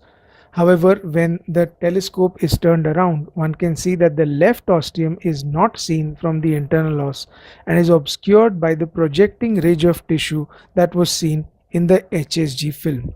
It is this projecting ridge of tissue that needs to be dealt with. This is the operative procedure which is now being started, and the look has changed a little bit because of the chromoperturbation that was performed. Now when we come to this point, we see a distinct transition between the epithelium of the cervix, the internal os, and the epithelium of the uterine cavity or the endometrium, and that is where the transition point is the place beyond which one has to start the incision. So leave out the ring of the internal os and start cutting just beyond the ring of the internal os. It is good to have a new sharp tipped scissor for this reason. Although it may not be practical every time, as in this case, it is a good idea to have a very sharp tipped scissors to do this job. Also note that while doing the cutting, we are using the fixed blade of the scissor which is being thrust into the lateral wall, and the cut is being made over it. This not only makes the incision easier, but it also significantly prolongs the life of the scissor, and the scissor will last for several cases more. Gradually keep deepening the incision on one side until the ostium is clearly seen from the internal os. This is not a surgery that can be done very quickly, and one must take small bites in order to cut the lateral wall just enough not to cause too much post-operative scarring, but to rather try and make it symmetrical with the opposite wall. The line of cut always has to be in the center, that is between the anterior walls and the posterior walls. In this particular patient, because only one wall is convergent, it is very easy to compare it with the other side and see whether it has been done or not. As one reduces the pressure, one notices that there is a flow of blood from the lateral wall, signifying that the fibrous part has now been excluded and we have reached up till the good vascular part. Here this can be said to be the end point of the surgery, as both the ostia are now clearly seen from the internal os, and this is where one must stop the surgery and put in some sort of adhesion prevention measure. We usually use a Foley's catheter. Here both the ostia are seen in one single view, signifying the end of the surgery. The second surgery that we are going to demonstrate now is a bilateral T-shaped uterus or a genuine T-shaped uterus. Compare the HSG film with the normal film in the center. In this particular patient, as the hysteroscope goes inside the uterine cavity, one will find that the cavity is very narrow and tunnel shaped as compared to the normal uterine cavity that we usually find on the hysteroscopy. So this is a very narrow tunnel shaped cavity which can be corroborated with the HSG film that is shown at the side of the image. As one enters this cavity, one sees that it is a very slim tunnel shaped cavity and a deep laterally placed ostium on both the sides, and there is no question at all of being able to see the ostia from the internal os. All that one sees is a tube or a tunnel shaped cavity and deep seated laterally placed bilateral ostia. So this requires a significant correction. Incidentally, there is also a fundal indentation that needs to be corrected. So overall, this is a very narrow and constricted cavity and with a very low uterine volume for the growing embryo. Similar to the first case, the incision will start from just beyond the cervix. Notice the change in color and the difference in texture between the cervical epithelium and the endometrium, and that is going to be the point from where we are going to start our incision. So beyond the internal os, that would be the internal os roughly where the scissor pointed, and just beyond the internal os, approximately of course, one starts the incision. The incision is not taken too deep primarily. One can always deepen in serial cuts as is required, but again the fixed blade of the scissor is thrust inside and the moving blade cuts over it. It is important to have a sharp tipped scissor for this purpose as well. Occasionally, one needs to go back and forth in order to check the location of the ostium, because it is easy to get carried away and make multiple cuts that will deepen but will not make a fine cut that reaches up to the ostium, thereby leaving a ragged edge at the end, and that may not lead to a good expansion of the uterine cavity. So keep guiding your incision based on the position of the ostium on that particular side. Here small incisions are being taken and we see that the ostium slowly starts coming into view. It is not necessary to complete the entire incision in one single go. One can always go back and forth and deepen the incision in successive layers so as to get a fine cut and shape the uterine cavity in the way the surgeon wants. This is a distinct advantage of using the scissor because the texture of the incised tissue can also be seen, its vascularity can be noted, and as one cuts with the scissor, the pressure of distension automatically moves the two walls away and guides the surgeon to the next probable line of cut. So here the scissor is gradually cutting, and as you can see, the uterine cavity keeps opening up. There is very minimal or zero risk of perforation because the ostium itself is your guide and tells you how deep you have to cut in order to achieve a good cavity. When in doubt, one can always take a look on the other side, and because both the halves are symmetrical as we have already seen on the HSG, one knows exactly how deep one must cut in order to achieve the endpoint of the surgery. In case the surgeon is in doubt, he can undercut a little bit on one side and then proceed to do the other side and then come back to the first side again, rather than over incising one side and causing bleeding, which may result in abandoning the surgery too early in the duration of the case. So here a few incisions have been taken, and yet I feel that there is more to be done. There is more deepening of the wall on this particular side that needs to be achieved, and so millimeter by millimeter we are taking small incisions in order to release the uterine wall and make the uterus expand. I am now satisfied with the left side, and we are now going to proceed with the right side. Similarly, also for this side, the fixed blade of the scissor must be inserted into the lateral wall of the uterus and the incision has to be started. The incision is slowly proceeded or progresses towards the ostium, always keeping in mind the level of the ostium and the fact that the scissor must cut specifically between the anterior and posterior walls if maximum separation of both the walls is to be achieved. One notices that because of I think it's the same concepts now repeating, so we can stop this and we'll move on to the next one. What about Collins knife? So can we use a resectoscope for doing the same thing? Yes, you can. How exactly to do this? I will show you. Okay, so this is how we are doing the resection using the Collins knife. And this is the same patient. This is a different patient, but here we are going to use a Collins knife electrode. Let me mute this one. and we go inside. So how would you choose whether to do it with a resectoscope or with a scissor? So for me personally, I think scissor is the best way to go about it. But you need to know with Collins knife also. You can see here, this is the full extra band of tissue which has to go. And if you had to do it with a Collins knife, in fact, the idea is that see, you can see the completely tubular cavity which is there over here. Hmm? If you have to do it with a Collins knife, the advantage is that it is actually simpler to do this procedure with a Collins knife as compared to a scissor.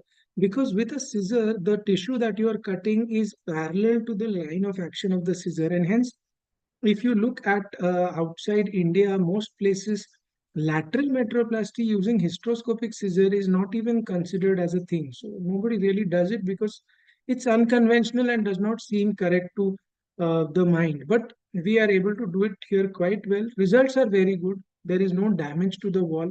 So my preference will be scissor only, but you can do it with a Collins knife also. In the Collins knife electrode, first marking. So can you see over here the distinction and the change in color between tissue? You can see pinkish and reddish. You can see it quite clearly over here, this distinction. So probably this is where I will make a mark, a soft mark with my resectoscope, somewhere like this, so that I know when I'm cutting coming downwards, this is the point at which I should be stopping. Okay. So let's see this now, and let's play that. Okay. So this is the point. I'm going to make a marking incision or a marking point so that I don't want to go too much below this. And then we start. Like I said, it is easier to cut from above down using the Collins knife. So we just start, activate the loop electrode and pull it down. Okay, the tissue separates on its own. This is easier to perform because you are doing a cutting which is perpendicular to the plane of the tissue. And so this surgery is much easier to do as compared to doing it with a scissor. Use pure cutting current, of course, and slowly, millimeter by millimeter, keep moving the loop down. Remember to choose only pure cutting current and slowly keep moving the resectoscope down. With using pure cutting current, I have not found too much of incidence of post-operative Seine formation, but I don't have a large series of results after using resectoscope. Sense seems to suggest that the lateral wall is very important for endometrial growth later on. And so personally, I prefer to do it with the scissor rather than an resectoscope so that there is no collateral damage at all. But that is not to argue that it cannot be done. Of course, it can be done. So this is done on one side. Now we go to the other side. So this is all okay. I don't know if the other, yes, the other side also is being done. You can see same procedure is being performed, same marking was done on the other side as well. And this, I think, will be the final look which you are going to get. So this is one side, that was the other side. And this is a fairly spacious cavity now, which does not need to be resected anymore. So this is how you can do it with a Collins knife as well. Okay. Now, what happens if you by mistake use more of coagulation current? You see an on-table folding of tissue, which I like to call it that way. How exactly does that work? This is, I think, a slightly different patient, but the coagulation setting by mistake has been kept a little more. And I think when you cut, what you will see is, can you see the tissue folding on itself here? Yes. So this kind of thing happens if there is more of coagulating current, and you will see the tissue kind of folding back on itself as you do the cutting. This will create a problem because this will create a lot of cicatrization. Again, the distinction between the internal os and above quite plainly visible in terms of color. And you can see how by keeping the loop in contact for more time, you are causing the tissue to come close to each other. Immediately, this current setting needs to be changed and switched over to the pure cutting current so that this problem will not happen. Same thing I believe is happening on this side also, I'm not sure, but or maybe the current setting has been changed, but this is better little bit. I think we changed the current setting, and this is not so much of folding is not happening because the time spent on the tissue is a little less. Okay, so that's it about Collins knife. Now, is there a place for resection? We talked about resection of septum means en bloc. Is there a place for this kind of en bloc removal in lateral metroplasty also? I think there is, although again, I do not have any published data. I think there is a place in some cases. So which are those cases? Let's see. This is lateral metroplasty of scissor followed by loop resection. So you can see she had a septum. We've already done that. She has a lateral wall convergence. So I'm doing a lateral metroplasty with the hysteroscopic scissor. That has been completed. And at the end of lateral metroplasty, what I find is that there are stubs. Okay, these are stubs of fibrous tissue which are remaining over the lateral walls, and these seem to be very hard. In fact, I tried to cut them with the hysteroscopic scissor. Some of them they get cut, but some still remain as hard as stone. And this again is pure fibrous tissue, no muscular element. This is going to cause some problem to the patient when she tries to conceive. So in these cases, we switch over to the resectoscope, and this slight ridge of tissue which is present, we cut it off using the resectoscope so that the cavity, widening of the cavity is obtained in a good way, and the strip of fibrous tissue which was going to remain there and act as a foreign body is now completely gone, and the patient does better in terms of expansion of volume in the post-operative period. Again, only cutting current and only quick strokes to minimize damage to the surrounding tissue. Of course, you can see, can you see here, this ridge is clearly seen, this ridge of fibrous tissue which has not gotten incorporated. So one can argue that yes, by using current, we may damage the endometrium, but here you can see an obvious fibrous ridge. It is going to serve as a foreign body. So either way, it is going to be a problem. Might as well we give the patient benefit of doubt by excising this fibrous ridge rather than keeping it inside. Okay. Now, hand movements, I specifically put in this video for showing hand movements of resectoscope. So someone had asked for hand movements. So if you can see, for doing this is the lateral metroplasty of this side. That means the patient's left side. So the light cable is to one side. The scissor has come in from here, and I'm doing the lateral metroplasty. Okay. Movement positioning of the light cable is of vital importance if you are going to do this procedure correctly. Also, when you are cutting, notice that I'm not going to be moving the scissor alone. The entire assembly is going to move. Now for the other wall, again, I move the light cable to my side. Now I'm going to do the patient's right wall. But here, if you have a rotating scissor, then that is fine. If you don't have a rotating scissor, you have to turn your hand and hold it on the other side. Maybe there is a video later on for that as well. Resectoscope with voice and lateral wall vascularity, I think we've seen plentifully, so we are not going to do. Post-operative care comes as part of adhesion prevention. We skip this and we will take it directly after the adhesion prevention thing is done. So that's it for lateral metroplasty. We will cover one more lecture and then we will have the question and answers. This is a difficult one. Hysteroscopic myoma resection is a problem area for a lot of people. And let's see this in detail. Hysteroscopic resection of submucous myomas, lower limit, this is already discussed. We are not going to talk about the design of the bipolar resectoscope and the sizes, etc. Again, we'll start from here. So like I told you last time also, a polyp is always a hyperechoic area, and a fibroid on the other hand is hypo or isoechoic. So when the patient actually comes with a report, it is up to you to be able to differentiate whether we are dealing with a fibroid or with an endometrial polyp. Okay, both of them may have a vascular pedicle. That is not the point. But this nature of iso or hypoechoic versus hyperechoic is something that you have to determine before you start. Also, a fibroid will typically cause splaying of the endometrial cavity. So when you see over here, when you see over here, you can see the endometrial lining over here, and then the endometrial lining goes like this. So this is causing a splaying effect on the endometrial cavity, as opposed to a polyp, which will be seen right inside the endometrial cavity and occupying it in a hyperechoic pattern. When to operate, we've already seen the fact that all sizes of submucous myomas need removal is now known. No discussion, no debate in that. Question is, when there is intramural myoma with a submucosal component, should it be removed? And the answer is yes, because this is shown to definitely improve pregnancy rate. If it is a non-cavity distorting myoma, you may leave it alone, but up to a certain size. For me, anything more than 4 centimeter, even if intramural, I would go ahead and remove the myoma rather than have a problem later. Okay. So this is audience quiz number 5.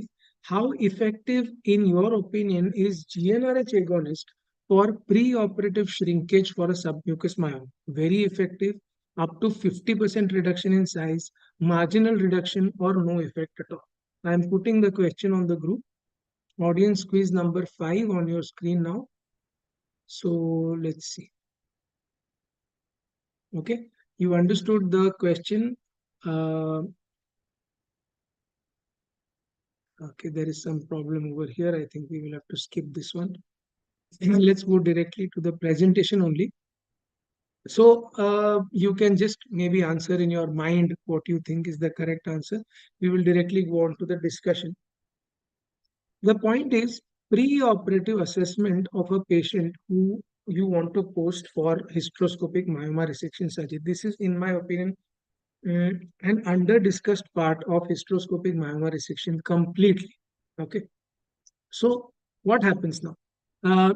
In history, we usually, if you are a busy consultant, the history may be taken by your junior or an associate. But there are certain, apart from the other history points, there are certain specific areas which you have to look into. What is this? COPD, asthma.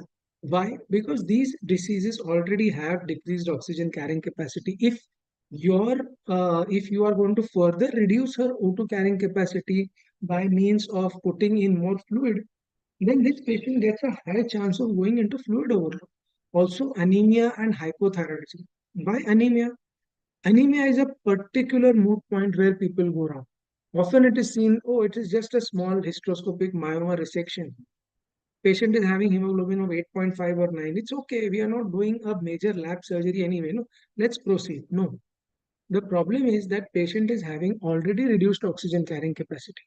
Now you are further diluting the blood to reduce the oxygen carrying capacity even more, and this can push her into a problem. Also, hypothyroidism, patients find it difficult to wake up from anesthesia. And so it is very important that these patients are tightly controlled in their thyroid before you post them for a hysteroscopic surgery. So other than the routine pre-op, this is specifically what you have to see. What about the investigation? We all do all investigations, all that we know. I am particularly talking about hemoglobin and serum electrolytes. Why is that? In hemoglobin, I already told you, but serum electrolytes, especially serum sodium. Why do you want to know serum sodium? Now, what happens is we all know that the normal range of, I'm sorry about normal range of serum sodium is somewhere between, I don't know, maybe 135 to 145.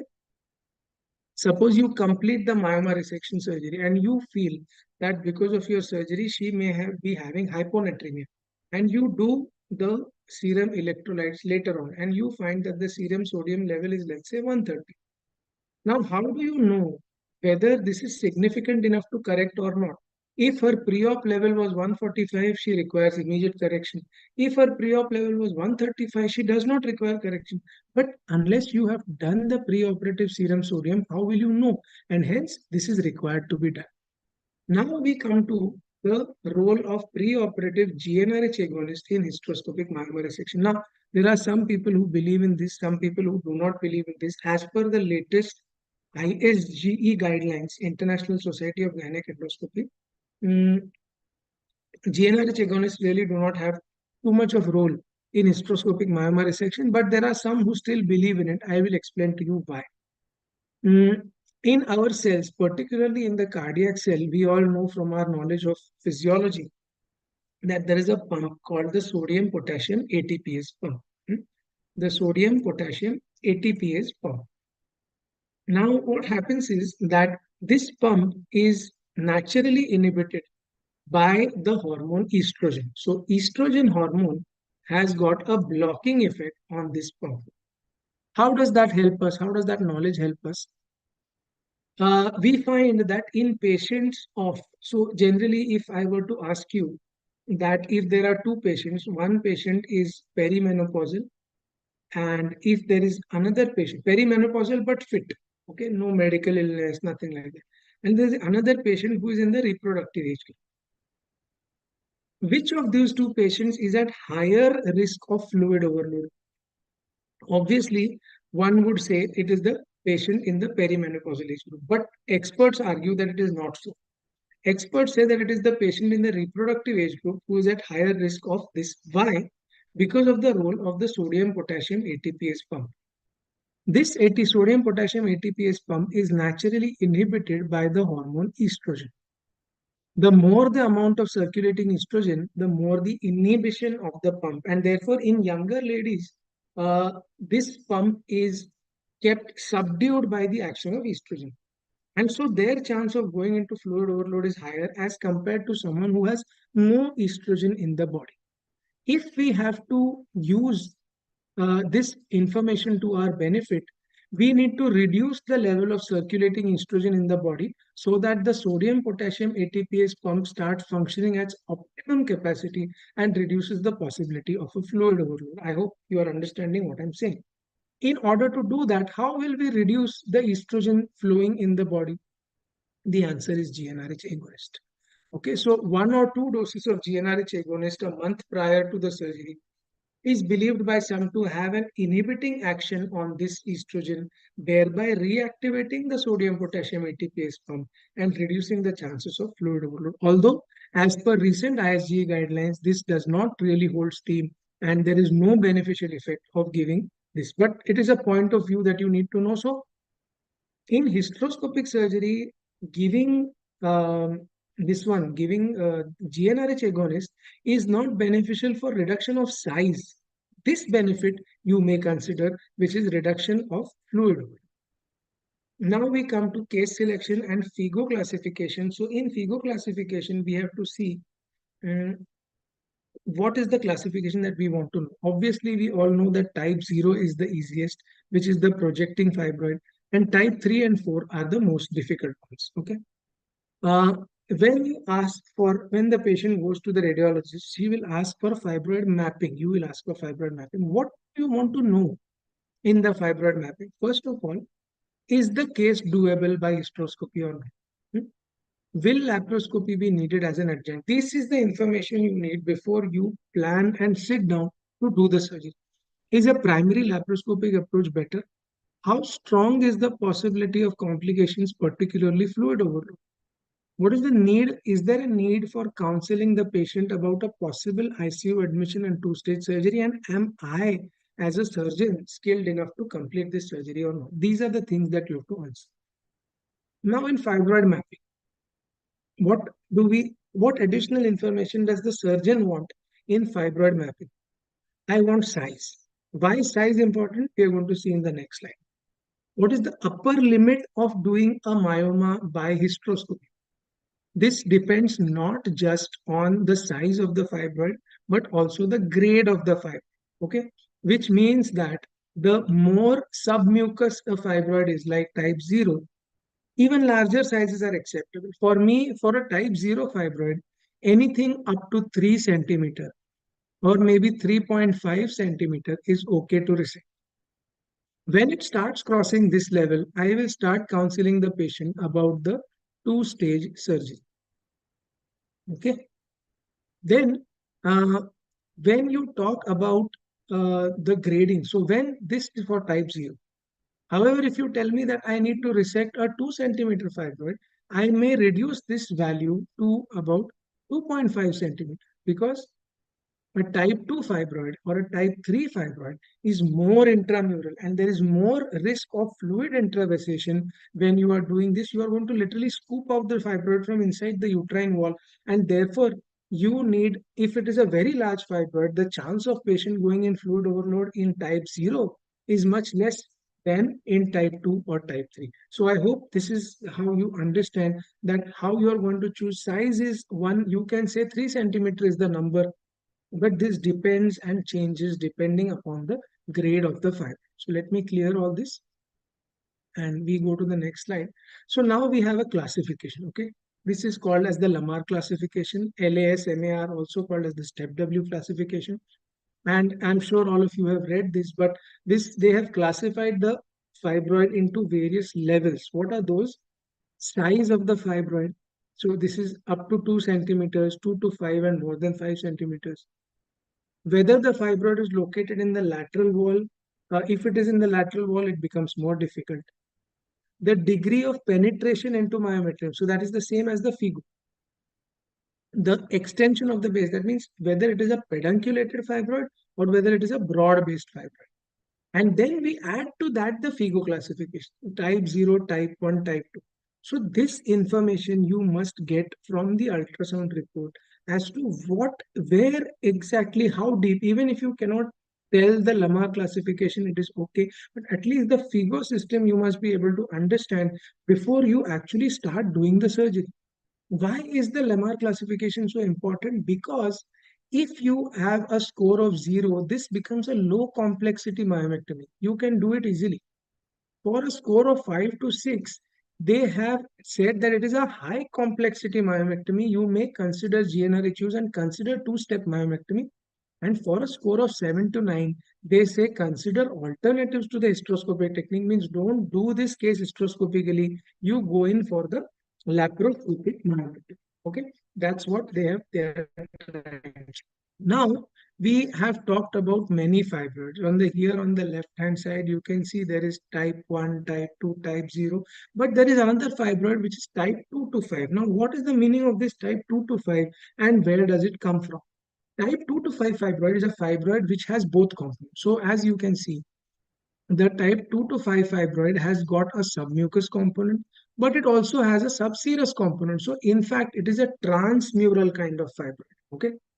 This fibroid will be reported by the radiologist as a submucous fibroid.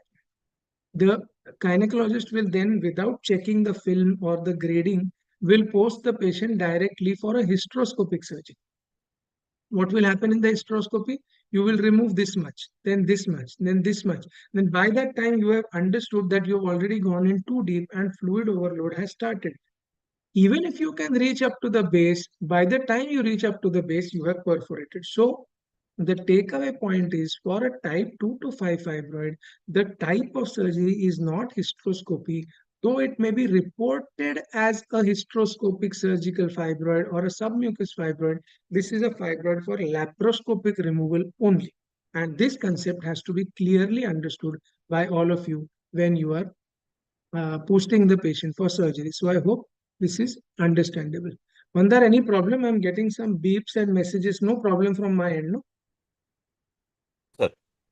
Okay, thank you. So what to look for in a number of myomas? Multiple is more difficult. Size of myoma concept I'm going to talk about. Location, depth, grade of myoma, I told you. Myometrial margin between the fibroid and uterine cilia. So if this is a fibroid like this, okay, first of all, I don't know why I would not want to remove this, but sometimes IVF specialists want this becomes a type 4. And if you have to have this fibroid removed because they say that it is not indenting the endometrium now, but when the endometrium gets stimulated, then it causes a bulge on the endometrial cavity. And for this reason, I have done surgery for this fibroid actually. So when you have to operate on this kind of fibroid, I need specific dimensions. How far it is from the fundus, how far it is from the endometrium, how far it is from the serosa. So I can exactly calculate what is going to be my risk element before I do the surgery. Now comes the concept of size of myoma. Okay. So try to understand between lap myomectomy and hysteroscopic myomectomy, there is a huge difference when we talk about size of myoma. What is that difference? Let's say that we have got a fibroid which is 4 centimeter in size, diameter is 4 centimeter, and you are doing the lap myomectomy. If the diameter of the fibroid is 4 centimeter, that means the radius is 2 centimeters. Let us say that I increase the size of the fibroid by 2 centimeters. By 2 centimeters, I increase the size of the fibroid. Will it make too much of difference for you in terms of lap myomectomy? From 4 centimeters to 6 centimeters? Not much, because this is just a 50% increment in the size. Okay. However, when I'm doing a hysteroscopic myomectomy, I am not dealing with the diameter of the fibroid. I am dealing with the volume of the fibroid. And we all know that volume of a sphere is given by the formula pi r cube. And therefore, when it is a 2 centimeter fibroid, the volume of the fibroid is going to be this much, multiplies pi multiplied by 8, but only on increasing 1 centimeter of radius. 1 centimeter of radius, the volume of the fibroid is going to increase by a factor of not 50%, almost 330% increase, at least a 300% increase in. So it is when we say that it is a 3 centimeter fibroid versus a 4 centimeter fibroid, it's not a big deal by lab, but by histro, a 1 centimeter increase in fibroid is a very big deal, which you have to remember when you post your cases. Okay. Also, fibroid mapping, I told you what distances we want. I need all these distances if I'm supposed to do the surgery, or best is do it yourself. You have an ultrasound in the OT and keep checking when you're doing the resection whether you've done it or not. Now, there are a lot of ISG recommendations. This is a beautiful paper which all of you should read. We are a little short of time. So I'm going to simply share all the literature that I have in the WhatsApp group. So you can just keep looking at it. There's a lot of stuff here, and they have given 10 very good recommendations on what they feel is the correct thing to do. It's a beautiful paper written by some very eminent authors in the US. Of course, Professor Bruno, who is my teacher, is also part. Dr. Ahmad Rizi is also a very good hysteroscopic surgeon from Algeria. Paul Bart de Vries is also from this one, Belgium. Adel Sedrati also from Algeria. Alexandro Ludo, all of these Dusan, these are all very good authors, and this paper makes a worthwhile read. So I'm going to put it up, all of these papers in a Google Drive, and you can download it and read it at your convenience. So I would have loved to read it out for you, but we are running a little late, so we have to move. How to use the resectoscope, types of resectoscopes and their assembly we've already covered in part 1. I told you that we have monopolar, semi-bipolar, and a true bipolar, and how they are different. Please check that info if you have not checked it so far, because this is a continuation of that. Now what I'm going to show you is how to handle the resectoscope. Again, the settings, this is what I use. I have an Allen cautery. I use it at 130 cut and 30 coag, which gives me best benefit. Depending on your brand, you can choose your settings. Choose the lowest settings that give you the best possible effect, obviously. Now, how to handle the resectoscope, okay?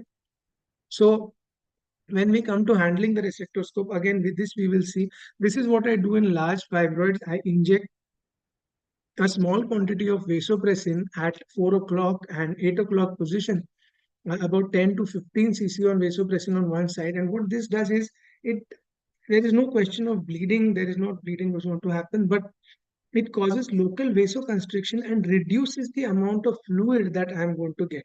Okay, so here I have made the connection. You can see that this is the inflow, this is the outflow, this is the light cable which has been attached, and I'm going to start the resection. Okay, however, if now I'm taking the bipolar cable, since I'm using a pseudo bipolar, I'm going to have two cables that are going inside from the two sides. This is an Indian resectoscope unit with a pseudo bipolar kind of machine.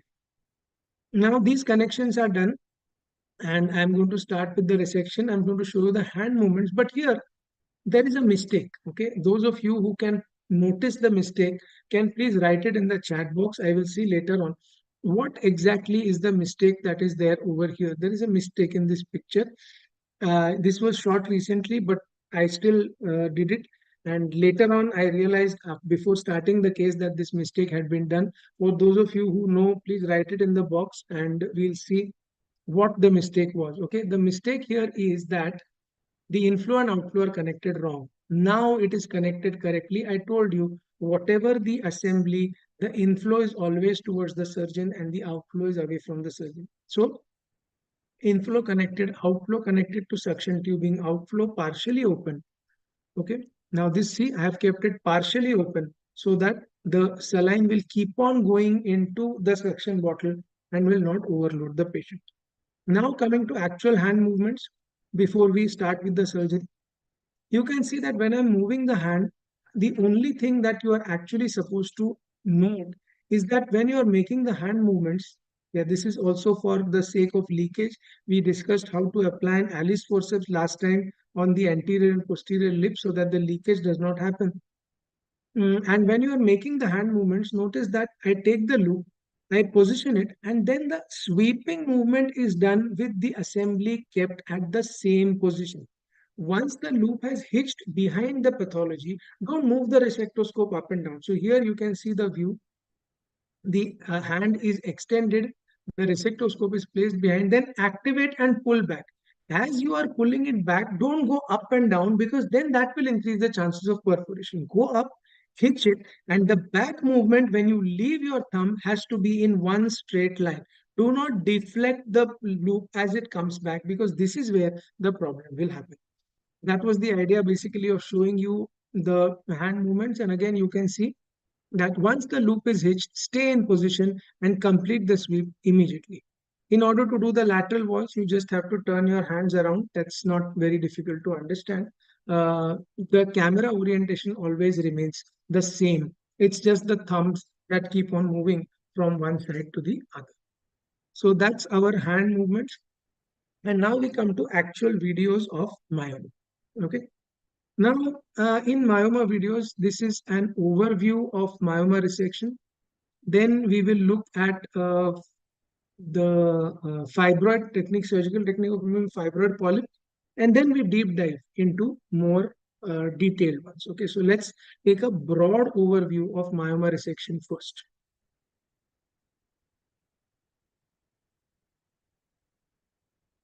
Okay, so right. Okay. The concepts that we've already discussed, I'm going to generally skip out. Yeah, so this is vaginal fibroid polyp. Okay, we'll start with type 0 and then move on to type 3, type 4. This is vaginal fibroid polyp. You can see that there is nothing inside the uterine cavity. This is all hanging completely down inside the vagina. And you can see it has got a thick vascular pedicle. The only thing I want to emphasize upon, avoid the tendency to pull this fibroid polyp out directly. Why? Because you see when you're going in with the resectoscope, slowly start making cuts. If you do not have the resectoscope, I would advise you not to do this surgery because as you start making cuts, you see I'm slowly deepening the cut in order to see how far I'm supposed to make the final cut. And as I keep deepening the cuts, one cut, two cut, after some time you start seeing that I will start getting a blood vessel. Okay. This is because this is a large fibroid polyp, almost 3-4 centimeters hanging inside the vagina. And gently I am cutting the top fibers in order to expose. Suddenly the view becomes red and you will be able to see that there is a pulsating blood vessel situated right there. This arterial bleeding is happening in spite of the positive pressure that I am giving intrauterine. So you can imagine it's a proper vessel. Simply switch to coagulating mode of resectoscope and burn the base.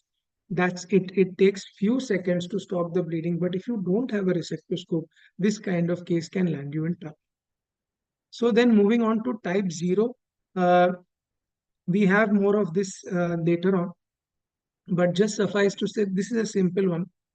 Position the loop behind the fibroid, activate and pull. Okay.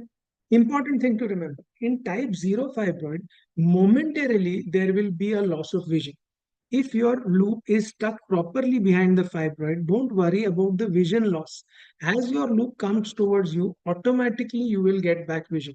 The mistake that you can make is to leave the cut halfway. That will leave such strands or pieces of polyp which are already attached to the fibroid hanging out in various directions. So that will create more problem. Complete the scoop completely, detach that piece and then go for the next piece. That is how you are going to deal with a type 0 fibroid. Now here you can see that the type 0 fibroid has been completely removed. Now you go to type 1 or type 2. This is a fibroid which is kind of hidden underneath a septum. And now you can start, I'm sorry, you can start seeing it at this level, I think. Right. So this is the fibroid. You can see this is the bulge of the fibroid seen on the lateral wall. This is a polyp. This is a type 2 fibroid. So we start resecting the fibroid, and the same method as for a type 0. So you keep resecting until you reach up till the level of the endometrial lining. Once you have reached the level of the endometrial lining, then you need to assess how further deep you want to go. And that is that. See, so here now the fibroid is still bulging. I can keep cutting more of it. I cut more, push away the chip. And can you see now that there is something which is happening, and the fibroid is moving preferentially a little different from the rest of the uterine wall. Okay. If I push the mass, you can see that there is movement of the mass separate from the uterine wall. Okay. This means that we have reached kind of up to the base of the fibroid. At this point, I'm going to use the loop to gently push the fibroid away. Remember that when you're doing hysteroscopic myoma resection, the dictum is to always pull towards you, never activate and push, except for some situations which we call as a cold loop dissection, which I'm going to talk about. So you can see that I'm scooping out the fibroid. The brownish texture of the fibroid is clearly seen. Okay, the brownish texture is clearly seen as compared to the pink texture in the background.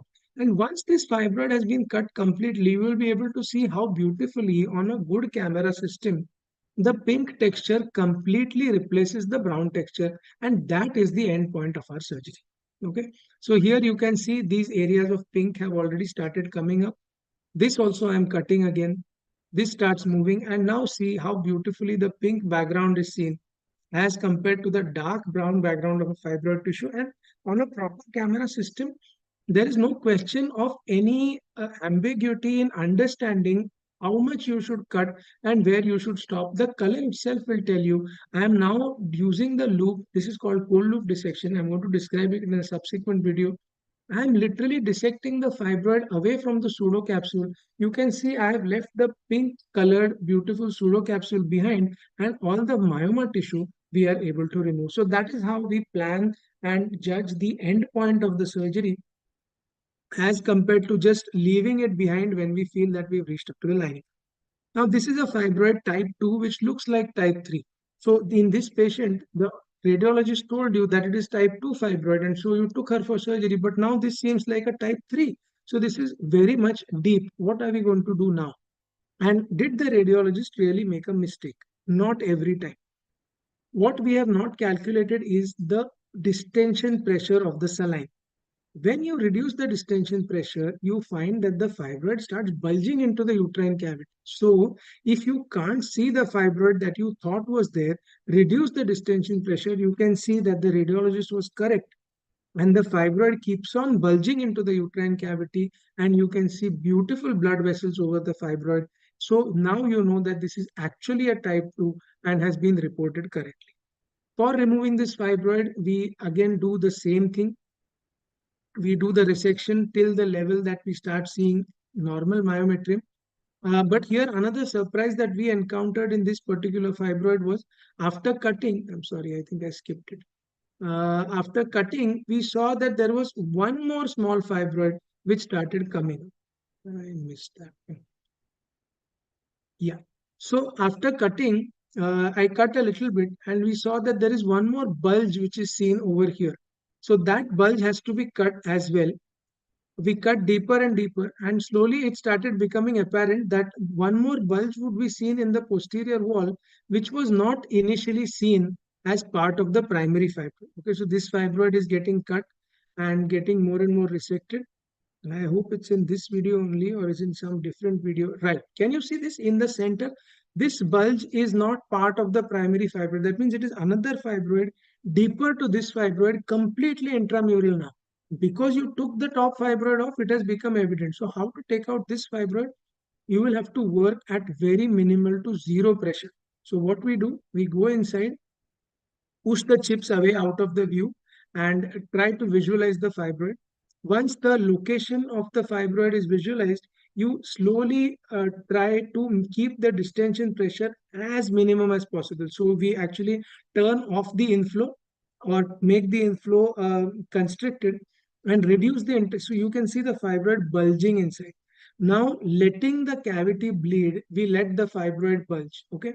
And at minimum pressure, you wait till the fibroid comes in and make a quick snap and immediately increase the distension pressure again. Bring it to normal. Now the fibroid is isolated and hanging, and now it is child's play to remove this fibroid as compared to digging it out like taking out a scoop of ice cream from a cup. This is the concept of, I think this we are taking this in a subsequent lecture. So this is okay. Fibroid polyp surgical technique we already saw in the last video.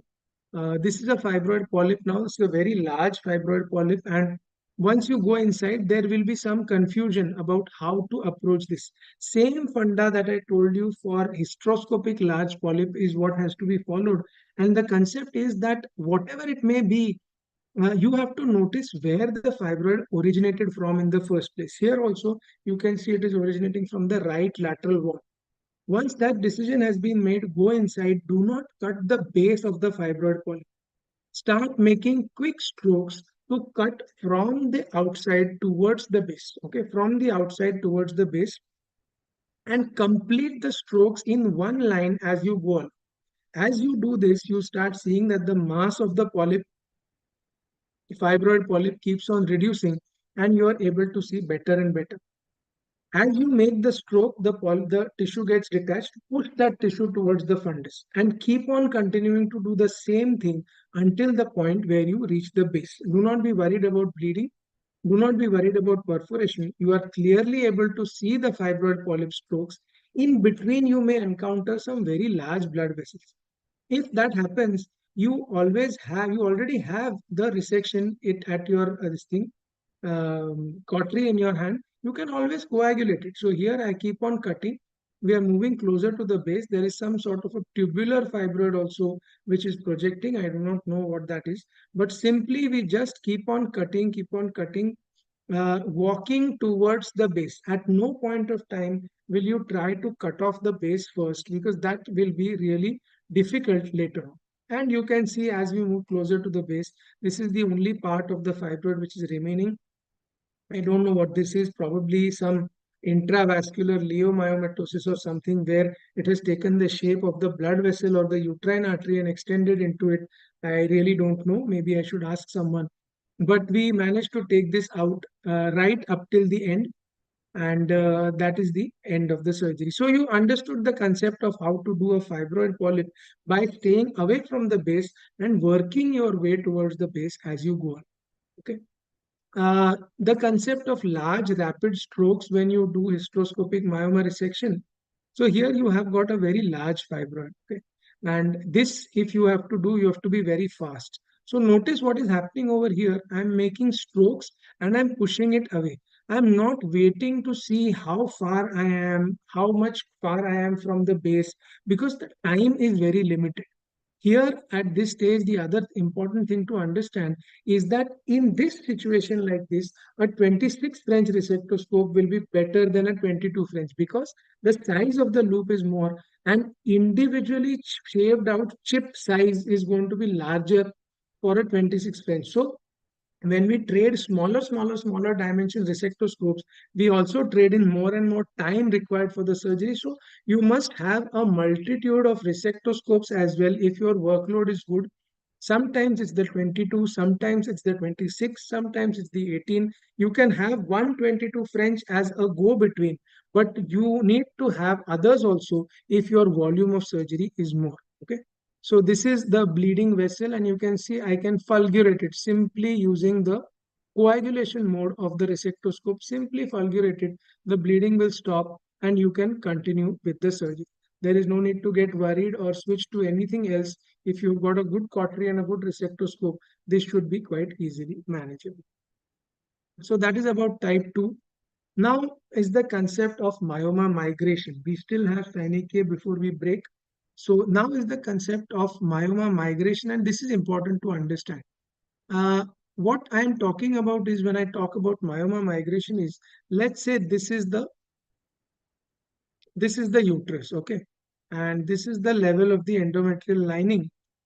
It is postulated that all fibroids start as intramural fibroids only, all of them. Then How does the fibroid become subserous or submucous?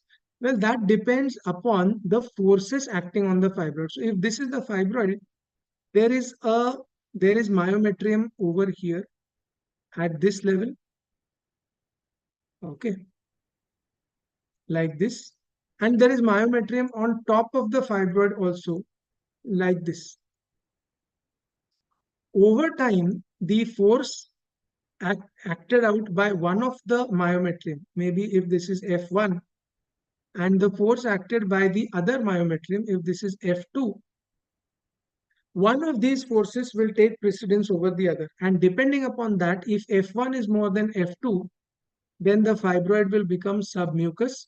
And if F2 is more than F1, then the fibroid will become subserous. And if they are the same, the fibroid will remain where it is. This is the concept which has been proposed. Now, how does that help us in surgery? Because we are surgeons, we are concerned with the concept. So let's see this animation of myoma migration. This was given to me by my boss, Professor Bruno. Let's see how this is. So they talk about the same thing. There are two forces, one acting from below, one acting from above. And as the myoma develops, one of these forces takes precedence, and either the myoma shifts down or the myoma shifts up, depending on which of the two forces is a larger force as compared to the other. So if it is the down force, then the myoma will gradually start moving up. And if it is the up force which is predominant, the myoma will start becoming more and more intramural or subserous. Okay. So we are going to use this. We are going to use this in actual surgery. One of the references for using this is what is called as the OPM technique. Again, we do not have time to read out the literature. I'm going to share it with all of you in the group. And what we see is that this technique has already been published by Professor Betoki and Professor Attilio and other experts in the field of hysteroscopy, where they talk of doing. So there is a patient who has a type 2 myoma or a type 3 myoma. They will take the patient in the office, visualize the fibroid, and they will simply cut the pseudocapsule of the fibroid in the outpatient department with a scissor. Then this patient is left alone for a few months. She comes back after a few months, after which she is posted for inpatient hysteroscopy. But what you find is the fibroid, which was difficult to access earlier because it was intramural, because the top part of the covering has been taken off, this fibroid migrates on its own to the intramural, to the submucous side, and you're able to remove it much better. I hope you understood what I said. If not, I'm going to share this paper and you can read it at your convenience. A short demonstration of what this means. This is, of course, not done in outpatient. This is done in inpatient, but this is to understand what I mean. Okay. This is a small submucous fibroid on the anterior wall. I'm taking a hysteroscopic scissor and I'm de-roofing the fibroid, if you will call it that. I'm simply cutting the pseudocapsule of the fibroid. And once this pseudocapsule is cut, you can see that just by cutting the pseudocapsule and waiting for a few minutes, the fibroid starts popping inside without me doing anything much. Once it has started popping inside, I start cutting on the sides, and as I cut the pseudocapsule more and more, the squeezing pressure of the uterus itself forces the fibroid down. Also, what I'm doing, I'm poking the scissor and pushing it with the poked scissor inside so as to make the fibroid more and more submucous. But you can see where I'm going with this is that the fibroid is getting converted from a deep fibroid to a more superficial. Of course, I switched over to resectoscope because you can see a bleeder over here and I don't want to make a mess. But you understood the idea and the concept of the PM technique. Okay. Now we go to cold loop dissection. I think this one has a voice. So let me just check that. Hello everyone. So this is a case of a simple and straightforward hysteroscopic myoma resection for a type 0 to type 1 submucous myoma. As you can see over here, this is the uterine cavity which is seen clearly. This is the external contour of the uterus about here. And as you can see, there is a submucous myoma sitting right over here, which can be seen to be clearly indenting the endometrial cavity. and this of course requires removal, because with the presence of this submucous myoma, there is no way that the patient will be able to conceive with such a large space occupying lesion occupying the uterine cavity. So the procedure starts, and we can see that the hysteroscope is entering into the uterine cavity, and as the hysteroscope enters, you can clearly see that there is a bulge of the fibroid which is seen on the right lateral wall. There is no similar bulge on the left side, and there is a small polyp though. And what is surprising is that in the ultrasound report we saw that there was a type 0 to type 1 fibroid, which actually means that the fibroid in its size should have been at least, once you start the hysteroscopy, should have been at least this big or this much projecting inside. However, what we forget is that the pressure of the distending saline causes the fibroid to get pushed up and into the myometrium, and as a result of which this fibroid, which actually would have appeared to be type 0 or type 1 in the ultrasound, now appears to be type 2 in the actual surgery. So our job is to convert it from type 2 to type 1 and make our surgery safer and easier, rather than try to operate on a type 2 and make the surgery more difficult by having to burrow inside the uterine wall, thereby increasing the possibility of a perforation as well as increasing the possibility of a fluid overload. So the first thing to do is, whenever you are doing diagnostic hysteroscopy, one must quickly scan the uterine cavity for any other abnormalities, and in effect what we are doing is we are kind of planning the surgery. Planning the surgery to decide exactly from where the cut is going to be made, how it is going to be made, and what is going to be the end point of the surgery, and so on. Unlike laparoscopic surgery, hysteroscopic surgery is very different, because you do not have the luxury of wasting time inside intraoperatively, because every minute that you waste is going to push the patient closer and closer to fluid overload. So with this assessment done, let us start with the operative part of the case. So before starting with the operative part, one additional thing that we do, we reduce the distension pressure. And here you can see with the reduced distension pressure how the fibroid bulges inside the uterine cavity of the uterine cavity, hemorrhages that have set in, and the picture inside has changed. If I had not done office hysteroscopy before and directly proceed to put, because of this dilatation, there are some artifacts created, activated and pulled towards the surgeon. The clear differentiation here between the fibroid and the texture of the myometrium is clearly seen. So you can see over here, this echo texture is definitely different from this one, which is more pinkish. This is more whitish. And what I'm going to try and do is, you can try and imagine that this was the fibroid over here. Yeah, this part of the fibroid has already been shaved off, and this part of the fibroid now remains. So what we are going to try and do is that we are going to try and do what we call as cold loop dissection. When this is not a loop specifically for cold loop dissection, there are more sturdier loops also available. But basically what cold loop dissection does is that you can imagine that if this is the outer limit of the myoma, then there is a pseudocapsule here, much the same way as there would be a pseudocapsule in laparoscopic myomectomy, and that pseudocapsule is holding the fibroid back. So with movements of the resectoscope, what I am going to try to do is I am going to try and push the fibroid away from the myometrium at the level of the pseudocapsule. And with the fibroid gently tented, I am going to give a very small burst of energy. Yeah, a small burst of energy. And when I give this small burst of energy, I am going to push the fibroid away and not pull the resectoscope towards myself. Remember, this is only to be done when you are quite confident with your hysteroscopic surgery, and this may be considered as an advanced level of hysteroscopic surgery. As far as the beginner or standard teaching is concerned, the dictum always is, do not push with the resectoscope. So remember that if you are in the learning earlier part of the learning curve, you will not attempt this maneuver, but as later on when you move along, you find that this maneuver becomes very helpful in dislodging the fibroid from its attachment to the myometrium and getting the result that you want, which is conversion of a deeper type 2 or type 3 myoma into a type 0 or a type 1 myoma. So let's play the video, and you can see with the reduction in pressure that I am doing successively, you can see how the fibroid bulges into the uterine cavity.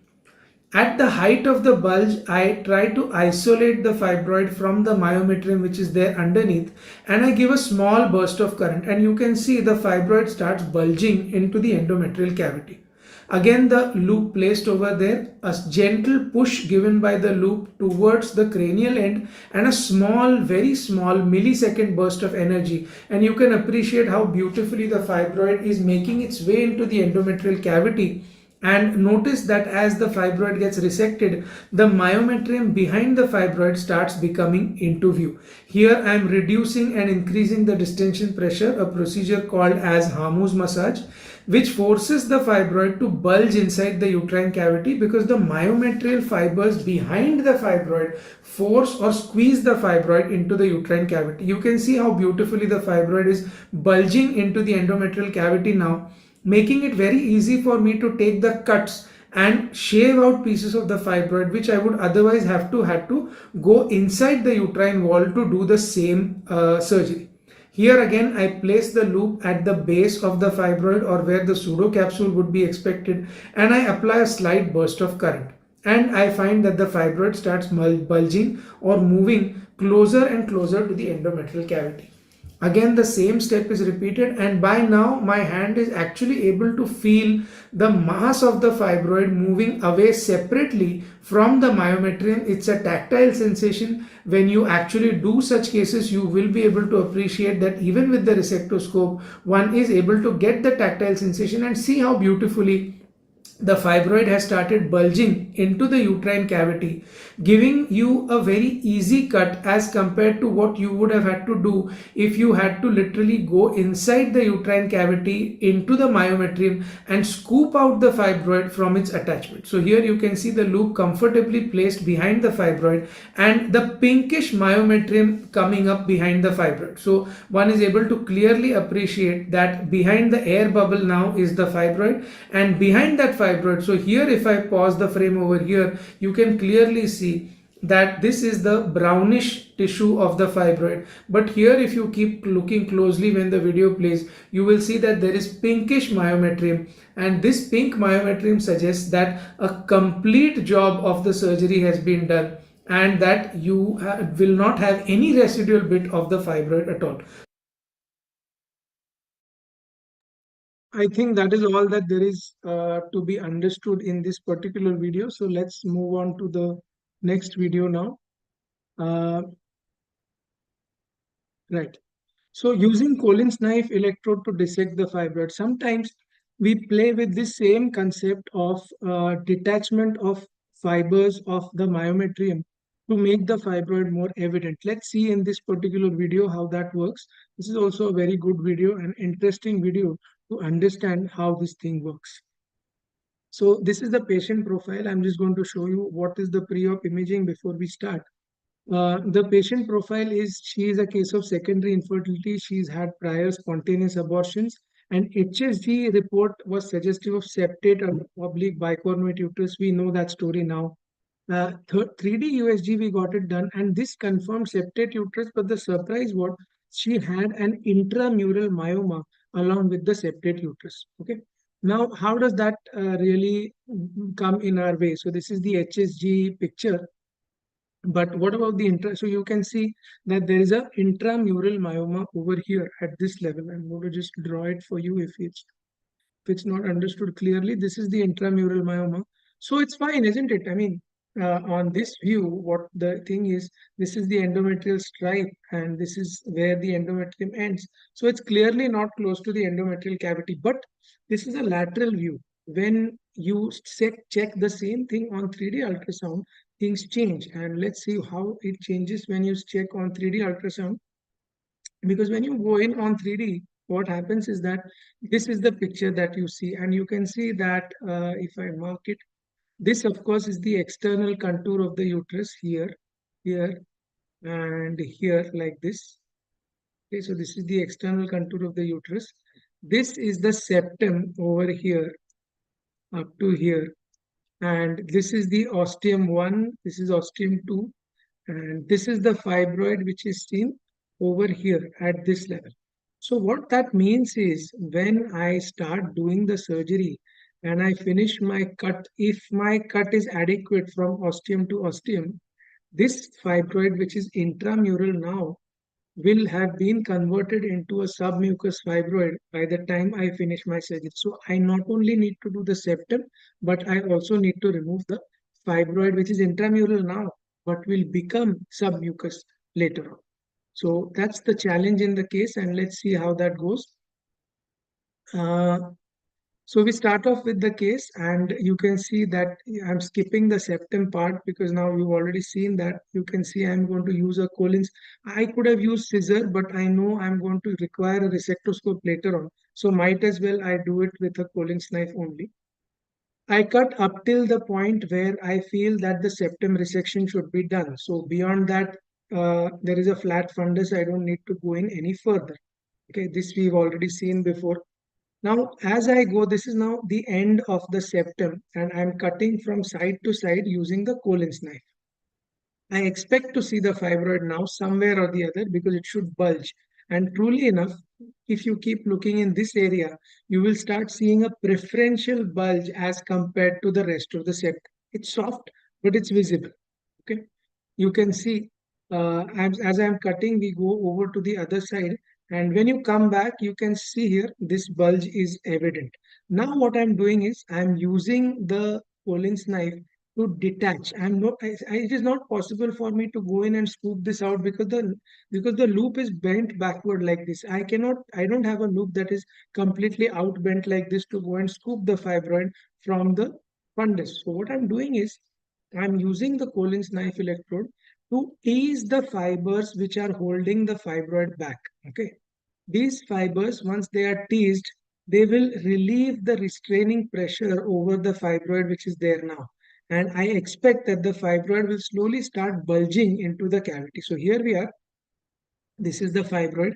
You can see the roughly appreciate a circular thing.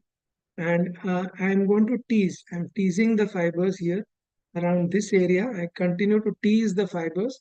And as I tease the fibers, you see the fibroid becomes more and more bulging inside the cavity.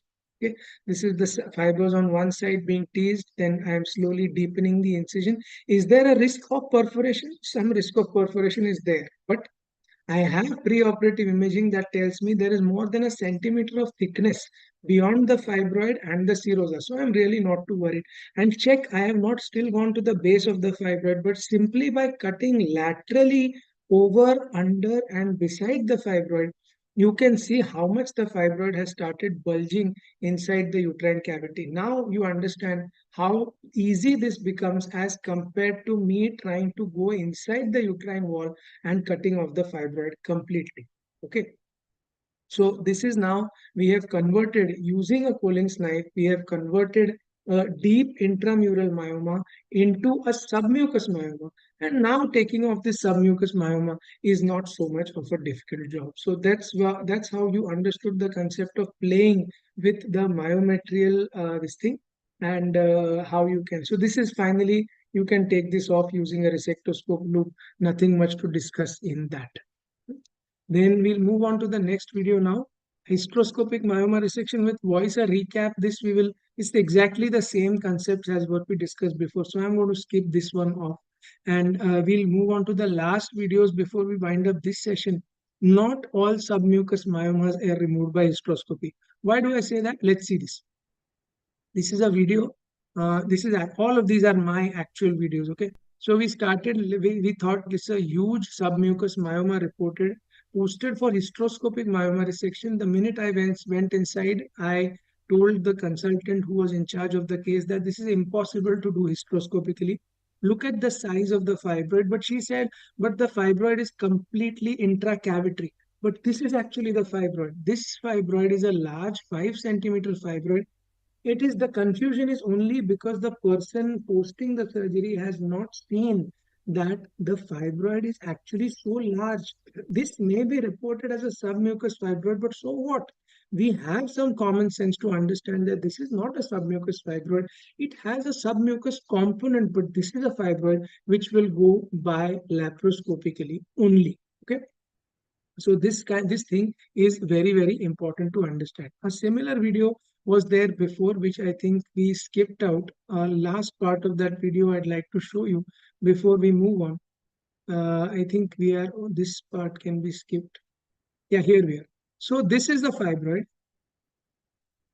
Yeah, yeah. So you can see this was the fibroid. There is a good temptation to remove this fibroid by hysteroscopy, but the radiologist is sure that this is a majority of this component is intramural. So though I think I can remove this by the cold loop dissection technique, good sense prevails and I decide to go in by laparoscopy.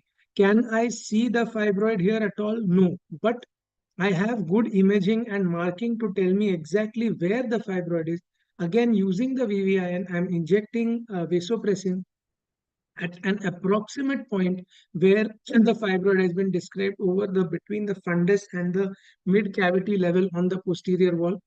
We take an incision over the myoma or over the myometrium. Now the myoma starts becoming visible and you can now put in a myoma screw. Look at the size of this myoma. If I were to remove this myoma by hysteroscopy, I would definitely create a complication in terms of fluid overload. Now, by doing a laparoscopy, yes, I have given the patient a abdominal scar. Also, you can see that by the time the fibroid is out, the endometrium is open. So the endometrium also has got opened, but it is better. Opening the endometrium by doing laparoscopy is better than shaving off a large surface area of the endometrium, which is going to be irreversible and detrimental to the patient in terms of her fertility. So yes, she got a laparoscopy scar, but the fibroid is removed. Similarly here, look at this large fibroid. One is tempted to start doing this by a resection hysteroscopically, but the radiologist is sure that this is a case of lap myomectomy, not hysterectomy. Look at the view from top. How can you possibly remove this fibroid by hysteroscopy? Okay, so not all submucous fibroids are removed laparoscopically. There is the endometrium. I don't cut here. I will damage endometrium. Gently, I push off the endometrium over the fibroid. The fibroid walks out, and in this case, without even opening the endometrial cavity, I am able to remove the complete fibroid. So this is what we need to really remember before we do the case. Okay, hysteroscopic oscillator we are going to see later on in the recent advances. So that's the end of the myoma.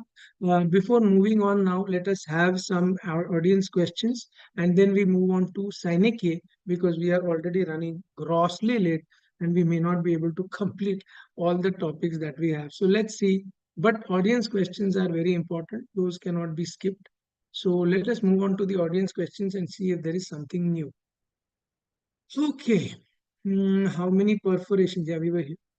Post-septal follow-up additions, you mean we are going to discuss very rarely. Did that.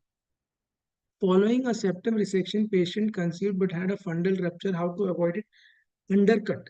They leave a little bit of the convexity behind. Don't make it flat. How are we sure of depth and avoid perforation lateral metroplasty? Both walls and fundal. No, not ultrasound guided.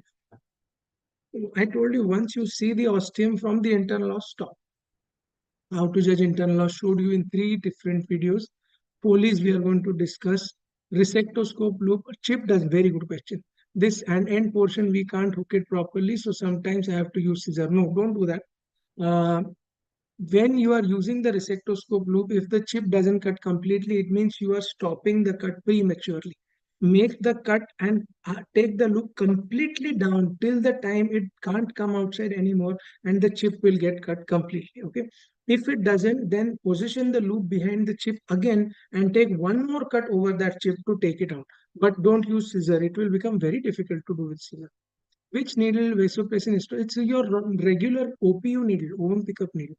Please share your chapter. I don't have PDF. Photograph I have. I'll try to send. which software you are overwrite and so on. I use all my video editing is done on a software called Cyberlink Power Director.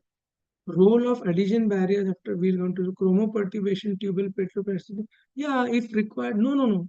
If all metroplastic cases means if she is doing, we are doing laparoscopy anyway, I do tubal patency. Otherwise, only hysteroscopy for IVF not required. Various appearances on the endometrium on hysteroscopy and how to interpret them. Yeah, I will. There are many PDFs on this. This we are not going to discuss this in operative techniques. There are many PDFs and many papers on this as well. Much of the work on this you will find by Dr. Alka Kumar. So if you just Google for her name online, you will get this information very well. How long Foley's has to be kept? Semi-bipolar over true bipolar already discussed. Cannot repeat. Cover the operating unit. Cover the operating unit? I did not understand. The purple ring washer over just design difference. Sterilized light cable. Sterilization is not part of discussion. I keep it in liquid means side X parasafe. Methylene blue in metroplasty. Don't give methylene blue in metroplasty. This is given for chromoperturbation. Only thing is sometimes it outlines the exact place where you're supposed to make the cut. But it's not something that you should be used. IV methylene blue is not given. How do you remove for type 01 fibroid? Yes, so this is a good question. A 5 centimeter type 0 fibroid lap again has no role, even though the fibroid is very large. So this specific category of patient is where two options come into play. Either one option is you use a tissue removal system, okay, like a hysteroscopic morcellator that will be able to complete.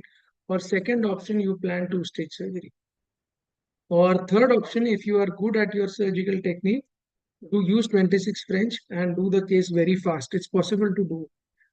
If it is type 0 and 5 centimeter, it's possible to complete in one setting with 26 French and very good hysteroscopic surgeon. I have seen some legends like Professor Dr. Krishna Kumar do this live in conferences, though it is very difficult. If person knows how to do it, can be done. How to remove the fibroid pieces after resection? You can use ovum forceps or you can trap it in the loop and take it out. How to calculate? No, there is no way to calculate endometrial loss. Balloon tamponade we are going to do. Bleeding post-op, which is not seen due to water later. Yes. So the bleeding, which is, so there are two types of bleeding, like I told you. If it is seen intraoperatively with the distension pressure still on, that means it is usually arterial bleeding. It has to be controlled with resectoscope coagulating current. If it is if it is capillary bleeding, it will not be seen when you are doing the surgery. This type of bleeding usually stops later. Still, if you have any doubt, you can always put the Foley's.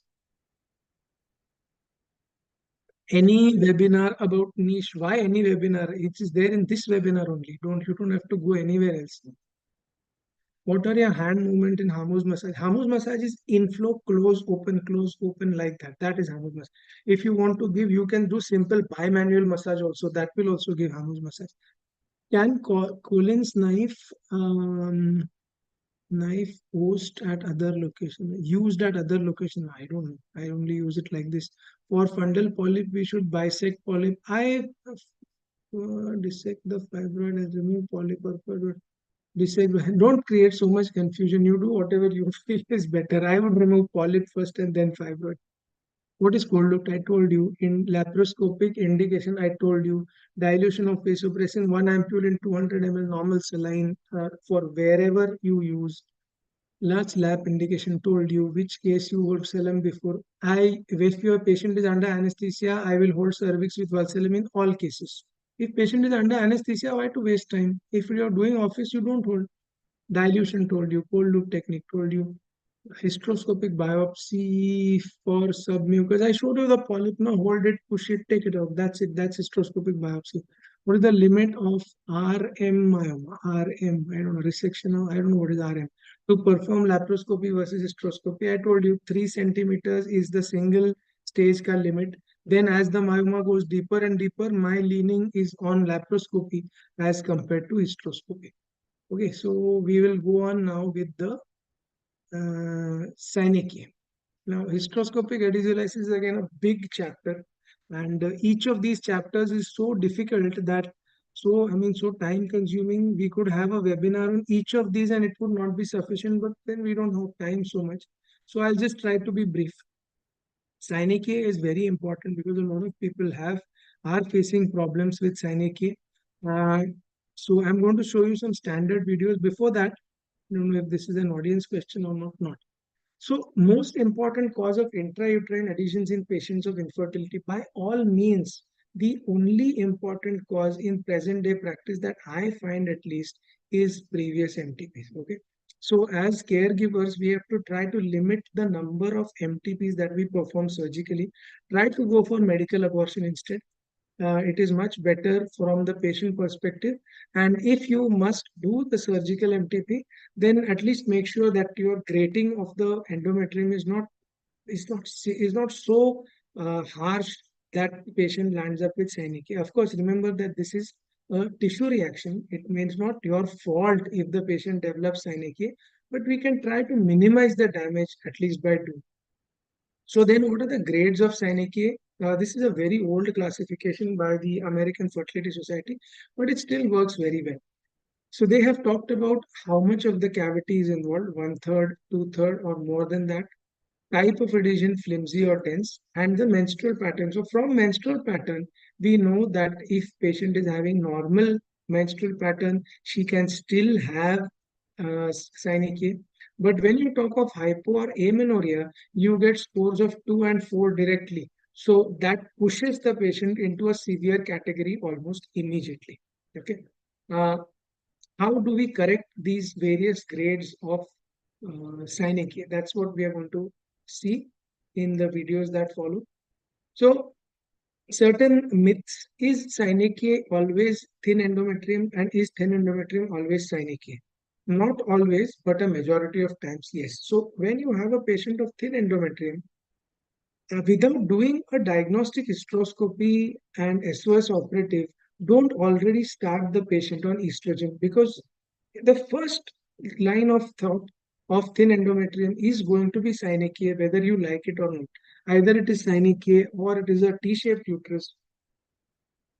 But in a large number of patients, you will find, rather than estrogen deficiency, which is in my understanding not so common. Scissor or cautery, always scissor as far as possible in these cases, okay?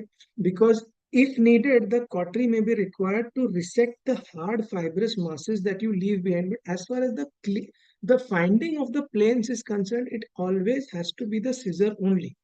Concomitant laparoscopy always, and consent for laparoscopy always. These two questions I'm going to answer in the next video that comes up, and these are important questions. And the last question is, what about adjunct therapies like PRP injection? So let us see this one by one. First of all, we will take the grades of synechia as they move along. And one would think that synechia, which are at the top of the uterus, are usually the most difficult. But in fact, that is not the case. So if I were to draw the uterus like this, and the synechia over here, these are the easiest to tackle. Okay. Then little more difficult are the synechia over here to tackle. Then more difficult are here. And the worst synechia, in my opinion, are the synechia which are at this level. Why? We are going to see in the cases that follow. But this is usually how I place the patients in terms of difficulty level. So let's see, cervical dilatation with scissor we already discussed in the previous webinar. I'm going to just give you a short listing of how cervical dilatation with scissor is done. Sometimes we have entry-related synechia at the internal os itself. So simply what is done, rather than forcing the dilator through and causing a false passage, we thrust the scissor inside. You can use the scissor or you can use the grasper. Thrust it inside, open the grasper and take out the open grasper. Okay. Thrust it inside, open the grasper and take out the open grasper. This allows you to dilate the os under vision. So this is like a visual dilatation of the cervix. Major advantage, you know where you are poking, you can see the hole and then you are poking it. So possibility of entering it into a false passage is very, very less. As you make the cuts, keep cutting slightly over the area that you have widened, and gradually you find that the area keeps on opening up slowly and steadily. and you are able to make an entry inside without using a dilator. So nothing wrong in using the dilator. But the point is that when you're using a dilator, there is a possibility. So this is literally between the external and internal loss. Now you can see the internal loss, and then you can proceed inside comfortably. Okay, there are sinus here also. Nothing wrong with using a dilator, but if you make a mess right at the starting point, then everything, the entire plane of the dissection gets lost. Okay. Now I am going to show you some of these simpler stages first, and then we will see the most difficult one in a video with voiceover later on. The most easy concept is antero-posterior synovial bands. We always believe when we talk of synovial, we think that there must always be bands which are running from anterior to posterior, but that is not always the case. So how does this work? Let's see this video. These are antero-posterior synovial band. You can see a beautiful band right there in the center. Okay. Mm, Generally, what would you be tempted to do? You would be tempted to go inside and cut the band in the center right here, correct?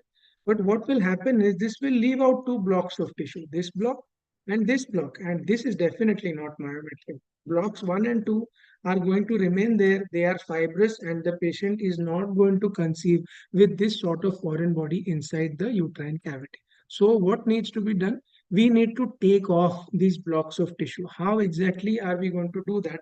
Come in with the hysteroscopic scissor. Keep watching the position of the light cable. Don't get so mesmerized by the surgery that you forget to see. You must by now be able to see what the surgeon is thinking of from his or her hand movements alone. So use the hysteroscopic scissor. Light cable is tilted slightly to one side, and I'm cutting the band at the base. See how I'm taking time to place the scissor at the very base of the synovial band and cutting the band so that nothing of the band is left on the posterior wall. I'm only cutting one side at a time. Okay. So I keep on cutting here. I cut the base, and after some point, you can see that the band gets completely released from the posterior wall. This patient is lucky. Patients with this sort of bands have got the best prognosis and no effect on fertility whatsoever of the synovium. Okay. Yeah. So this is how you cut it, and the band is now left hanging. Now, what is difficult in this? This is like a polyp hanging from the anterior wall. Again, I could have cut. Let me pull that back for you. For yeah, here. So I could have cut at this level, but this will be wrong. Again, this much will be left. I take time to place the scissor over here and cut it right at this level, right at this particular level, so that the synovial band gets removed completely. Cutting at this level will be the wrong thing to do. Okay. Now let's play the video. Right. So cut, and you can see the polyp is getting, not the polyp, I'm sorry, the synovial band is getting detached. And at the end, you will have a stub which is floating freely in the cavity. And you can imagine that this is composed. If you send it for histopath, you will get complete fibrous tissue. Again, same thing, two bands. Method of working is the same. We try not to divide the bands in the center. We try to release them from one at a side and then remove the entire thing en bloc. Okay. So that's how we deal with the antero-posterior band. Sometimes it may not be that much. Again, this is one more patient. This is the ultrasound picture is very interesting. That's why I put it here. So this is the transvaginal sonography picture. These images are again courtesy fertility specialist Dr. Kedar Ganla sir from Mumbai. And you can see this is the beautiful view seen in saline infusion sonography where two cavities are seen perpendicular to each other. Technically and embryologically, this is not possible. So this has to be a case of synovium only. She cannot have two cavities placed perpendicular to one to the other. So we go in under saline infusion, see how beautiful the image is that you get. So we go in, cervix is single, no anomaly over here. Let's go inside the uterine cavity. And you can see that there is a clear-cut synovial band right in the center, which was giving that picture of having two cavities. Again, the concept is the same. Cut it at the base, excise the synovial band completely. Do not just incise the synovial band. And the final outcome will usually be good. Now, coming to mid-cavity adhesions. Okay. Before that, yeah, okay, fine. Let's just see mid-cavity adhesions. Again, I'm going to mute this video because I only intend to show you the important part. I think we are right here. So we have to be right. Okay. So now see this part. She has got a synovial band at the mid cavity. When you are cutting, it is possible in this view that you may get confused as to how much more you have to cut and whether you have reached the top or not. But you can see this on the left side. To the uninitiated person, this may appear as a ostium and one may stop cutting over there. But you can see slowly if you thrust the hysteroscopic scissor will go inside completely. How can I do this with confidence? Because I have seen on this side, okay, on this side, I already know where the patch is and how far the ostium is. Therefore, it is impossible that at the same level I can perforate on the other side. I hope you understand what I'm saying.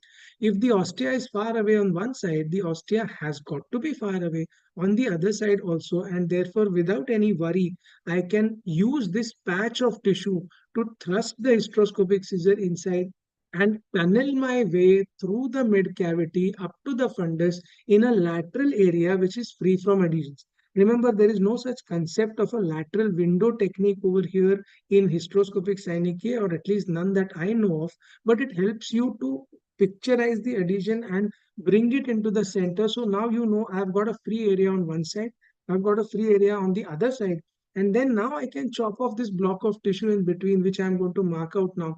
This block of tissue can be easily removed or chopped off, and I do not have to worry about leaving anything behind. Again, anterior cut, posterior cut, and remove the entire block of tissue. Okay. So this is important about this particular case. What about one level worse? So, I mean, can there be adhesions which are even worse? There can be no adhesions and still the picture can be worse than what you are seeing now. How exactly? Let's see that. Look at this. This is a patient who has undergone a couple of MTPs and after that 5 or 6 lateral metroplasty surgeries done at various places. Now the endometrium is not growing. We are going inside with the hysteroscope. Cervical canal seems to be fine, but when you go inside, you can see that there is hardly any endometrium. These are the two ostia or whatever you call. You can see that by previous lateral metroplasty, the lateral wall has been cut or overcut maybe, and the shape of the cavity as such is good. But this is a near complete destroyed endometrial cavity. There are small islands of endometrium which is seen over here, but this is not much. So this kind of cavity has got very poor prognosis. Whether you inject PRP or some other adjunctive therapy, there is not much that you can do in terms of surgical outcome for each and every patient who comes your way. Okay. Now we are left with two important videos. First, I'm going to talk about this video, which deals with a phenomenon called cervical fibrosis. And then we are going to come down with a absolutely plastered cavity, means absolute zero visualization, and how to find your way inside. Okay. This is a real patient which I have done. She's 28 years old. She has 2 prior surgical terminations. One prior hysteroscopic synovitis was attempted outside and abandoned because they were not sure where they were going. She presented with a history of amenorrhea since 9 months. Okay. And USG showed a 1 centimeter loss of continuity of the endometrial endocervical lining. So there was a patch in between, above endometrium good, below endocervical good, but in between a patch. A hysteroscopy done. I did the hysteroscopy, cavity partially reformed, but there was probably a query perforation which I was not sure. Amenorrhea persisted. I did a repeat surgery, but this time under ultrasound guidance, and we were able to achieve the entire cavity very well. So let's look at these. Hysteroscopy attempt number 1. Okay. So before this, what has been done is this is the endometrial lining. You can see the patchy endometrium and the irregular curvature of the endometrium, which is seen over here. These are the synovial cystic spaces, and these spaces are quite characteristic. They indicate that there is some fluid inside trapped. which means that you're probably dealing with Synechia. Notice the irregular nature of the endometrium. Okay, it's not smooth and it's very convoluted. You can see the bulges here quite well. This one, and an undulating kind of endometrium over here. Overall, suggesting that she is going to have quite a bit of Synechia inside. So this is the first attempt. We started off with the case. And this, you can see that the vascularity overall is good. So there is no problem with the vascularity per se. And she had attempts at cervical dilatation done before outside under anesthesia, which they have recorded. And according to the referring consultant, they were able to go inside the cavity very easily. But when you look at the video, what you find is that when you check, this is what they are doing under light general anesthesia. The dilator will be coming in from here, and this is where the dilator is supposed to go, in this line. Okay, you see the dilator coming up to over here. So this, up till this point, it is fine. Yeah, this is the dilator over here, I think, and this is where it is supposed to go. But I don't think that is exactly what happens. Let's see.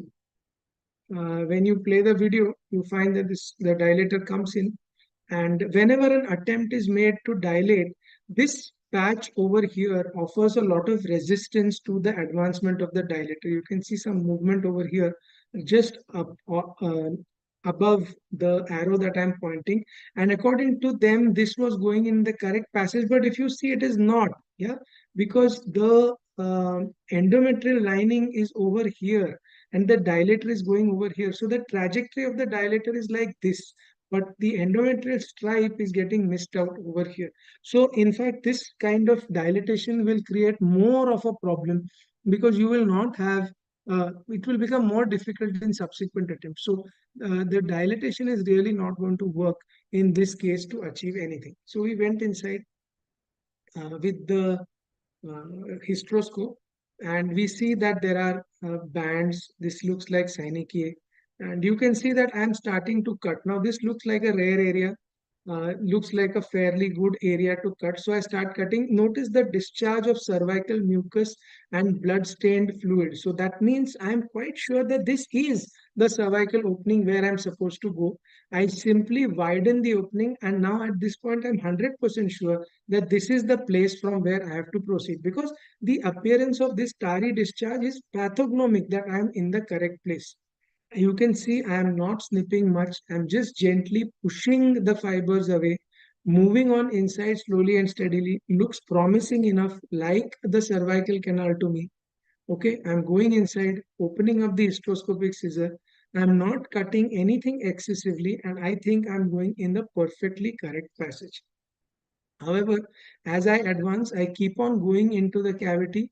I keep on entering, but I'm not still seeing endometrium. I'm more than 2 centimeters far in. It's just a rare, and the space keeps on opening up as if I am going in the correct place, but I'm not able to enter the endometrium at all. Being sure and not knowing, I continue to go, but this seems to be something different. Am I in the endometrial cavity? I don't really know. I still continue to push the scope inside. Is this the endometrial cavity and good, healthy endometrium? I'm still not sure. But when I go a little more inside, there I go inside and I see the color yellow. Once the color yellow is seen in hysteroscopy, it is, it is not supposed to be here. This is clearly a very small perforation that has happened. It is not something to be worried about, but it is a perforation nevertheless. So there is no point in digging in any further. You have to remove and check exactly what has happened and how much has happened. And clearly the scope has gone inside in a false passage. Now trying to find the correct passage is just not going to be possible. So I go inside, check. Obvious perforation is not seen. Some blood stained fluid is seen. Maybe in this patch lower down somewhere was the area. In any case, we had to call off the surgery at this level. Okay, so this was one of the perforation, and then we did this under ultrasound guidance. The next time we did this, we did it under ultrasound guidance with a radiologist showing me where to go. You can see that I'm pushing the hysteroscopic scissor ahead.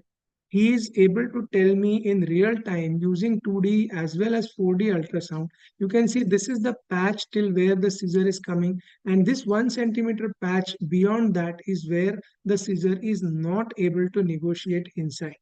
So, okay, so I keep cutting.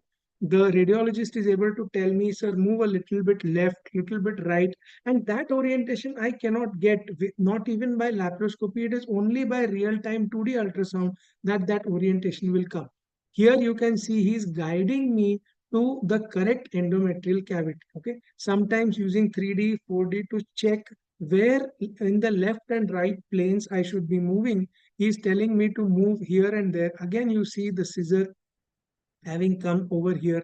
We push in again, almost there at the endometrial lining. You can see I have touched the endometrial lining, but fluid has still not gone inside and dilated the endometrium, which is the hallmark. And now you can see my scissor seems to have gone inside. The uterine cavity seems to have opened up, and I have reached inside the uterine cavity. Okay, so this is the and once there, I place the Foley's balloon inside again under ultrasound guidance and see the Foley's balloon distending, so that I'm going to leave the Foley's there for a few days to maintain the patency of the passage. The same thing when seen in the hysteroscopic view.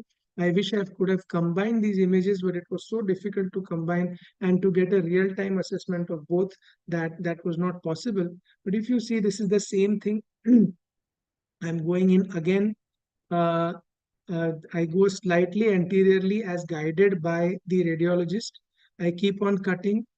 I am widening the passage a little bit more, but I start getting a deja vu of the same fibers that I had query perforated the first time. So I'm not sure if this is the correct way. The radiologist rechecks and we pull back and completely start off with a new trajectory. Okay, one that cannot be identified by hysteroscopy at all as the correct place. You can see this is a wall, but according to the radiologist, this is the place from where I am going to hit my successful point. So I start cutting here totally blindly with no other marker at all, only guided by real-time ultrasound. Okay, I keep cutting, keep going deeper. All the time I am worried that there will be a perforation. This will be I don't know how many attempts on this patient for doing a hysteroscopy, but we continue to persist, and the radiologist is sure, though I am not sure, he is sure that I am in the correct place. So he encourages me to keep on going on. He says this is the place where you should be cutting, and after cutting you will enter inside the cavity. So with a leap of faith, we finally extend the scissor and cut. Some bleeding, fresh bleeding is seen, which is again worrisome, which for me indicates that I'm in the myometrium, but it could be neovascularization as well. So again, only guided by the radiologist, in spite of the blood, we continue. And we continue to cut. uh, he moves my scissor a little bit to one side because he feels that the size of the this thing is not correct. And now he is pretty sure that I am knocking on the door of the entrance of the uterine cavity. Okay, so he tells me to keep on continuing. This is the exact place where you are supposed to go. I keep on cutting. After some time, I'm pushing the scissor inside, cutting, and at least because I have the radiological view, I'm sure that I'm not going to perforate anywhere. And before that perforation happens, the radiologist will be able to tell me. Okay. So I keep on cutting, guided by the radiologist. And this is almost negotiated the 1 centimeter adhesion band, very close to the endometrial cavity now. We keep on cutting a little bit more, bit by bit, allowing the distension pressure to open up the endometrial cavity. You can see there is no marker hysteroscopically to be able to judge the correctness of this sort of thing. If an ultrasound is not there, I would simply just leave it alone. Now here he says that he can see fluid gushing into the endometrial cavity, like I said before, the escape of blood, and now he is fairly sure that fluid has gone and opened up the cavity. So I now know what I am looking at right now is probably the actual opening. I cut slowly, make slow strokes, still worried that a perforation may actually happen. but he's 100% sure that I am in the correct place. So with a leap of faith, we push the hysteroscope inside, and you can see that we have reached inside the endometrial cavity. This is excellent cavity now. I am able to fashion the cavity. Rest of it is, of course, child's play. There is not much to do. As I come out, I make sure I cut the widen the passage so that next time the embryo transfer catheter or whatever has to go inside should not have a problem. And I widen this passage. Then, of course, we keep the Foley's catheter inside, like I showed you, and then we come out. So this is cervical stenosis. Sometimes, if you have a 15 or 18 French resectoscope, you may also shave off the walls to widen the passage, but then again, you never know whether that will further increase the chance of adhesion formation or not. Anyway, so this was one of the very difficult cases that I had to perform. Now, our final case of Asherman syndrome before we go on to the next set of questions from the audience and moving on to completely part two, which is the abnormal uterine bleeding. So I'm going to leave you with a voice, I think this one has. If it is there, you can listen to it, and we'll be back in about 10 minutes. Procedure for hysteroscopic lysis of severe intrauterine synechiae or intrauterine adhesions. Though most of us are already well versed with the concepts of basic diagnostic and operative hysteroscopy, it may be worthwhile revisiting severe intrauterine seen in a severe T-shaped triangular uterine. We may also perform this procedure as an office procedure, although in case of extreme synechiae, we may not be able to do a complete job. Yes, with the 1.9 mm telescope and its assembly, one may be able to perform an office hysteroscopy even in the most difficult settings. So as the telescope enters, one can see that a tunnel-like cavity is seen, almost as if the internal os was still to be breached. However, as the telescope is moved back and forth, it can be seen that we have already gone past the level of the internal os. The second suspicion that comes to mind is that of a false passage.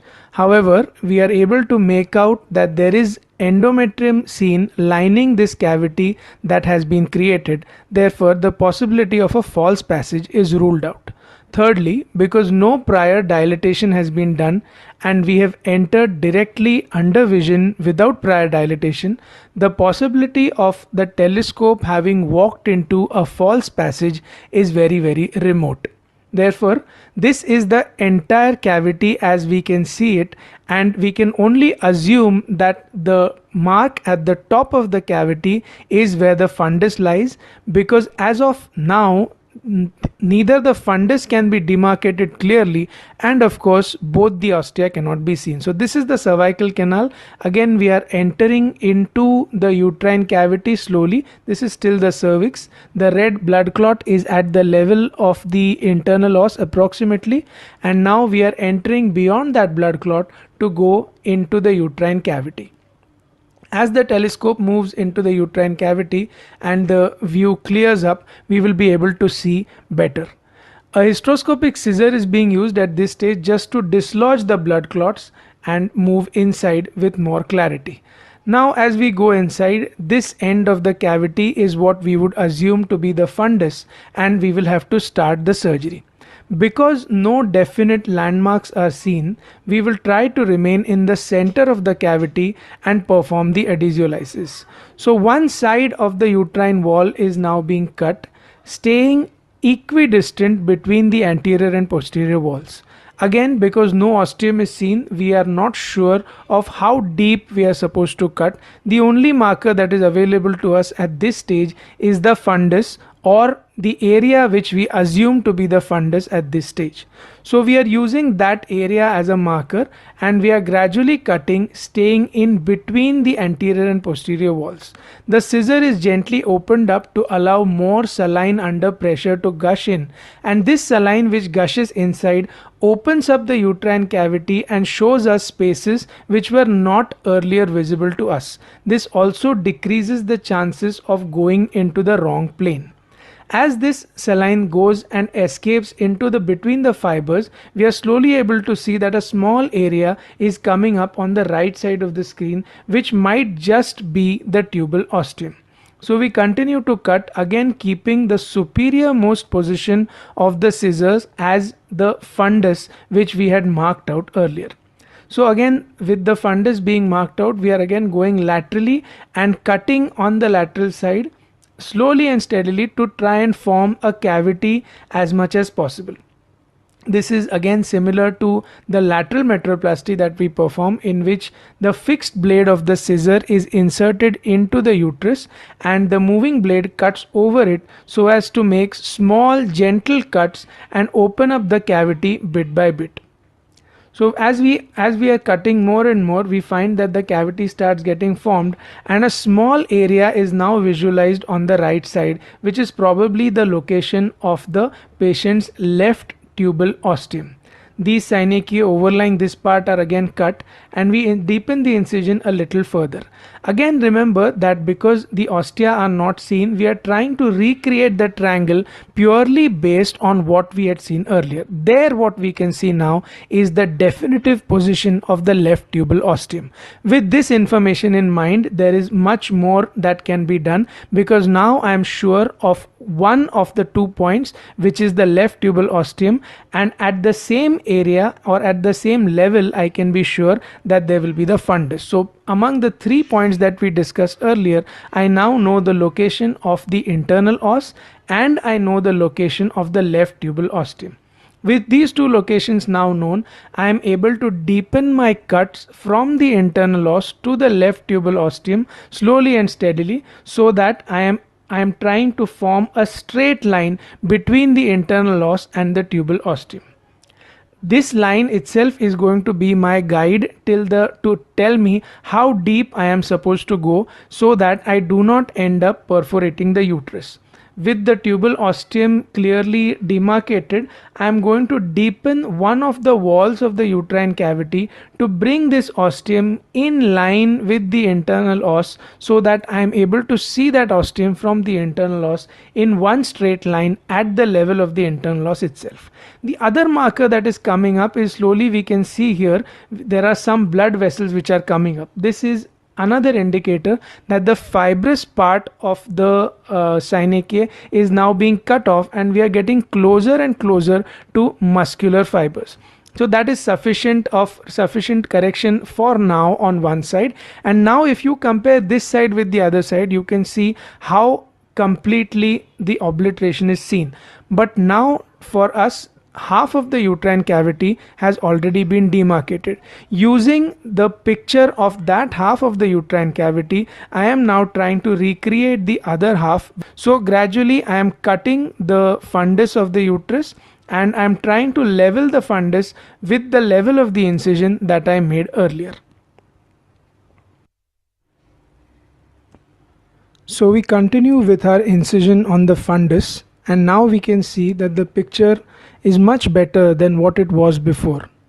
All that the surgeon has to do now is to try and level the fundus by recreating a line that was joining the 2 ostial openings. So gradually these cuts have been made, and now let us proceed to the other side, which is the patient's right uterine wall. As we saw on the left side, similar procedure is done on the right side, making small nicks into the uterine wall in an attempt to make the uterine wall leveled and to cut off the excess bridge of tissue which is separating the anterior and posterior walls over the lateral wall. As these cuts are successively deepened, the fibrous tissue starts giving way to more and more muscular tissue, until such a point is reached where we are now able to see the openings of the blood vessels, which are seen now behind the scissors. So this is like on the other side, this is an indicator that a significant depth has been reached. As you continue to watch the rest of the surgery, let us discuss that the choice of instrument here is always the hysteroscopic scissors, because fine controlled cuts can be taken compared to the sudden energy bursts that would be required in a resectoscope, and the cavity can be formed in any specific way that is desired to the surgeon. The other advantage is the somewhat tactile feedback that the scissor offers to the surgeon, and the visualization of vessels and tissue color, which gives you some markers guiding you towards completing the surgery. Perforation is not a major problem as it would be with a resectoscope, because even if you would perforate the uterus, a small 2 mm rent is created which can easily be sutured. More so, the current in case of a resectoscope would escape beyond the level of the uterus and possibly damage the bowel and other structures above the uterus, but in case of a hysteroscopic scissor this cannot happen and the damage will be restricted to the uterus only.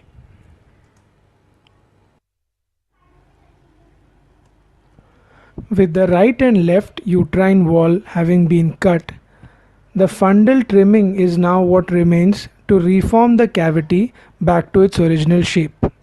It may be noted that small gentle cuts are made on the fundus rather than bold large cuts in an attempt to avoid perforation.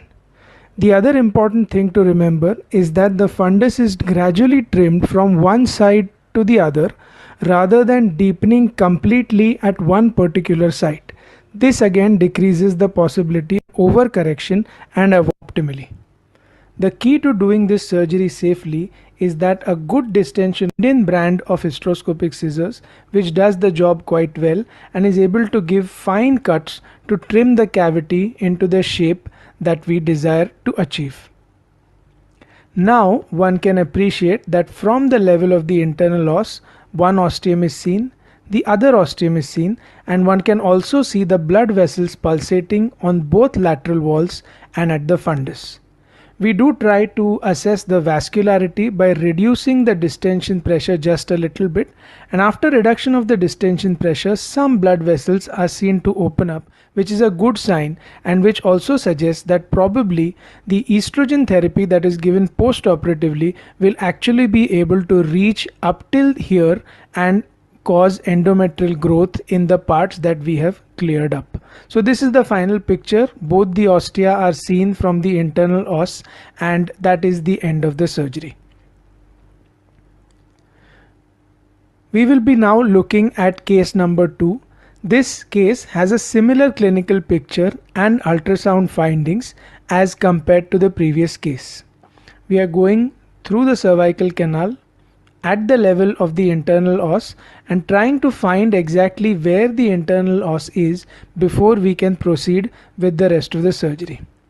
Now if we take a close look, we can see that we have gone a little beyond the internal os, and when the telescope is moved forward and backwards, the cervix now gives way to the internal os, and here you can see that the external outer point is the internal os, but also seen in this picture is a gray area at the isthmus. This gray area is probably the area where the adhesions are a little less dense, and this area is also halfway between the anterior and posterior walls of the uterus, and therefore this is the area that we are going to use to begin our dissection. So a scissor is gently brought inside and thrust into this area in order to open it up. As we saw in the first case, gentle opening of the scissors into the cavity allows for the saline to gush inside and opens up the plane of dissection for us, which would have otherwise been a wrong plane of dissection had we tried to cut in forcibly. Now the telescope moves inside after lysing those adhesions at the internal os, and once the telescope moves inside, the right ostium is now clearly visible. So we now know where the internal os is, and we know where the right ostium is. I think that is the rest of the video is more or less the same. So that concludes synechia and cervical fibrosis. We'll take questions now before moving on to the next this thing. Also, obstetric outcome after treatment with Asherman syndrome is remaining. We have to tell our patients that once the Asherman syndrome adhesiolysis is done, everything is not over. There is a higher rate of early pregnancy loss, higher rate of mid-trimester loss, and a higher rate of placenta accreta because the basalis layer is gone and the placenta directly implants way into the uterine wall. So this has to be clearly counseled to our patients before we start off with the surgery. I mean, before we keep it. Endometrial scratching, we really don't have time to discuss now.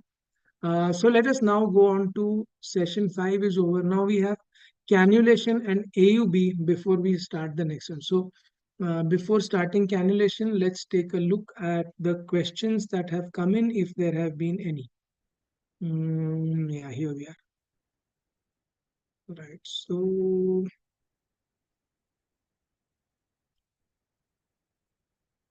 look, yeah, so I think not too many questions here. Why do you cut Synike at yeah. Will we be discussing AVM scar ectopic? Yes, not scar ectopic entirely, but AVM, yes, we are discussing basically. Forget pain, don't worry about it. Why do you cut Synike at base? I told you how to prevent re-adhesion. I'm going to tell you how to tackle Synike when both. I showed you this last video was exactly about that. Chromoperturbations and how to increase visibility are good questions. So keep the concentration of methylene blue to a minimum. That's the only way. How long Foley's we are going to discuss. Second time cavity not distended, solve the problem. You have to actually check what is happening. Maybe something is different between first and second time. Uterine malformations is there. Do you use fluid pump? Yes, we use a hysteromat. We also use pressure bag. Already discussed that in part one against the other. Now moving on to tubal block. So we know that there are various surgeries for tubal block, and I don't know why. It is a very simple concept, but a lot of people tend to get confused when you are talking of tubal block. So first of all, when the patient comes with a tubal block, what are the questions that you want to ask? One, is there a hydrosalpinge? Two, where is the block? Is it a proximal block or a distal block? Means cornual or distal block? Does she require surgery or will she go directly for IVF? And lastly, we are going to discuss in 1 minute role of TL reversal surgery. So we all know what is the problem if there is a hydrosalpinge. Fluid is toxic to the growing embryo. Even if it is done, the fluid will not allow the pregnancy to grow. And if the patient gets pregnant, then early abortion is common. Last audience quiz for the day. If what do you think is the ideal treatment for a hydrosalpinx? Delinking, salpingectomy, or both are equally good? Okay, I'm going to put this one. Let's share this one in the group.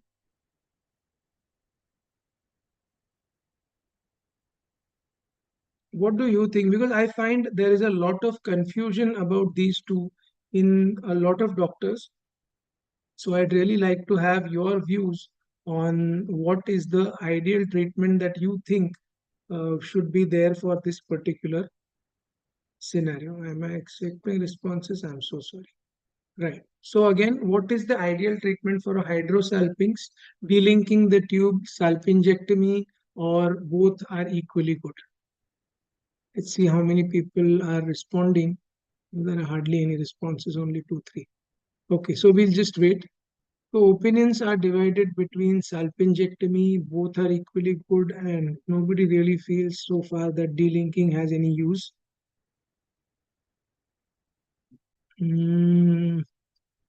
Right. So delinking, salpingectomy, both are majority as of now is in favor of salpingectomy. Right. So let's see. Okay, fine. We really don't have time to wait for many responses, but let's see. So what is the deal with these two surgeries? Okay. The idea is, the simple idea is you don't want the fluid in the tubes to reach the cavity, and so then it will not damage the growing pregnancy. You can do it by salpingectomy or delinking. And you all know what is salpingectomy, what is delinking. I hope, I don't know if I need to show you the delinking video, but just as a quick 1 second video, I'll try and show you. Delinking means we cauterize the tube at the medial end and then we cut it off. That's simple. As you don't remove the entire tube, you leave the tube over there only. That's delinking. Salpingectomy, of course, is when you remove the tube. Which of the two surgeries is better? It is better to remove the tube. But if you have pelvic adhesions, the surgery may become difficult. It is easier and faster to just cut the tube. The net effect is the same. Also, the problem is if there are a lot of adhesions, it's a TO mass. then the tube and ovary, they share some blood supply. An inexperienced surgeon using a lot of cautery around the ovary will damage the ovarian reserve. In that case, it may be a good idea just to do a dealing. So how do you know pre-op which tube is to be delinked? If the tube has fluid inside, it will be seen on USG, otherwise not. So any sonographically visible dilated tube has to be delinked, but the consent has to be taken before. You cannot do it on table. Now coming to where is the block. So if there is a hydrosalpinx, then the matter is over. She requires delinking. This is not a case for cannulation. However, if it is not a hydrosalpinx, then where is the block? If it is proximal block, that means here at this level, then this block is likely due to mucus plugs. However, if the block is there at this level, then this may be due to peritubal adhesions. And this patient may benefit by lap adhesiolysis, but greatly little difficult to say. Fimbrioplasty and neosalpingostomy are really not done in the present day and age. So no point really talking about it that much. And if it is a mid-tubal block, however, so proximal is okay, distal is okay, but mid-tubal block, this patient is mostly directly a candidate for IVF. So please remember this distinction between where the block is before offering the patient the surgery that you are planning to offer. So let's move on. TL reversal surgery, the only point is, this is not part of the discussion. Only point of discussing it is this. An end-to-end anastomosis surgery for mid-tubal block, this is not done anymore. This was done previously, but with the advent of IVF, success rates are believed to be much better. So this end-to-end anastomosis of a tube for block is not to be done. Okay. This is all literature. Maybe I will share it later. Now coming to cannulation. This is the ostial or cannulation set. It has three parts. Okay. The blue one is the cannula. The one inside along with it is the stillet, and there is another wire, longer one, which is called as the guide wire. A lot of time people have confusion about the name. These are the three names and how they are used. Now some pointers for ostial cannulation. When you think that a patient is to be kept for cannulation, what all should you see? First, check when a tube is reported as blocked on HSG. First, check by doing chromoperturbation whether or not it is actually blocked. In most of our experience, 70-80% of the times, what is reported as block on HSG comes out as normal on laparoscopy and hysteroscopy. Then, is it a visually normal looking tube or not? Okay, so there should be no hydrosalpinx. If there is hydrosalpinx, there is no question of cannulation. Block must be cornual and not mid-tubal or distal. I already told you. Do not force the guide wire to open the mid-tubal block. You can see over here quite clearly and nicely as I have shown. This tube is dilated in this much part and then constricts over here. This is the case of a mid-tubal block. If she does not get any spill from here, the guide wire is not to be forced through the mid-tubal segment. It is only for getting the cannula inside the medial end. After that, whether the dye goes or not depends on whether she has a mid-tubal block. That is not to be treated using this treatment modality. Okay. There should be no active pelvic infection on laparoscopy. If you see obvious cocks, there is no point. On hysteroscopy, ostial opening not deformed by synechia or periosteal fibrosis. Generally, I'm going to show you videos, but if there is periosteal fibrosis, we find that outcomes are not good. Usually, patients with a unilateral block are the ones who actually have a mucus plug inside, and they respond best provided the tubes are normal looking on laparoscopy. Okay, so I hope all this is clear. Now let us move on to the test. So when you are doing cannulation, first do the tubal patency test. How? I prefer to use a Rubin's cannula. This was earlier available with Karl stores. I don't know where it is available now, but it is a superb self-retaining kind of cannula. You can see this. It is self-retaining and comes loaded with a spring. So you put it inside, it does not dilate the cervix too much, which is the reason why I don't like the Leach-Wilkinson cannula. You have to put the cannula inside, put a tenaculum over it, hold the anterior lip of the cervix transversely, And once you hold it transversely, there is a spring action on the Rubens cannula, because of which you can push the cannula inside and it kind of becomes self-retaining and hitches to the tenaculum. And then it just stays there without any problem. Nobody even needs to hold the cannula, it just remains in position and you can do a chromoperturbation. So something, if not this device, you have to find some device, but you have to do patency test before attempting cannulation. Then second point is healthy osteal appearance. Okay, the concept of what we call as the breathing ostia. So when we talk of breathing ostia, look at this. We are going inside with the cannula, with the hysteroscope, and you can see when we increase and decrease the distension pressure inside the uterine cavity, uh, the ostium seems to open and close. This is not a very reliable or a consistent finding, but if it is seen, then you can be fairly sure that this ostium is going to be healthy, and in a lot of cases, it is going to be patent as well. So this is the kind of picture that is seen, in which we call it as a healthy ostia. Breathing ostia is just something that I am using, or some people say a fish mouth kind of ostia, but it is quite healthy. Okay. So this is how we have the ostial appearance to check. Then we can go one step further to check the bubble test. Now this is controversial. In bubble test, what is done? Small amount of air is introduced inside the uterine cavity. How? You can inject it by using a syringe and inject it directly into the TURP set. 5 or 6 cc, 10 cc of air does not matter. It is not going to be fatal to the patient. You can use this as a assumptive patency test if you are not going to do laparoscopy in the same patient. However, the test does not work both ways. What does that mean? If the bubbles pass like this through the ostium, most of the times the tube is patent. On this side, you can see the bubble is just not going. If the bubble does not pass through, can it be said that the tube is blocked? No. It is not sure if the tube is blocked or not if the bubbles do not pass. So it works only one way. It does not work the other way, but still it is some sort of a suggestion that the tube may actually be open. However, this is neither published nor recommended, at least not that I know of. And the best way to do it is to do a simultaneous hysterolaparoscopy for finding out whether or not you have patency. The next thing that we sometimes do during surgery is blocking one tube. Okay, so you can see the left side tube is very nicely patent, and on the right side we are not getting any spill at all. So quite a few times what we tend to do is that we tend to block one tube. Well, you can do this, but be very careful, because in case the right tube is actually damaged in some way, while blocking, make sure to just gently hold the tube to obliterate the lumen.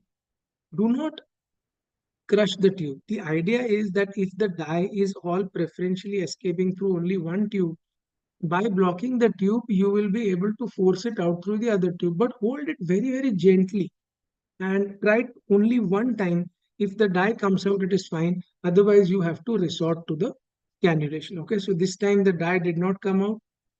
We went in with the cannulation. I'm going to describe the procedure, don't worry. The cannula comes in, goes inside the ostium, and we push the dye completely. And you can see a lot of dye is regurgitating, but it is our job to check laparoscopically as well. And when we check by laparoscopy, you see that the dye seems to be coming out from the right side also. So push with the push with the cannulation set, and you will see the peristalsis of the tube followed by spillage of the dye. See that? Many times you may not see an actual spill, but before fraction of a second before, you will see a peristalsis. Even that is sufficient enough to tell you that the tube is actually open. Then we go to the actual cannulation, how to do it. We are entering inside the cavity. First of all, obviously, we identify, we check the ostia, see that the ostia are okay. Inside of the uterine cavity appears nice. There is no gross destruction of the inside of the uterine cavity. So these bubbles also are not going, although this bubble test is not confirmatory and not recommended, but the bubble is just not going on this side like a stubborn child. So we move on and we decide that we require to do a cannulation for this particular patient. Okay. On one side, I think we already have the spill when we are doing the tubal patency testing, but on the left side, we still don't have any spill. So once it is confirmed, also on laparoscopy, we have confirmed that there is no obvious damage to the tube. Now, how to assemble? I told you that we have got three parts: a stillet, a cannula, and a guide wire. So this stillet has gone inside the cannula. Keep it ready. Hmm? Keep it ready and assembled, because once you see the ostium, you want to cannulate it immediately. Keep it ready. Keep it pushed inside the operating channel. Remember that don't push it too much inside. Just pull it a little back and keep it ready, because this is also going to block the inflow if you push it all the way through. So keep it ready, go inside and visualize the ostium where you are supposed to be doing the cannulation. Once you are inside, go inside and don't just visualize the ostium, but try to go very close to the ostium. You will see in a minute's time. Make your change the position of the light cable to bring whichever ostium you want into the view. And once the ostium is seen, try to get that ostium as close to the tip of the telescope as possible. Okay, so with all the hand movements, I'm trying to reach up to there. And this is the ostium that I see. Now, if I try to cannulate from very far away, I will never be able to make the cannula reach up to the ostium. So go as close to the ostium as possible and quickly start pushing the cannula. This cannula is a little damaged. Ideally, it should be discarded after every case. This has been reused. But you can see I am able to enter the ostium. Once I have entered the ostium, then you do not try to do everything on your own. Okay. Once you have entered the ostium, ask the assistant to remove the stillet. The stillet is out. I have entered inside using the stillet plus the cannula. Attach the syringe and ask her to push a little bit of dye. Check if she is having a lot of resistance or she is able to push in the dye adequately well. Either way, we need to check laparoscopically. So gently detach the camera, detach the light cable, detach the irrigation tubing, and pass on all of these to the person at the laparoscopic end. This requires two people to do this case. So you need someone on top who is as competent as you. Meanwhile, the people at the vaginal end must not move at all. Otherwise, the cannula will get dislodged. Once everything is done and ready, the tube is brought into view without manipulating the uterus much with the grasper. And then the assistant is asked to push. You can see the peristalsis followed by the beautiful spill of dye. So this is the procedure by which we do hysteroscopic cannulation and the safeguards that we employ before doing it. Again, this is the same video.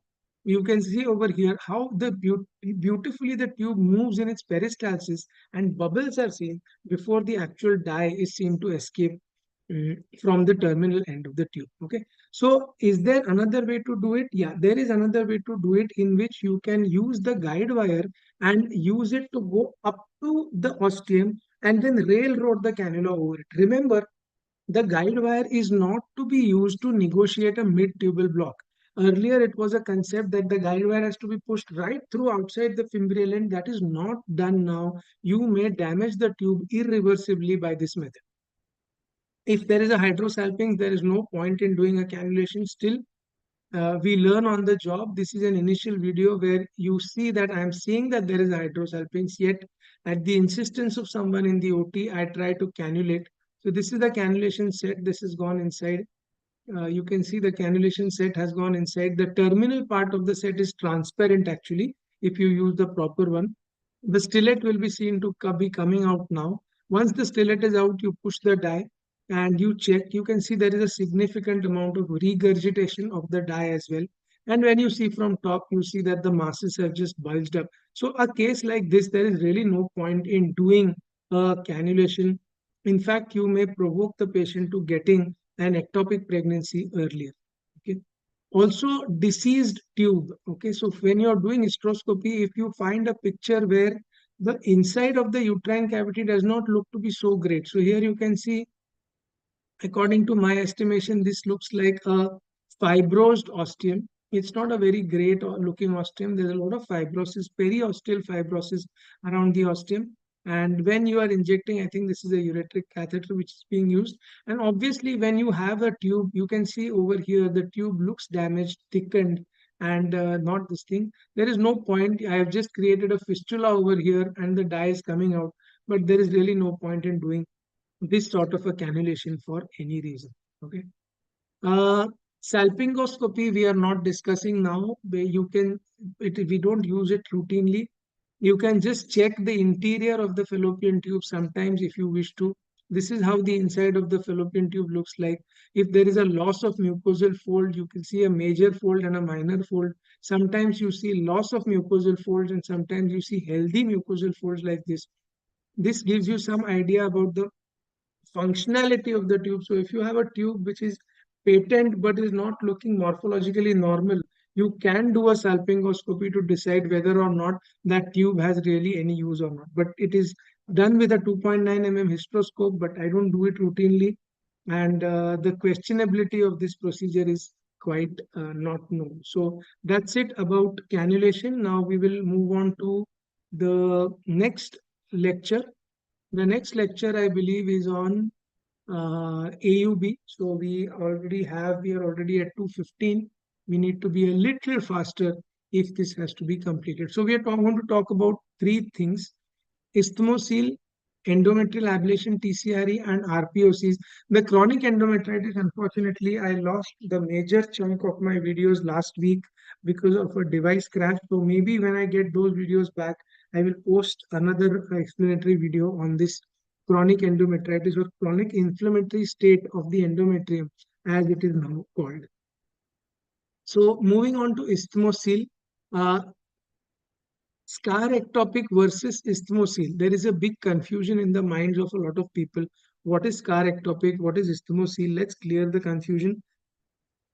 Scar ectopic is an embryo implanted over the scar. Isthmocele is a defect induced by a previous cesarean section, and isthmocele may get a scar ectopic later. Okay. Scar ectopic is not the topic of today's discussion. So these slides I am going to fast forward. We will have discussion later on if you want. Our topic of discussion today is isthmocele. When we talk about isthmocele, what exactly are we talking about in terms of the uterus? So if this is the uterus, it is like this. This is the cervical canal, cervix, this is like this. This is the endometrial cavity, this is like this. And this is the cervical canal like this, okay? So where exactly is the isthmocele? Obviously, it is anterior because it is anterior because you take an incision anteriorly over the uterus. Does that mean that the isthmocele, so obviously posteriorly there is no question. Does that mean that the isthmocele is like this? No. The isthmocele is not an indentation from the outside. Isthmocele is an indentation from the inside. So the isthmocele is like this. Okay. And this is the picture that comes to us when we are talking about an isthmocele. And what is the problem? The problem is this area. In this area, you either have fluid collected, so the menstrual blood which comes out from here, it collects here, keeps on collecting, and then it discharges from here, giving rise to patient having abnormal uterine bleeding. This is one problem. And the second problem is the thinning of the scar itself. So this area is thin, and therefore when the patient attempts pregnancy, there is a possibility of a rupture. So these are the two specific things that we talk about when we talk of treating a patient with isthmocele. These are the only two things that we need to address. There is really no third thing that we need to talk about. So how? Now, first let's define isthmocele. According to this paper, there are two specific measurements that you need. A sonographic defect of at least 2 millimeter has to be there. That means here, if I mark it, this sonographic defect has to be at least 2 millimeters. If it is a 1 millimeter defect, you cannot consider it as an isthmocele at all. Secondly, a RMT has to be less than 5 millimeter. RMT is the residual myometrial thickness. So the residual myometrial thickness, this part which is there, this has to be minimum less than 5 millimeter. If it is 5 millimeters or more, then this patient does not have an isthmocele at all. It starts with 5 and goes down. More than 5 or 5 is not isthmocele at all. I hope this concept is clear. It is important to define when we are learning. So, hysteroscopic surgery for isthmosyle. What do we do actually in hysteroscopic surgery for isthmosyle? What happens is, like I told you, the blood comes in from here. Okay, it should find a way out directly, but it does not. So it goes and collects over here and then keeps discharging from here, giving rise to abnormal uterine bleeding. What do we do in isthmosyle surgery? We shave the upper ridge of the defect. Okay, because of shaving of the upper ridge. So that means if this is the case, then this part I am going to cut off this part. And what will I do by cutting off this part? By cutting off this part, I am going to make this opening wider. So this opening, which was like this, will now, after my shaving, look like this. Okay, my opening will now look like this. What has happened? Now the blood which was collecting over there anteriorly now does not have any pocket to sit in and must directly come out. So the patient's AUB is cured. But what people are not understanding is that while doing hysteroscopic surgery for isthmosyle, we as surgeons, we are enlarging the defect. It is not possible to repair isthmosyle, strengthen it hysteroscopically. How will you do that? The accumulation of blood is reduced. There is easy passage of blood. This is not for patients wanting future pregnancy. Okay. This is not for making the scar stronger in any way. I hope this concept is very, very clearly understood to everyone. Let's see how the video of repair is done. When you do isthmosyle repair, what exactly you are doing. Okay, so this is the picture. We go inside. You can see isthmosyle characteristically shows as a cavity in a cavity. So you go inside the cervical canal. Okay, you're walking inside the cervical canal. You can see stop. You can see one cavity. If this is a very large isthmosyle, you actually think that maybe this is the real cavity. In fact, it is not. When you go ahead, you find there is one more cavity, and that one more cavity is the real cavity. Okay, you may mistake one ostium on this side, one ostium on the other side, and then you are puzzled. Oh, how come she has one more cavity? But it's not one more cavity. In fact, the second cavity is the real cavity, and when the scope goes inside, you are able to see the real ostium over here and on the other side. The first cavity is the isthmosyle cavity, but that has been missed because you were not aware that such a phenomenon actually exists. So what is to be done? Like I told you, in this case, when the patient is having menstrual bleeding, that time the blood will come. This is a polypectomy of the top part. So this we are not checking. Let me go forward. This goes, yeah, now we come back. So in this case, now what happens is you can see this part. When I freeze the frame over here and I show you the in color, you can see blood will come from here, but it is this top ridge of tissue, this ridge, which has formed an overhanging edge. So the blood is coming out from here, accumulating in this entire pocket and then coming out. If this ridge of tissue is not there, then the blood will not accumulate at this level. And this is this ridge of tissue that we plan to take out by doing hysteroscopy. Okay. So let's play that video. Right. So what do we do? Use the resectoscope, position it below the ridge and simply shave off the ridge. By shaving off the ridge, you are creating a straight passage. With this straight passage, the blood will not collect anymore. Exactly where the bubble is now, the blood will keep collecting. Okay.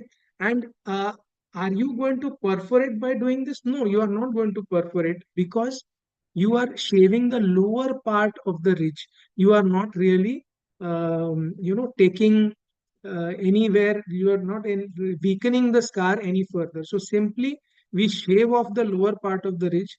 By shaving off the lower part, you can see the anterior wall has now become smooth, and it is easy for the menstrual blood now to come out in a straight line once it leaves the endometrial cavity. So this is hysteroscopic correction of isthmosyle. If you may say that correction word is a misnomer, it is actually enlargement of the defect of isthmosyle in order to relieve the patient of her symptoms of AUB alone. It is not a treatment for a patient looking for fertility or enhancement of the thickness of the scar for future pregnancy in any way. Okay. I hope this is clear. Now, having understood this, let us go on to the treatment algorithm for isthmosyle. right? So when the patient of isthmosyle comes to you, there are some things that we need to ask her. Okay, what all will we ask her? So there are, I would like to put it as there are two questions, uh, two questions, okay, for the patient, and I have one question for the radiologist. What are the two questions for the patient? One, do you have abnormal uterine bleeding? Are you troubled by abnormal uterine bleeding? Yes or no? Okay. Second, uh, second question, do you want future pregnancy? Yes or no? Okay. This is the second question. I need answers to only these two questions from the patient. One question for the radiologist, or rather maybe two questions. First, does she have an isthmosyle? Yes or no? So the 2 mm and the 5 mm criteria that I described. Is there an isthmosyle or not? Second, if there is an isthmosyle, I want to know the residual myometrial thickness. Once the answer to these four questions is available, I can draw the treatment algorithm for isthmosyle.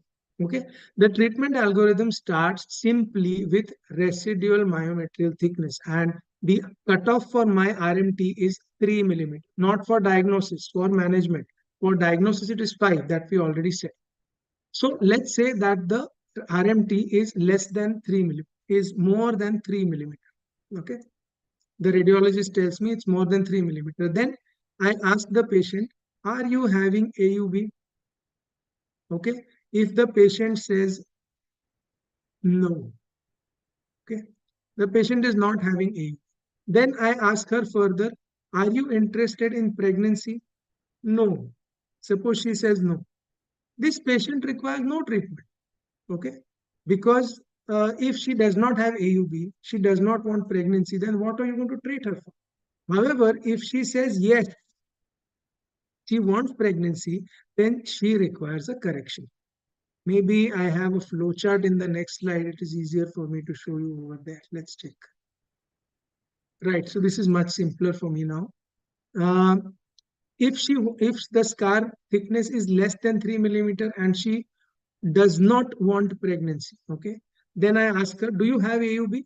She says yes, okay, or she says no. Let's take this one first. 3 mm scar, less than 3 mm, does not want pregnancy, does not have AUB, no treatment. There is nothing to treat. Scar is less than 3 mm, but she has AUB. Okay, the answer is yes. Can I do a hysteroscopy?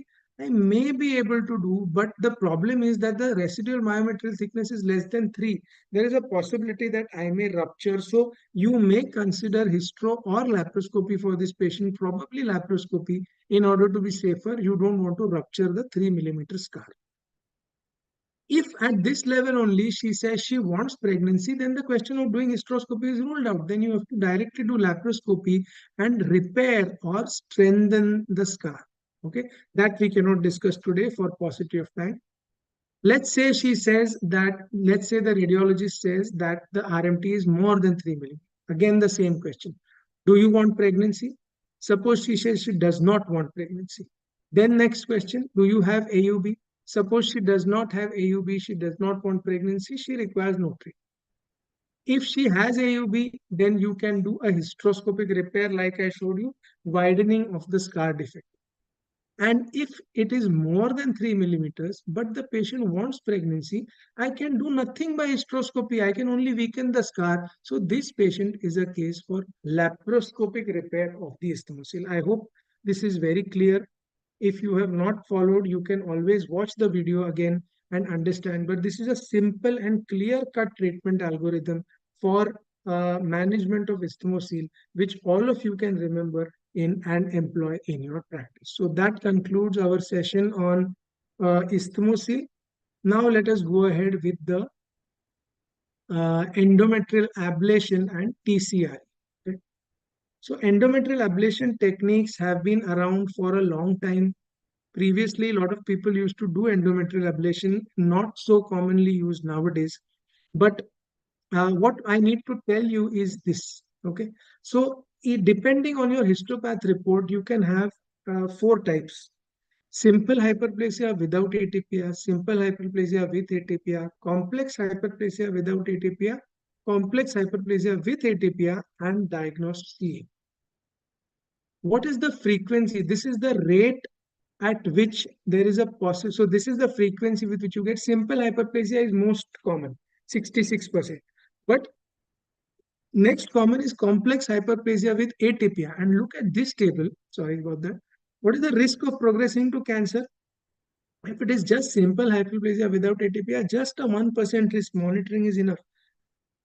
Simple hyperplasia with atypia or complex hyperplasia with atypia, both of them have got a significantly high risk of progressing to cancer. So 8% and 29%, these are the patients who require further treatment in terms of either a hysterectomy, or if the patient is very young, very close monitoring. In practice, we would mostly just do a hysterectomy and save the patient the trouble of a misdiagnosis later. Okay. So LNG IUD has replaced most of the methods of endometrial ablation that were earlier available, like this therma choice and balloon ablation. And nowadays, the only thing which has stood the test of time is TCRE, which is also done for a very small number of cases. So LNG IUD we do not put in cases, certain cases like this. So I'd like to show you the one of the characteristic appearances of a case of CA endometrium. See the clusters of cells that have accumulated. Look at the vasculature, the thick and non-branching kind of vasculature, irregularly branching where the branches are thicker than the mother vessels themselves. This kind of spotting of the endometrial cavity, a fluffy, unhealthy, hypervascular kind of endometrial cavity, typically suggestive of a CA endometrium. You have to, of course, take this and send it for histopathology, but you need to know the appearance. Also, you sometimes find that there are hypertrophic blood vessels and a beautiful pattern of what we sometimes call as dancing RBCs is seen. Let me see if I can get the exact place where this is there. I think somewhere around here. Right. So what happens is when you increase the distending saline pressure and go very close like a contact hysteroscopy, see this beautiful movement of RBCs seen inside the blood vessels. This is at low pressure. And when you increase the distension pressure, you find that they start moving much more slowly. It's just a pattern to demonstrate the hypervascular nature of thick endometrium, and this is highly suspicious of malignancy, but it's also very pleasant to look at. These are some of the sights and sounds of hysteroscopy and actual movement of red blood cells within the blood vessels, which we don't see otherwise, except for those of us who have access to a microscope. But this is real time in the human body. So that's something interesting which I thought we must see before we move on. Now, first generation endometrial ablation is basically TCRE, and it still is around for a certain number of, for a certain type of patient. We need to see which this type of patient are. TCRE is good because it is a see and treat method. Tissue sampling is possible, unlike an ablation where you will not get anything, but it requires efficiency at advanced hysteroscopy. Endometrium is shaved off completely. It will result in synechia formation, may give hypo or amenorrhea or hypomenorrhea. And we'll see the video first, and then we'll see the do's and don'ts of TCR. Okay. So this is a patient, for example, who has got a thick endometrium. She is sure she does not want an LNG IUD inside her. So we are offered to do a TCR. You can see that the endometrium is quite thick. Okay. If you had to do a TCRE in this patient, you would be going through several layers of endometrium to be able to resect it out completely. In such cases, sometimes what I simply like to do is to remove the telescope and perform a good suction evacuation. Just by performing a suction evacuation, we find that a lot of the endometrium actually comes out.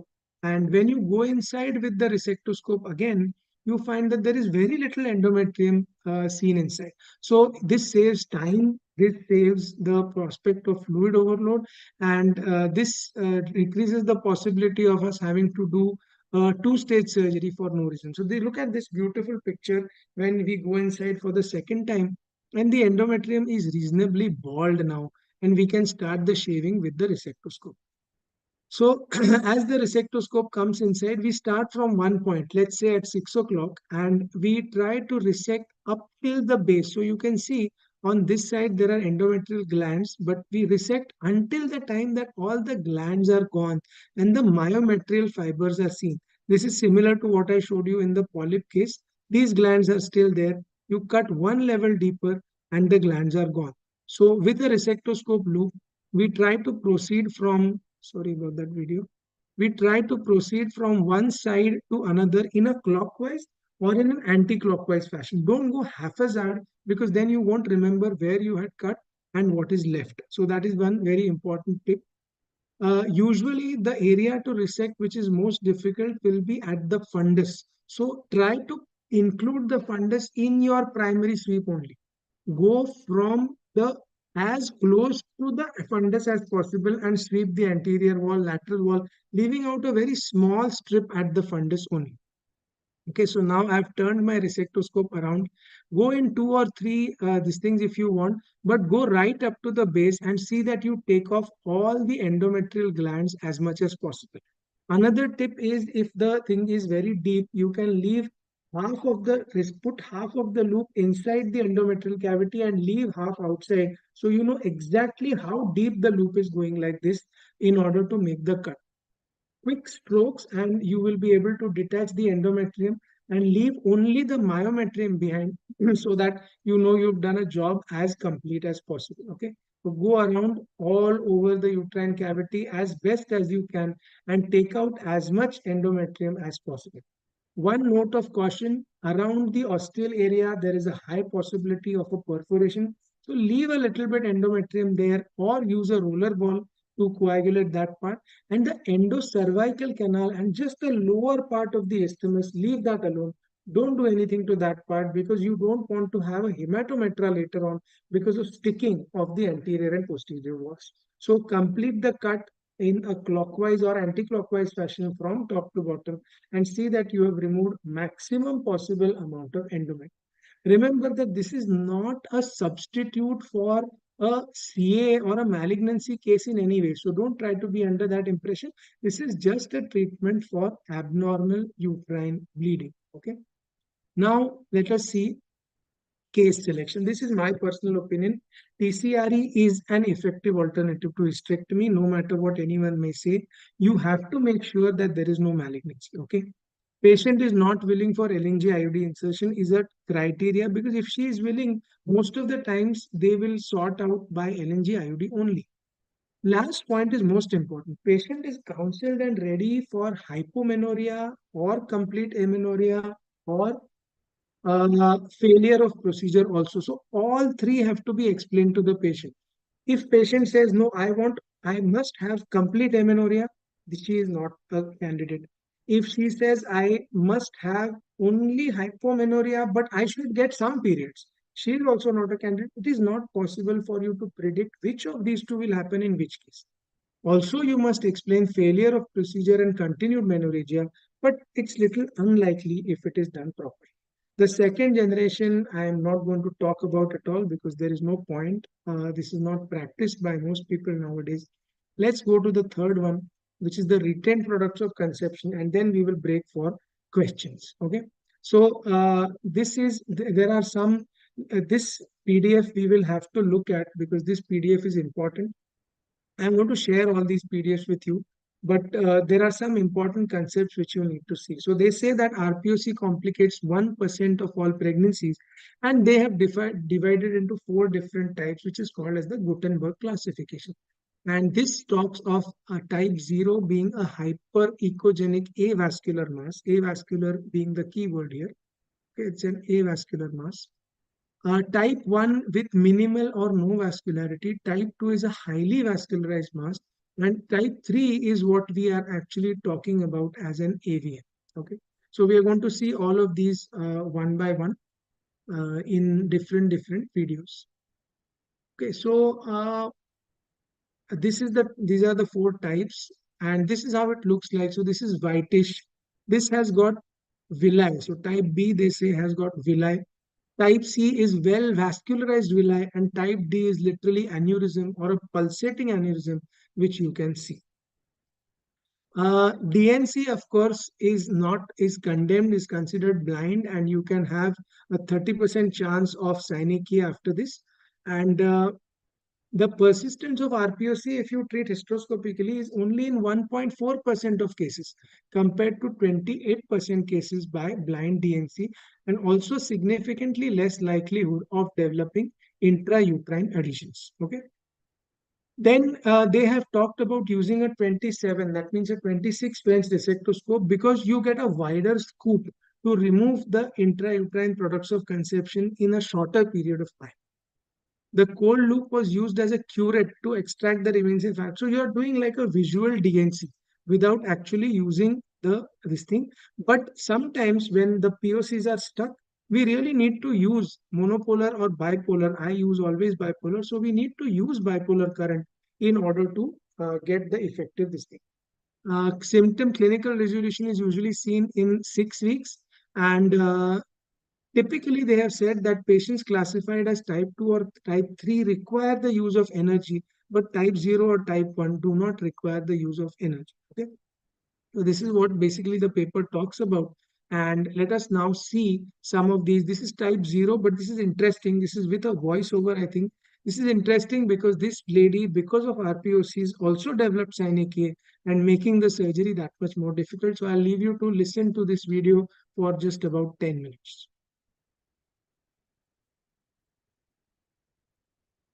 Hello everyone, this is Dr. Sanket Pisat, and today we are going to see a unique and interesting and also very rewarding case of hysteroscopic cervical dilatation and synechiolisis for retained products of conception. So this particular case is unique because this patient had been taking treatment from various other doctors for similar complaints and did not find any significant relief. So before we get to the patient's history, I'd like to invite all of you to join our training group, which is Endogyne Training, and you can visit the website www.endogynetraining.com, and there you will find the link to join the WhatsApp group where we keep posting messages and clinical dilemmas related to day-to-day practice of gynae endoscopy. So this particular patient, she's 25 years old. She does not have any children, and she has undergone a surgical MTP once. After the MTP, she had continuous amenorrhea, did not get her periods at all. And along with that, what was significant was she used to have cyclical monthly pain. So no bleeding, but exactly on the date of the expected period, she used to have pain and severe pain in abdomen. This would not respond to medical management. She had been given withdrawal medicines for causing withdrawal bleeding, hormonal, which had not worked obviously. And USG showed a large hypoechoic collection with low vascularity in the uterine cavity. So this is how the ultrasound looked. And if you take a good look at the actual ultrasound, you will see that this is the collection which is there inside, and you will see that you can see over here what has been marked with these markers is the probable products of conception which have got left behind. What seems to have happened is that these products of conception have kind of blocked the entrance exit to the uterine cavity, and as a result she is continuously having this collection month on month and having cyclical pain. Also, when one sees the ultrasound image carefully, you can see that at this area, so if you concentrate from this area all the way up to this area, assuming that this is approximately where the external os is, you can see that there is a patch over here which has got a discontinuous endometrial lining. And because of this discontinuous endometrial lining, one can expect that she has got synechia at the exit point or at the entry to the uterus, because of which the amenorrhea is happening and the collections are getting built up. So the real challenge in surgery is not going to be to drain the collection.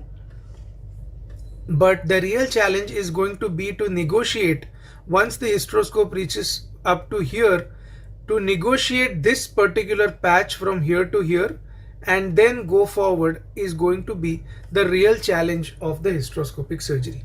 So let us see how this surgery went along and what we could do for this particular patient.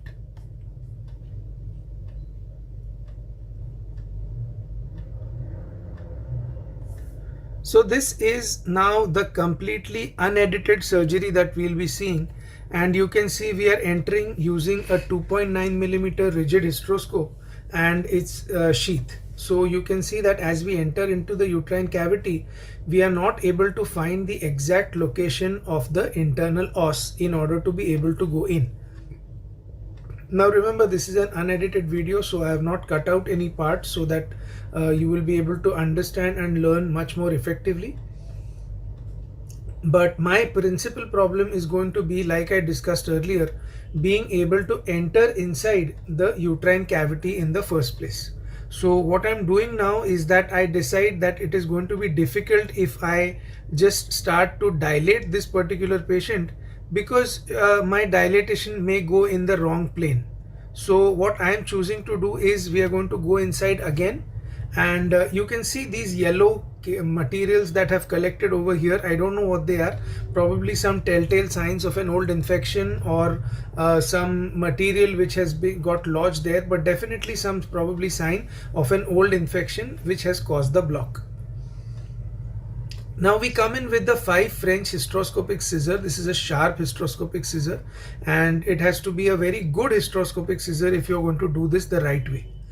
Now I do not know exactly which is the way to the internal os, but what I do know is that I can see some folds here, and all of these folds are kind of converging. So if I look at the video, I see that there are folds over here, and all of these folds, they all converge and meet at one point. And it is this meeting point of convergence of the folds which I am going to use to guide me towards the internal os. So though I may not be able to see the internal os clearly, I can definitely make sense of where the internal os is using the knowledge of these folds. So what I am doing, I am going to thrust my scissor, hysteroscopic scissor, inside, and I am going to open the scissor, and that kind of gives me the path to go inside. Now remember that since this entry is kind of blind, suppose the initial entry point is made wrongly and you keep tunneling in the same line, what you are going to end up with is a sure shot perforation. So one has to be very careful to insert the scissors gently, just for about 2 or 3 millimeters, open the scissor, splay it open, and pull the open scissors back. In this way, slowly and steadily, you keep on thrusting the scissors and you keep on going inside until you find that you are able to actually get some kind of rare area, some kind of rarefaction through which you will be able to enter the cavity. Now here I am again going back and forth to check whether I am making any mistake or I am creating any false passage that might just perforate inside. Though we have taken consent for laparoscopy for this patient, she is primarily a case for hysteroscopic surgery, and so I would really like to avoid laparoscopy in this particular case. Laparoscopy will help me if I create a perforation, but in my opinion, by no means will laparoscopy help me to avoid a perforation in this particular case. So we go in with the hysteroscopic scissor. The uterine distension pressure is kept a little more than before. So at this point, I would imagine it would be around 200 millimeter away. And it does. And you can see that I start seeing a more blackish kind of opening. So we cut slowly in. There doesn't seem to be any other perforation once or twice during there from the side. And though I think that making me more and more reassured, trying to keep the opening aligned at 6 o'clock, but that may not be millimeter by millimeter. But this is the same area where I had stopped doing the incision, and I'm going to continue with the hysteroscopic scissor inside it. I'm pushing slowly and steadily. Now I'm reasonably sure that I'm going to land up in the uterine cavity only, and I'm not going to perforate because this seems like the original internal os.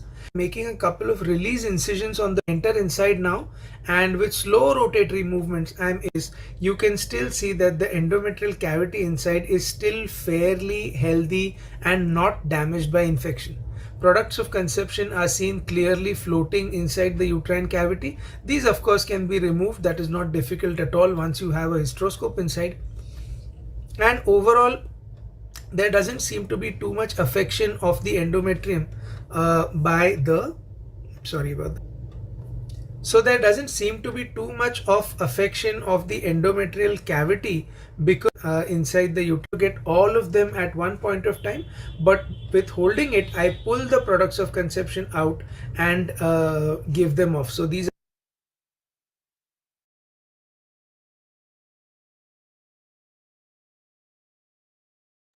So I think that was explanatory. This was for type 0. Now let's move on to slightly more difficult ones. This was a very difficult case. This is how we deal, or this looks like type 2. This is not just a retained POC. She had a very large, massively retained placenta. And so we are going to go inside with the resectoscope. First, we do a diagnostic. You can see that the whole cavity seems to be obliterated by POCs alone. These are little more vascular, and you can see the villi kind of appearance as we pull back. Okay. The first thing to do in these cases is to identify both the ostia and make sure that where the mass is located, which you are going to resect. Once that is done, you can see the characteristic villi kind of appearance which has been described in the literature also. And once that is done, we require in this patient, because the villi are stuck, it is not possible to remove them without using a resectoscope. So we have removed whatever was possible with the ovum forceps, but then we go inside with the resectoscope and shave off the remaining villi right from the base using resection. It may be causing some sort of damage to the endometrium, but if this resection is not used and any amount of blind removal is attempted, it is not going to be useful. These villi will remain and they will further provoke adhesion formation inside the uterine cavity. So quickly go in with the resectoscope and remove the villi as much as possible. Here there is a problem because this is a difficult case in the sense that you have got two, three issues. First of all, the uterus is soft. By virtue of the pregnancy, or at least a late pregnancy, we do after 45 days, but the possibility of fluid absorption is more, and the possibility of perforation is also more. So you have to be really quick in doing this kind of cases, but that's how usually type 2 would look like. Now moving on to type 3, these are more vascularized villi. I only have the diagnostic picture in this case, but you can see the red color of the villi which is seen over there. Part of this is free, but part of these are attached. You have to be careful. You can try to do with the hysteroscopic scissors, but like I said, most of the times this does require a resectoscope. What about visual DNC with resectoscope? This is also possible. This is not a pregnant patient, but the same thing can be done for a pregnant patient as well, in which you only use the resectoscope without any coagulation or cutting technology. Okay. You just move the resectoscope back and forth, and this is like doing a visual DNC. When you see the pathology, you simply push it out. The pathology or the thick endometrium or the POCs, they start getting bunched up towards the top of the uterus at the fundus, and then once you have seen them, then they can be removed quite easily. So this is just a visual DNC, but rather than doing it blindly, you can do it with a resectoscope, and basically you're doing the same thing but not using any current at all, and therefore there is zero damage to the endometrial cavity by this technique. So even if you are worried about perforation, a simple visual DNC with the resectoscope is also something that you could consider. Then we are going to embryo, it's not important. Let's look at the AVM EMV controversy and what exactly this means. Okay. Now these are all extracted from this paper and some by personal experience. You will find this paper online. You can look up this reference. I'll try to share it in the group later also. Uh, we are concerned about differentiating between three separate entities: retained products of conception, EVM, AVM, and EMV. Now, Nowadays, it is said that AVM and EMV are more or less same.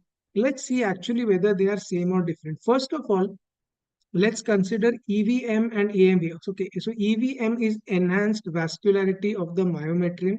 It is a new terminology used for arteriovenous malformations. Okay, that's what how the new terminology is. How to differentiate retained products of conception with vascularity from AV malformation? This differentiation is simple. In RPOCs, because they will all be reported as the same. In RPOCs, you will get vascularity only up to the endomyometrial junction. But in AVM, of course, it will go beyond the endomyometrial junction right up to the myometrium. So this is the first thing where RPOC can directly be removed from the picture from EVM or AMV, where the vascularity goes directly up to the myometrium. And here in RPOC, there is no question of myometrium. It will stop at the endomyometrial junction. Clear? Now, let's see the next one. Now, AVM or EMV. So they say that confusingly, the term EMV has been used interchangeably with uterine AV malformation. In fact, the two are a little different. Okay, it has been used to describe the ultrasound appearance of a hypervascular lesion within the myometrium that demonstrates turbulent flow. However, many of the so-called AVMs that are produced after delivery and abortion, majority of the lesions, they are now said to not actually represent true AV malformation. True AV malformation means an artery and vein connect with each other without an intervening capillary network. So in 2015, the term enhanced myometrial vascularity is said what should be used over previously what was known as an acquired uterine arteriovenous malformation. So now an AV malformation or a supposed AV malformation that is acquired because of pregnancy is now called as EVM. This almost EVM almost exclusively is seen in the context of a recent pregnancy and only occurs in women of reproductive age. There is incidence of enhanced myometrial vascularity following a first trimester miscarriage. So if you have a first trimester miscarriage and you have this picture, it is more likely that we are just talking about RPOCs. There is a relatively low incidence, only 1.5% following a first trimester miscarriage. The incidence is more in association with cesarean scar pregnancy and gestational trophoblastic disease. So every patient coming to you with hypervascular POCs, don't suspect EMV because first off, the incidence after a first trimester is only 1.5%. That is something we have to remember is significant. How to diagnose? EMV is readily diagnosed on transvaginal color Doppler as well as CT or MR angiography. However, the gold standard for diagnosis, according to most literature, is DSA, digital subtraction angiography, can be considered as the gold standard for diagnosis. Okay, how exactly to diagnose? If we look at etiology, we say that EMV is not actually considered as a true AV malformation because an AV malformation is an abnormal anastomosis between an artery and a vein, bypassing the capillary bed. Most of the times, this is important, you get spontaneous resolution of the EMV, but true AV malformation will never spontaneously regress. Okay.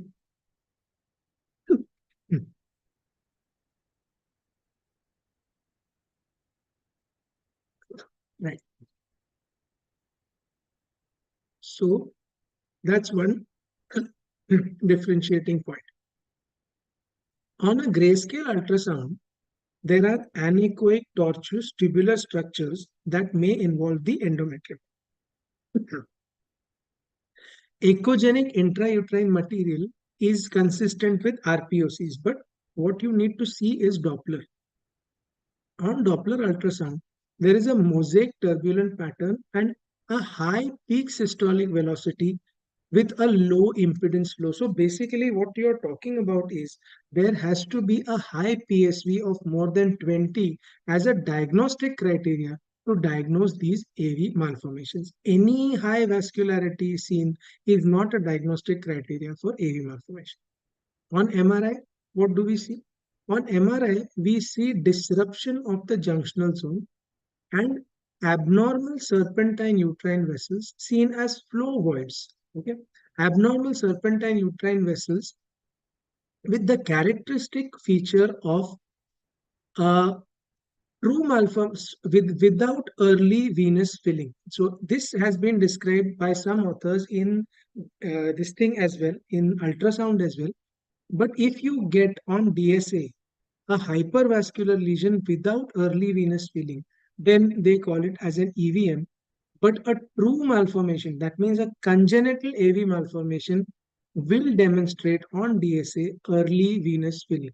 So this is how we differentiate between AVM, which is true and congenital, versus EMV, which is acquired by the early venous filling, which is seen in true AV malformation, early venous filling, and this without early venous filling will be seen in uh, I'm sorry, a true one will have early venous filling and a false one will not have early venous filling.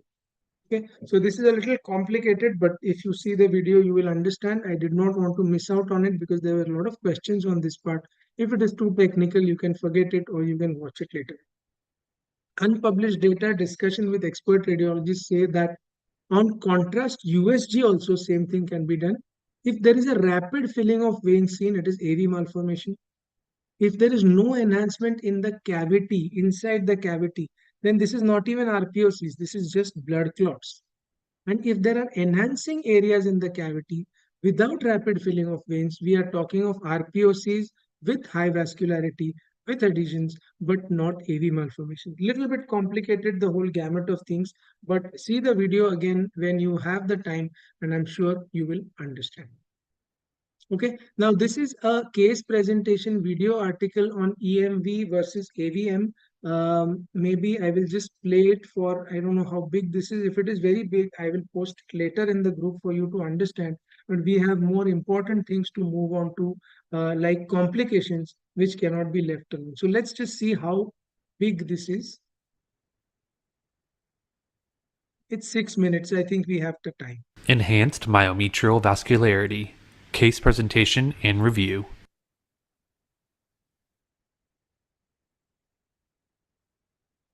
First, we'll have an introduction to enhanced myometrial vascularity, uterine artery malformation. Then we'll discuss the clinical issue and solution through a case presentation. Then we will review recent literature of EMV associated with retained products of conception, and end with concluding remarks and key takeaway points. AVMs are defined as shortcuts of the bloodstream between an organ's arterial and venous blood supply. They are classified broadly as congenital or acquired. AVM or EMV. Improved Doppler imaging has increased the reported cases of myometrial hypervascularity, turbulence, low impedance, and high velocity flow. Congenital AVMs are exceedingly rare, while acquired AVMs are more common and may have distinct pathophysiology and clinical precautions. Thus, acquired AVMs have recently been renamed Enhanced Myometrial Vascularity, or EMV. Congenital AVMs, as stated earlier, are exceedingly rare, resulting in abnormal vascular connections, and are the result of failure in embryological differentiation of primitive vascular structures, resulting in abnormal vascular connections. Enhanced myometrial vascularity is the updated term for acquired AVMs to describe acquired vascular structures by uterine trauma identified by color Doppler. Common uterine insults are dilation and curettage, uterine surgery such as C-section and myomectomy, gestational trophoblastic neoplasia, endometrial carcinoma, and infection. Case presentation. A 28-year-old G1P0 presented to a tertiary care emergency department with heavy abnormal uterine bleeding. 8 weeks prior, she had a missed abortion treated with a suction DNC. She was managed with serial beta HCGs and on repeat ultrasound was informed she had a uterine arterial venous malformation. On presentation, her hemoglobin was 9.2 and her beta HCG was 5.0. Further imaging was ordered. The primary imaging for EMV-AVM is ultrasound with Doppler studies. Our ultrasound findings were pertinent for retained products of conception. Doppler studies were pertinent for hypervascularity, a tangle of tortuous vessels with low resistance and high velocity and turbulent flow. Peak systolic velocity was greater than 20 centimeters a second. Additional MRI imaging with angiography may determine disease extent and confirm diagnosis. Our MRI finding was pertinent for a voluminous, ill-defined mass, complex serpentine abnormal vessel that enhanced and showed early venous return.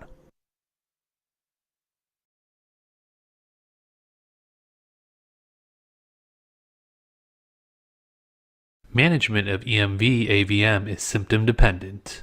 Asymptomatic patients can have expectant management with serial ultrasounds and serial beta HCGs until resolution, as well as uterotonic medications. Symptomatic patients can be managed in a medical or non-surgical manner using misoprostol, tranexamic acid, methergin, carboprost, GnRH agonist, danazol, and uterine balloon tamponade.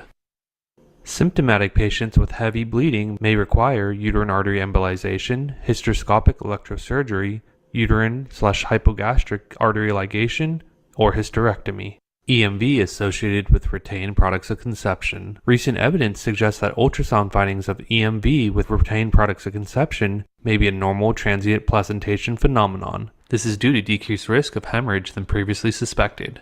Expectant management with or without surgical removal of the retained products of conception may be considered without UAE. This more conservative management may be considered on a case-by-case basis. For our case, due to the patient's symptoms of heavy AUB and acute decrease in hemoglobin, in addition to imaging with prominent abnormal vasculature with abnormal elevated flow, we took a more conservative approach and started with a UAE.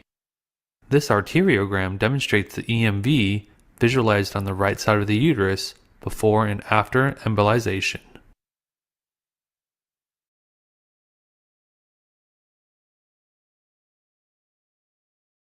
We then conducted an immediate diagnostic hysteroscopy and confirmed retained products of conception.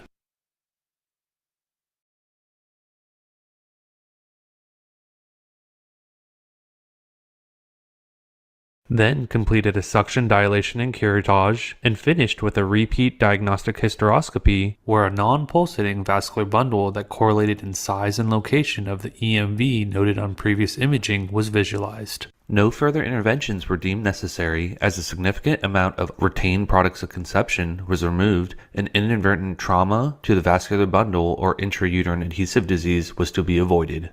The patient presented to clinic 2 weeks post-op with a resolution of her AUB symptoms and a negative beta HCG. Conclusion and key takeaway points. EMV is the new terminology for acquired AVMs. The primary imaging is ultrasound with Doppler vascular flow. EMV is frequently associated with retained products of conception and more common than congenital AVMs.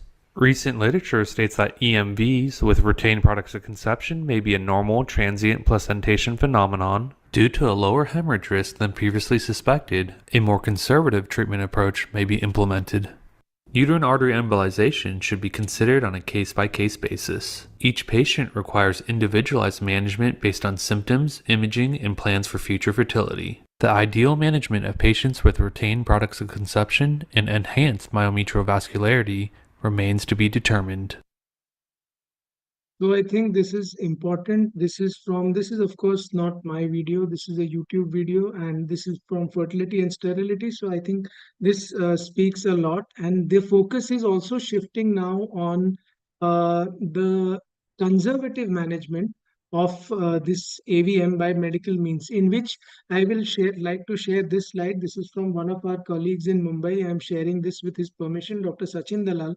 He has developed, or he's using a technique of medical management in which, after explaining all the options to the patient, what he is giving is injection leupride depot 3.75 milligram stat and letrozole 5 milligram OD for 15 days. He has an ongoing study which is going on, and combination for symptomatic relief of tranexamic acid and ethamycilate patients followed up on weekly basis. And though these are only 3 cases, he has a large series of cases where almost all the women have had a complete resolution of the so-called AVM or EMV in a period of 2 to 3 months. So I urge you to try this, and rather than me, those of you who know Dr. Dalal can actually give him a feedback on how it works.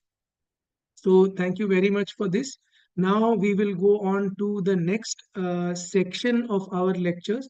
But before that, that which is adhesion prevention, and then we are left with complications and Mullerian anomalies. Before that, let's see if we have any questions that have come in. So we'll move on to the question box. Where were we? I believe we were here. Right, okay. So how to remove air bubbles? The complications part is still there. We are going to discuss in that which all Indian brand scissor are good. If you make a false passage, then surgery should not be abandoned, but it becomes difficult to find out the correct passage. So try not to. How to differentiate between septum and synechial band is a good question, because they both will look the same. However, septum will have a good covering of endometrium on it, and a synechial band will be without any good endometrial cover. Can Doppler ultrasound replace laparoscopy in tubal? I don't know. I don't really know, but I think as of now, laparoscopy remains the gold standard. If you need to change the instrument, do you get all the system outside to do so to avoid losing the vision while if you do it system? No, if you need to change the instrument, you have to remove the instrument, because uh, you don't want air to go inside the system when all the changing is done. So remove it, change whatever you can, and do we delink or clip it? We already talked about this. How to perform which dilution? I told you 1 ampule, 20 units in 200 ml of normal saline. When to use guide wire for cannulation? So you can use guide wire for cannulation if you are more comfortable with how they do a ureteric stenting, which is putting the guide wire inside and then railroading the cannula over it. However, whichever method you use, you remember that guide wire or stillet, it cannot go beyond the ostium. Okay, there is no place of putting guide wire inside the fallopian tube and pushing the cannula over it. Targeted box for carcinoma. I don't know what is targeted box. Maybe I'll have to read. If you get some literature, please post in the group. What's laparoscopic India? I told you laparoscopic. Can isthmosyle be treated with Mirena? No. Is there any method to occlude the occlusion? There is a method, but we don't use it in India. It's called the Assure microcoil. I have some videos, but I doubt we will have time, since we are not using it in India. At least for most of us, it is irrelevant, and it is a method of family planning. That means it's a method of contraception, not a method of delinking, because the Assure microcoil remains inside the uterus, so it acts as a foreign body itself. How do you recognize isthmosyle ridge? I told you.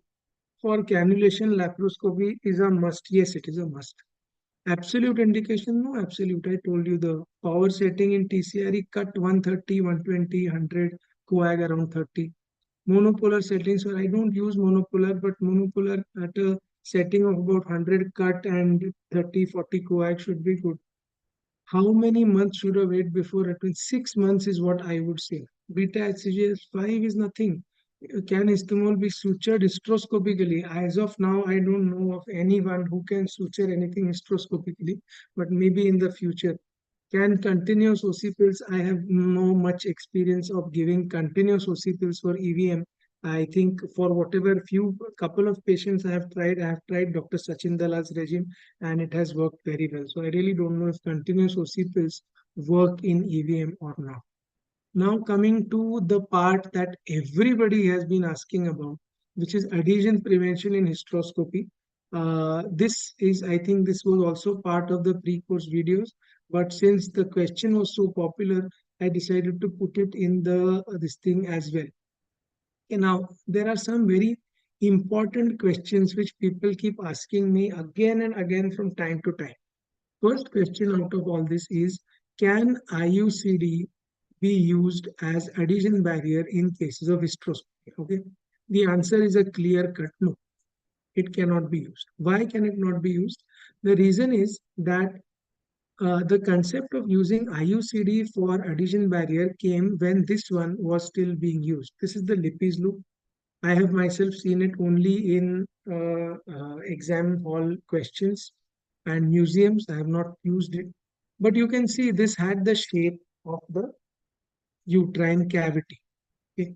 And when this was placed inside the uterine cavity, it used to offer good separation of the walls, or it would have offered good separation of the walls, anterior and posterior wall to some extent. However, we don't have this now. What is available now is this, and you can see that if the uterine cavity is like this, then this is going to separate a very small surface area of the anterior and posterior wall. What we are looking at from an adhesion barrier is separation of the anterior and posterior walls, keeping them apart till the period of adhesion formation is over. So most of the surfaces in the body re-epithelialize in a period of 72 hours. Most of them. I don't know exactly how much it is for the endometrium, but if there is something that can stay inside the uterine cavity for this time, and suppose there is, so this is the, let me clear this. Suppose this is the side view of the uterine cavity, yeah, and I have cut a synachial band, for example, and let me put that in a different color. I have cut the synachial band, which was initially like this.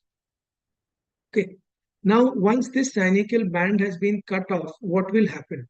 I cut off this band. Now what will happen? There is a raw area. There is a raw area here, and there is a raw area here. What I am expecting, please try to understand. What am I expecting? I am expecting that the endometrium which is there on this healthy part and this healthy part will grow over this raw area and will cover this raw area completely from both the sides. And therefore, in the final picture, I will get an endometrium like this. Okay. But every time that will not happen. Why not? Because when this raw area is like this, you are seeing this picture when the endometrial cavity has been separated by fluid.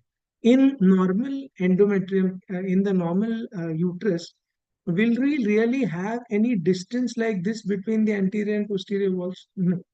That means that these two surfaces are going to be in contact with each other. And effectively, the way that this is going to look on an actual this thing is, if the uterus is like this and the walls are like this, you are going to have the endometrial cavity that is literally like this.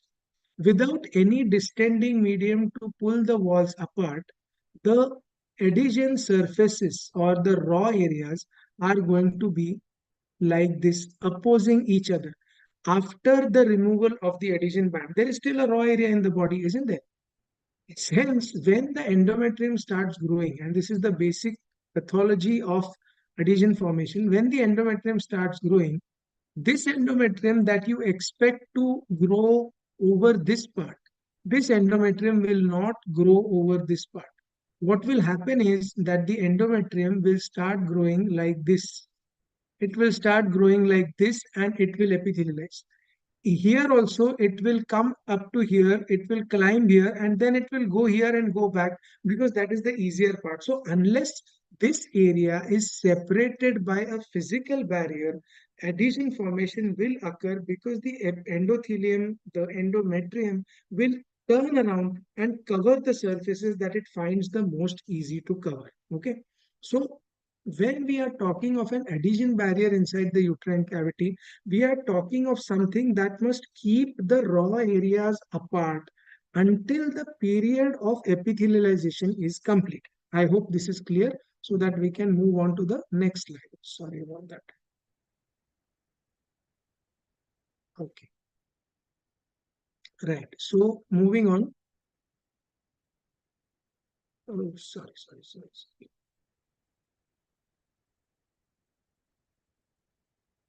Okay, so this is how the Lippies loop used to be inside, and you can see it is giving a good separation of the cavity. This is a picture I got from the net. This is not my video.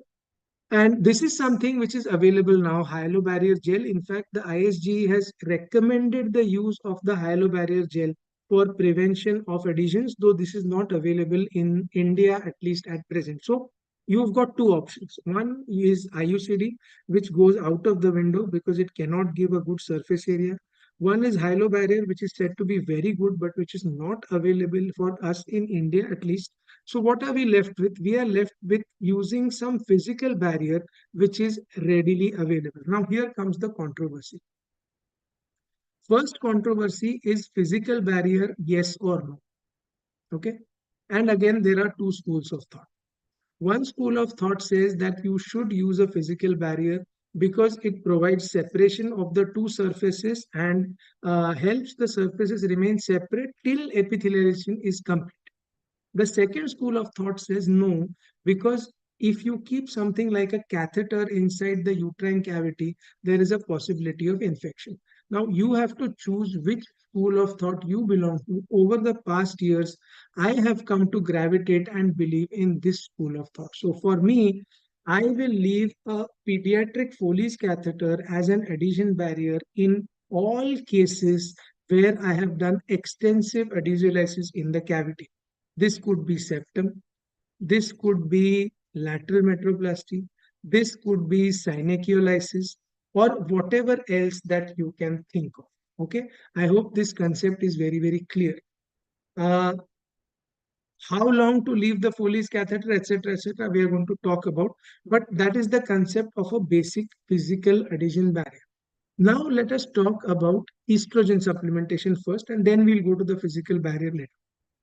How do you give estrogen? Before how to give estrogen supplementation, the question again comes, is it required? Again, there are two schools of thought. One school of thought says yes. Why? Because by giving this, you are provoking the body to make more endometrium, and it is thought that this endometrium will grow and go and cover over the raw area which you have created. But there is another school of thought that says no. And why do they say this? If the patient is having normal circulating levels of estrogen, any excess estrogen that you give to the patient is not going to provoke further growth of endometrium. It can be described, or some authors describe it as putting a bucket of water in the sea. So, unless the patient is down regulated by giving GnRH agonist and then you are giving estrogen supplementation to grow the endometrium, that is another matter.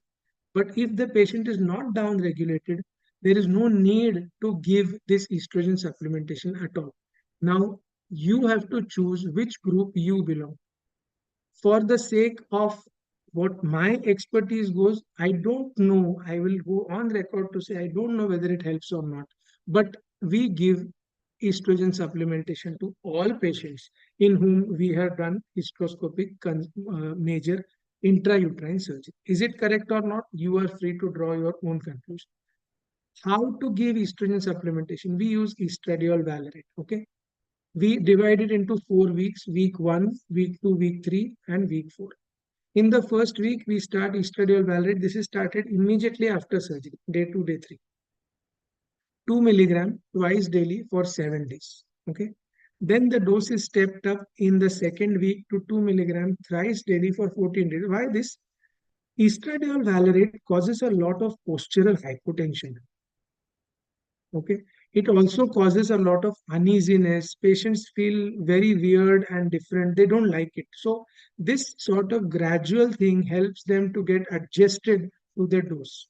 You may argue that you can start it directly 3 times. You can, but we usually prefer to start it 2 times and then step it up to 3 times. This is week 1, 2, and 3. Now, when you come to week 4, you continue the same dose of estradiol valerate, but you add medroxyprogesterone acetate 10 milligram once daily for the last 7 days. So in the week number 4, she is getting E plus P, and in weeks 1 to 3, she is getting only E. After 4 weeks are over, we stop everything. You wait for the menses to come. Once the menses come from day 2 or day 3, you start the same protocol again and go back to here.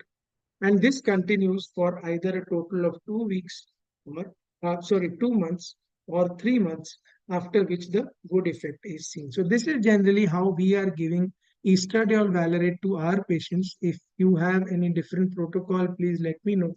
But this is how generally we are using it, and we have found that there is good efficacy.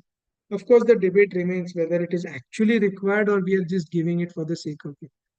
Second look hysteroscopy forms a very important part of adhesion prevention. Like somebody mentioned on the group just now, I did the adhesiolysis, but everything reformed.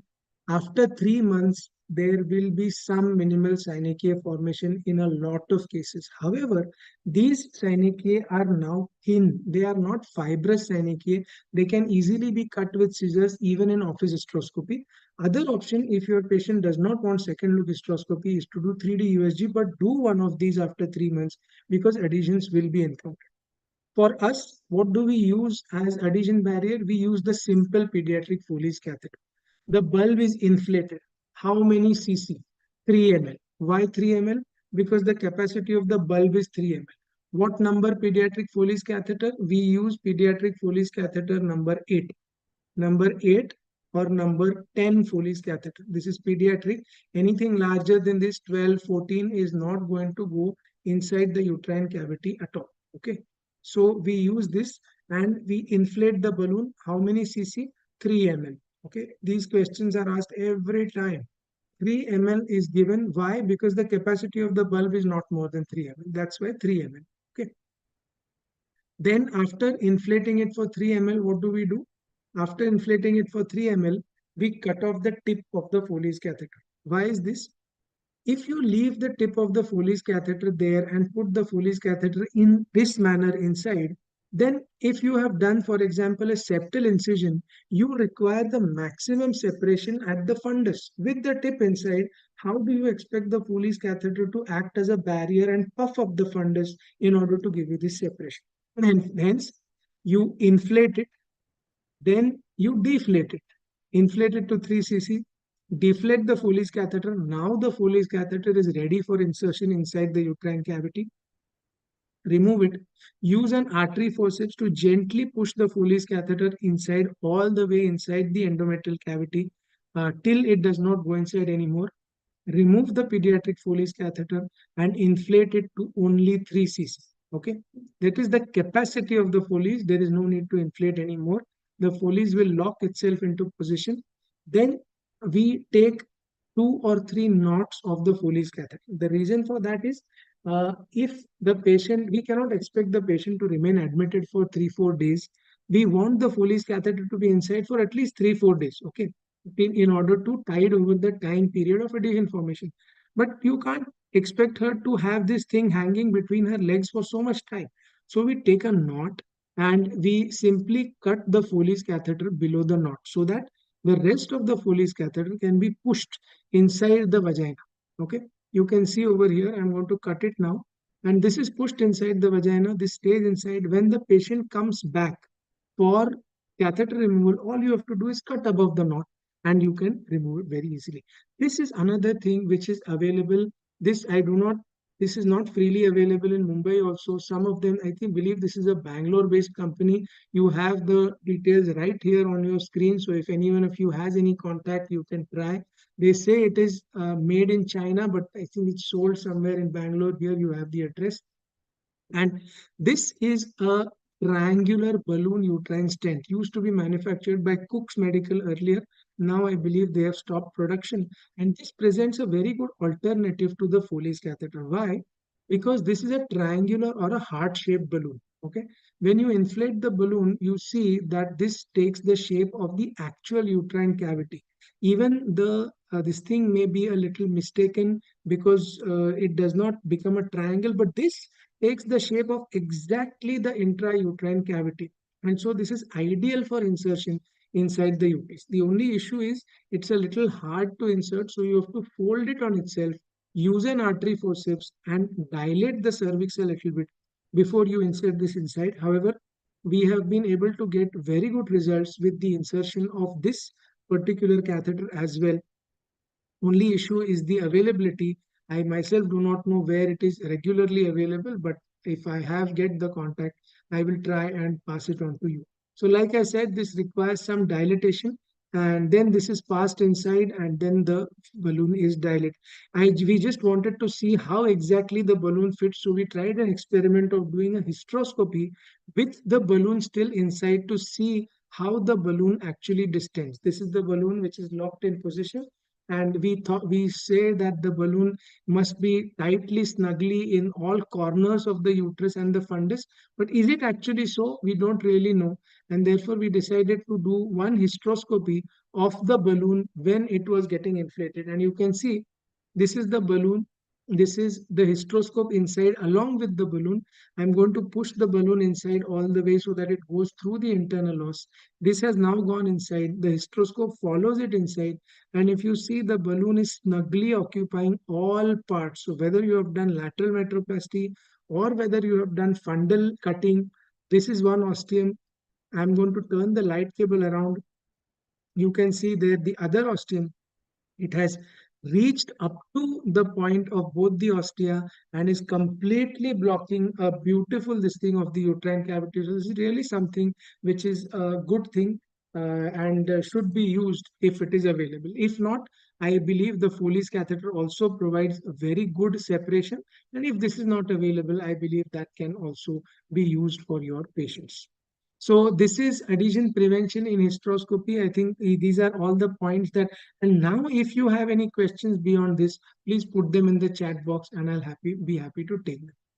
Before we take further questions, we will go on to our second last topic, which is complications. And again, this is very important to understand and prevent, because this is what prevents people from taking up the subject in the first place. Okay. So complications in hysteroscopy. Generally, the complications that we are talking about are perforation, bleeding, and fluid overload. Infection per se as a complication of hysteroscopy, at least for me, is almost unheard of. I don't know of anyone. Maybe there have been instances, but I have never had, touch wood, an instance where I have had infection after a properly done hysteroscopy. Okay. Now let's see these things one by one. False passage. I have tried to divide it into three parts: predisposing factor, diagnosis, and treatment. Okay. So what is the predisposing factor for false passage? Obviously, it is cervical stenosis, Asherman syndrome and intrauterine adhesions, using dilator before entry, and acutely anteverted uterus. When these four factors come into play, that is the time you should be aware that this kind of false passage may happen. What about diagnosis? Uterine cavity on hysteroscopy shows no endometrium, no ostia, and only crisscross muscle fibers are seen. This is pathognomic and diagnostic. How to treat it? Sharp traction on the anterior lip of cervix straightens the canal and makes the entry easier. So if I may go to say that whenever you have a false passage, 99% of the time, the uterus is going to be acutely anteverted. At least in my practice till now, I have never had a case where there was a acutely retroverted uterus, and I have had a false passage. It is possible in cases of severe endometriosis, but little bit uncommon.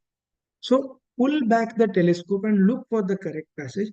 And prevention, use misoprostol when difficult entry is anticipated. We have spoken extensively about misoprostol in part 1, and I am not going to repeat. So let's just look at the, so this quiz is left, let it be. Perforation, right? So sorry, we'll see perforation first and then we'll see the video. So the risk factors for perforation are almost the same as that of false passage, which is cervical stenosis, Asherman's, and using dilator before entry. So always better to use the 2.9 without prior dilatation and entry. How to diagnose perforation? There will be sudden loss of distension and vision in hysteroscopy. Many times when you speak to students and practitioners, they feel that bleeding will be an important component of perforation. It is not.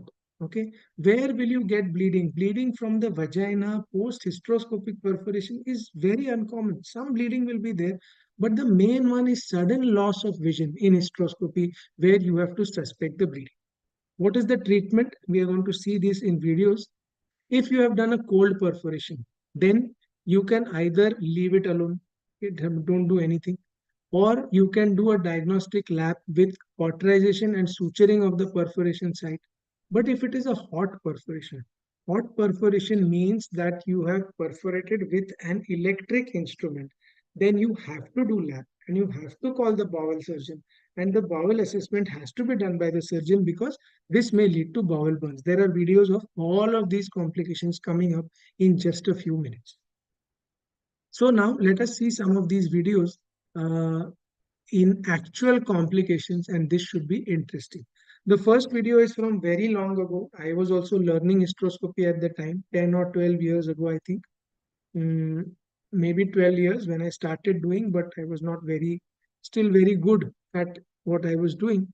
You can see that a dilator was put inside. So obviously this was the time when we were using 4 millimeter telescope with prior dilatation. There was no 2.9. So I've dilated nicely up to number 7 or something. And now I've put the hysteroscope inside. Now, as the hysteroscope goes inside, I find that I'm able to see something that looks like a cavity. Okay, try to visualize it from the point of view of a student. I can see the uterine cavity. Okay, I can see a good fluffy endometrial cavity. I can almost see the two ostia here and here, but I cannot see any endometrium. And the worst part is this patient did not have any poor endometrial growth on ultrasound. So this is one ostium on one side here. Okay, and when I'm going to turn the light cable around, I see another ostium over here, but I don't know where the endometrium has gone. So thoroughly puzzled, I pull the telescope back in order to try to understand exactly what is happening. And as the telescope comes back, remember this is a 4 millimeter, so it's a broad telescope. As the telescope keeps on coming back, I start seeing one more passage, okay? And I see what is noted as a transverse septum. And nowhere in embryology is it possible that there can be a uterine septum which is transverse in this nature. It is not possible to have a transverse septum like this. It can be a transverse septum which is blocking, or it can be a vertical septum. This transverse septum is not possible, and so this is nothing but a false passage. So if this is the false passage, as a dictum, most of the times whenever you encounter a false passage, because it happens in an acutely anteverted uterus, most of the time you find that the true passage is above the false passage. Okay, so if you are faced with this problem, try to remember that most of the times the true passage is going to be above the false passage that you have created. So having visualized that one, I proceed with the hysteroscope, and as we go inside, then that is not so much of a problem. Only thing with a big hysteroscope, I have to really bend down and try to reach the cavity. And you can see that I have reached inside the cavity. She's got very healthy endometrium, good cavity. And in a hurry, if I would have labeled her as a case of intrauterine synechia, then that would have been the end for her. Now let us come to perforation with hysteroscopic scissor. Okay. So when you talk of perforation with hysteroscopic scissor, let's go inside, and you can see this is an old video. Okay, I'm using this hysteroscopic scissor, but there are a lot of mistakes. What are the mistakes? First of all, I'm using the hysteroscopic scissor relentlessly and keeping on cutting in the same plane without bothering to check where the level of the ostium is. I should be going back and checking. Now, second thing, I am not checking the level of the ostium. Second problem, blood vessels have already come up over here. That should have been my cue to stop, but I have not stopped. I keep on cutting because I am not aware. And the problem is I am too fresh in the field of hysteroscopy to be able to understand the thrill of being able to cut and seeing the tissue move away. I continuously keep on cutting the tissue. Okay. Long ago I should have stopped, but suddenly there is loss of distension. I am not sure what has happened over here. So I push the telescope all the way inside, and you can see this is a perforation which has happened at the fundus. Now, what to do about this? This is a cold perforation, okay, which means that even if there is a perforation, the fluid which is inside. So first of all, the scissor is a simple 2 millimeter instrument. It cannot cause any damage to any organ. Secondly, even if you perforate with the hysteroscopic scissor and the fluid comes out, this gushing out fluid is going to push the bowel and momentum away. So unless you are that unfortunate that at that very 2 millimeters where you perforate, the bowel is tethered with its serosa, You will never cause a bowel or bladder complication with a hysteroscopic scissor. It healed off very well without me doing anything. You can see this is the 3 months post picture, and everything has healed off very well on second loop hysteroscopy. Okay, so that is the perforation with the scissor. It does not cause any problem, but you try to not cause the perforation by maintaining a panoramic view at all times and not focusing only on one part and continuously cutting it relentlessly. Okay, this is the third one.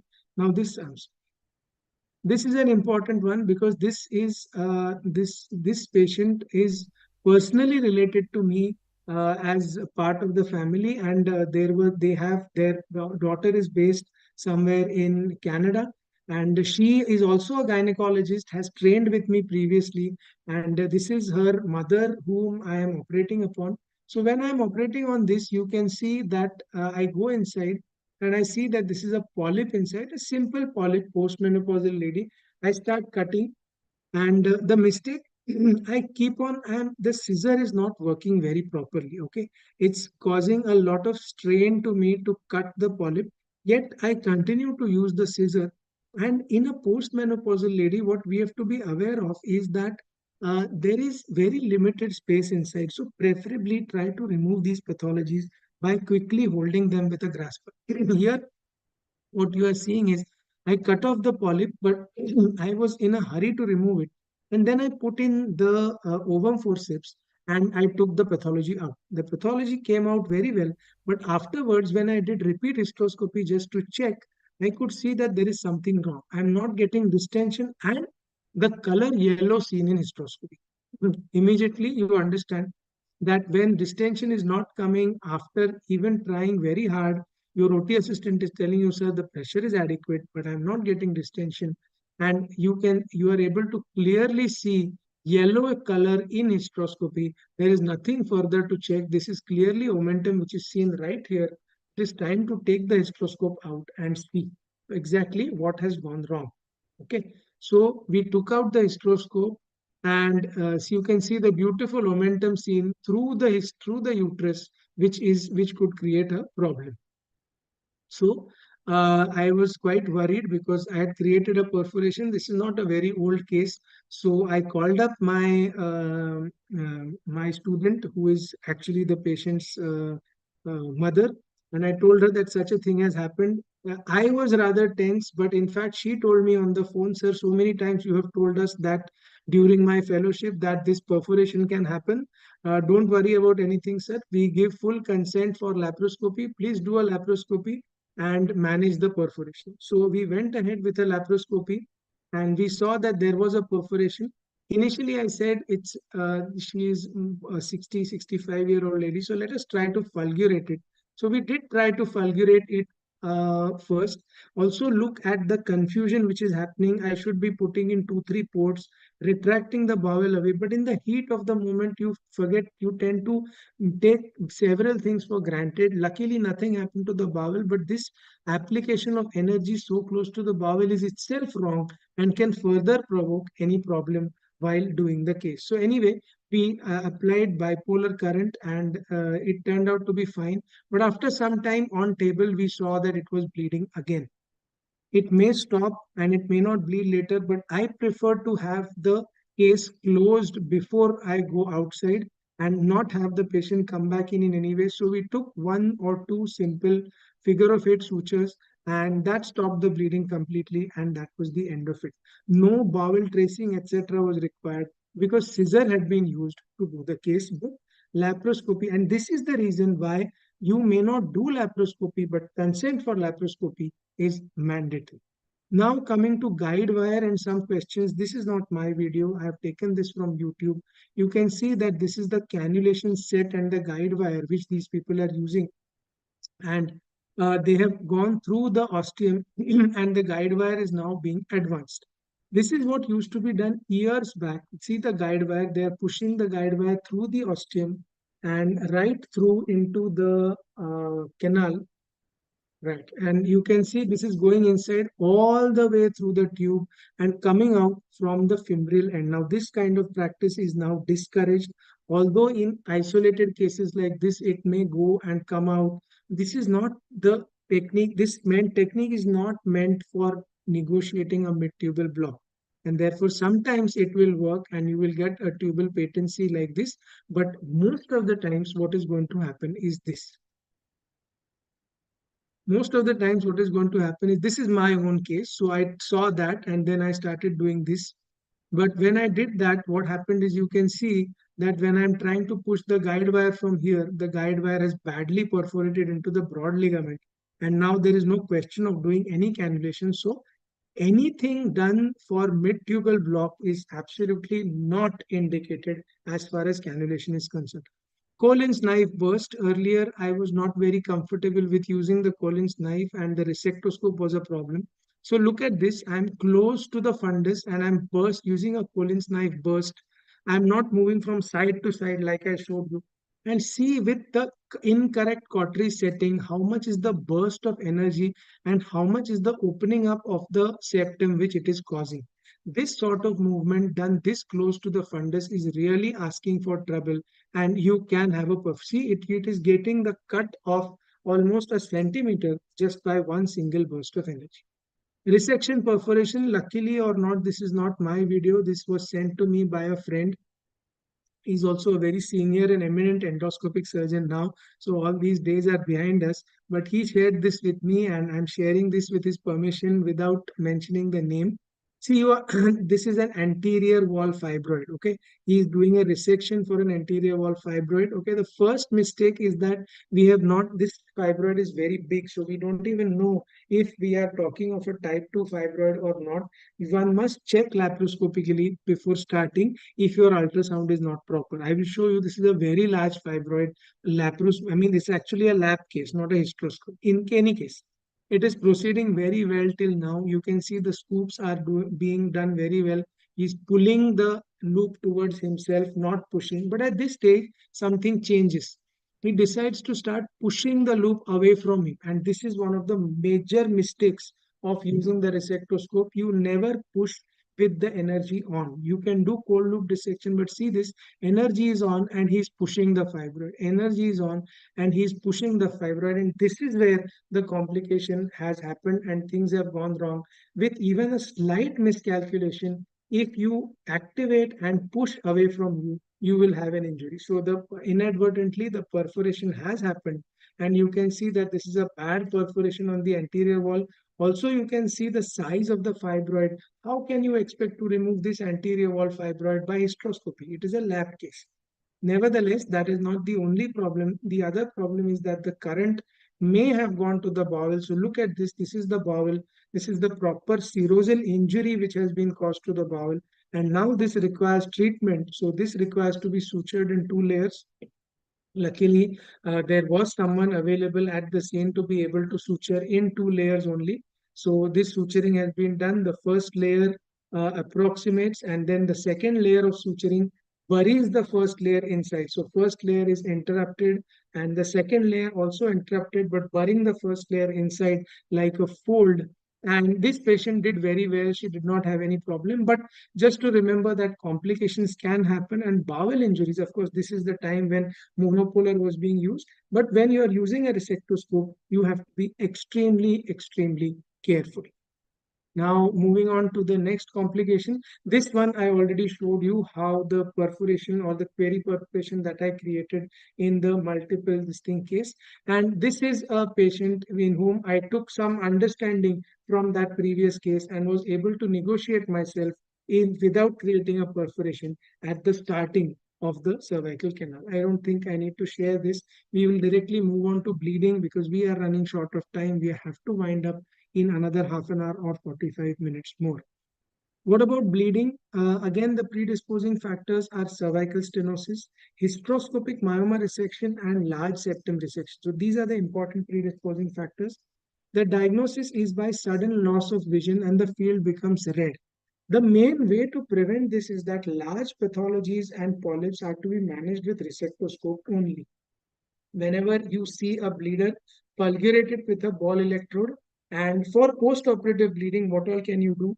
we usually put the same intrauterine pediatric Foley's catheter number 8 or 10 for tamponade, and we supplement it with injection vasopressin. I already showed you how to give injection vasopressin at various levels.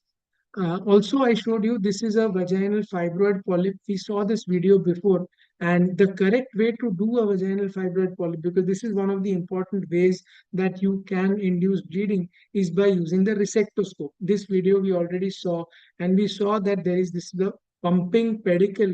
So this kind of fibroid polyp must not be done simply by yanking the polyp out. At the most, if you do not have a resectoscope, apply a clamp like this and then cut it and suture it. Some part of the pedicle will be remaining behind, but that is okay. In case you twist the pedicle and take it out, then the bleeding will be very difficult to cut. Okay. Also, while doing lateral metroplasty or some such procedure, this is again an old video of lateral metroplasty where I'm cutting too much into the uterine wall. Okay. So you can see on one side, I'm starting the lateral metroplasty procedure, and because it starts going so well, I keep on deepening it more and more and more without taking any consideration of how deep I have to cut, without any consideration of where the ostial lining is. You just keep on cutting, keep on cutting. And after a point, you find that though the cutting is very nice, I actually hit a large blood vessel and the entire view crowds up. Okay, so here actually I should have stopped cutting. I can already see a blood vessel, but still I continue to cut. And you will soon see that there is a gush of blood, and probably I have cut one of the major vessels. Here already vessels have come up. So there is no reason for me to cut anymore. But I still go on and keep on cutting, and a few levels deeper, and the whole thing starts massively bleeding. So here, if I just rewind it for a second, this is the place where it starts massively bleeding. And now I know I'm in trouble and I need to wait before the bleeding stops, right? So this is, sorry, yeah. Then we come to air and gas embolism. Now there are two different concepts. One is called air embolism and one is called gas embolism, and they are different, okay? Air embolism is usually because of insufficient purging of air before starting surgery from the instrument. So your instruments, they contain air in the column, and if you don't purge the instruments adequately well, you will have air embolism. Also, this is one reason. The second reason is repeated in and out movements of the hysteroscope, pushing air inside like a piston. This is also called as the piston effect. Okay, the piston effect causes in and out movement of the resectoscope, particularly resectoscope, and pushes air inside the uterine cavity. However, gas embolism is different. Gas embolism is as a result of resection. Gas bubbles are formed because of the resection. These mainly contain carbon monoxide and carbon dioxide gas. This, because if it is carbon dioxide, this is absorbed easily into blood vessels, and this is not very dangerous. Air embolism, however, is very dangerous. Okay, so you have to differentiate between them. Nowadays, there is some growing evidence to suggest that the carbon monoxide gas which is released may cause some STT changes, and the patient may have some symptoms of myocardial ischemia. So we also have to be ready for this sort of eventuality. However, in my practice, touchwood, I have never seen this happen. The main problem is air embolism, and this has to be prevented. How do you diagnose? There is a sudden drop in SpO2 seen on the anesthesia monitor. What can you do about it? Frankly speaking, all these things are there, but there is very little you can do about it. Okay, stop the surgery immediately. Do not try to do anything more, because you will push the patient into an irreversible state. There are two maneuvers, a Durant's maneuver and Streep-Trendelenburg. What is the funda behind both of them? It is said that you give left lateral decubitus position, and air will get lodged on the right side and get slowly absorbed, and will hence not cause pulmonary embolism. Okay. However, this is not, I don't really know if this works. Or the other method is described, which you give a steep Trendelenburg position so that the air will get delayed. The air embolism will it will remain gravitated towards the patient's inferior side, towards the legs, and will reach the brain late and will not cause an air embolism from reaching the brain. However, in practice, both of these may be very difficult to implement. The only way that you can 100% save the patient is that if you have someone in the OT who can perform a puncture and removal of the air that has gone inside. So you need to have an OT where you have a intensivist waiting for you who has a 2D echo machine who can do a transthoracic puncture and directly suck out the air that has reached into the right atrium. This will be able to surely save the patient, but having this available even in the best possible OTs at that time may be very, very difficult. So this is not something, a complication that you really want to have. Let's look at some videos, and there are videos of, it's not really a video of air embolism, but some of you will know that I showed you a fatal distension apparatus concept last time. And this is the kind of thing that will harm the patient. And what this guy is doing, he's pumping air here. This pumped up air is being used without a pressure bag to distend the uterine cavity. And what happens once this air column is over, the assistant should ideally stop the infusion, but he forgets to stop it. And once the air liquid column makes contact with the tip of the TURP set, air gushes inside the body, and in a fraction of a second more than the fatal dose is delivered. So this kind of air embolism is a wrong practice and should never happen in your practice. So use a histromat or a pressure bag, but not this one. Okay. Second question is the gas bubbles which they form, how to remove the gas bubbles. So you can see that a lot of gas bubbles are forming over here. Overall, it is postulated that in bipolar electrosurgery, there is slightly more formation of gas bubbles as compared to monopolar. Still, we are in favor of using bipolar only, but gas bubble formation is a little more. How can you minimize this? One, reduce the coax setting on the cautery and keep the cut setting high. This helps. The other way is if you still keep getting bubbles inside the endometrial cavity, then what you can do is you take the resectoscope, enter inside the field of bubbles and quickly open the outflow. This forces the bubbles to come out from the outflow and you get a clear field. Okay, so when you have a lot of bubbles, what you do is you enter head on inside the whole collection of bubbles, quickly open the outflow completely, everything will drain and close it back, all the bubbles will have gone away. Okay, so this is how you deal with a lot of air bubbles inside the uterine cavity.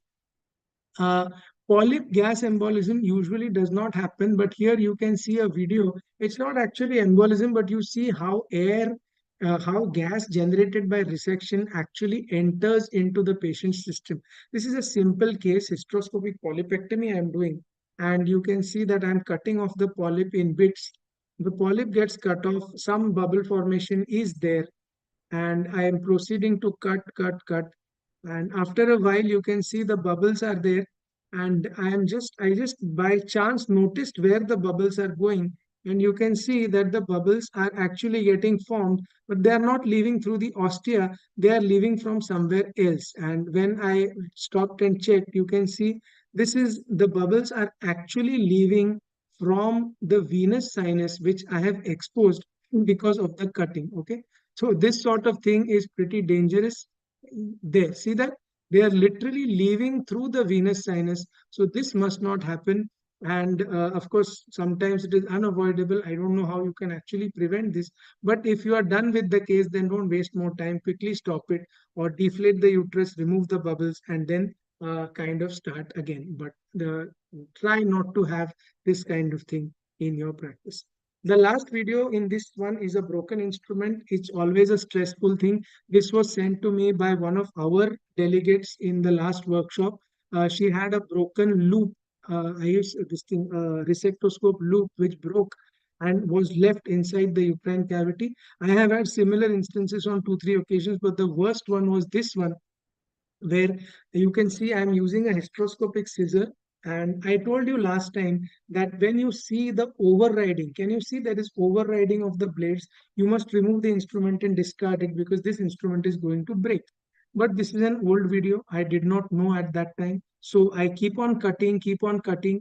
And after some time, what I find is that the cutting has been done, but it seems like something is missing. I just saw something over there through the corner of my eye. So I turn the hysteroscope again and we go inside to look. And if you see, something has fallen off from the scissor and is still inside the cavity. Is it the blade? No, it is not the blade.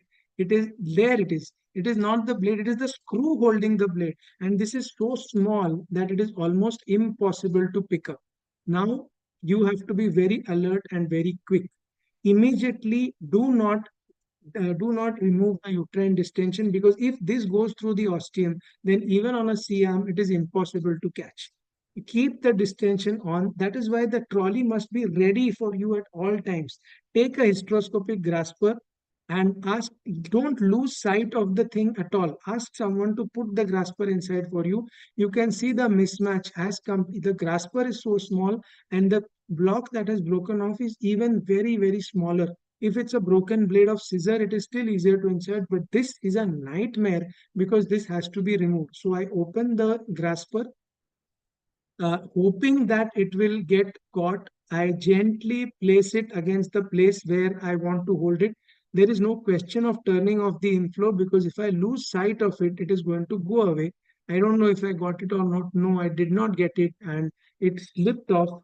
I hope it does not go into the cornua at this point of time. It's lying really close to the cornua and moving. So there I am able to catch it definitely between the blades of the grasper, and then I can comfortably remove the entire assembly. But the point is, if this is how small it is with respect to the tip of a needle, but the point is you have to be prepared if such complications happen. We can't anticipate them, but we can be prepared for them at least.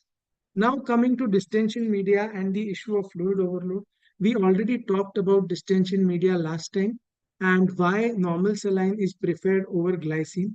We also talked about fluid balance and we saw how exactly we calculate fluid deficit. And we also saw that a deficit of 1 to 1.5 liters of glycine and about 2.5 liters of saline, you have to stop the case. Regardless of how much pathology is living in, plan a second stage surgery.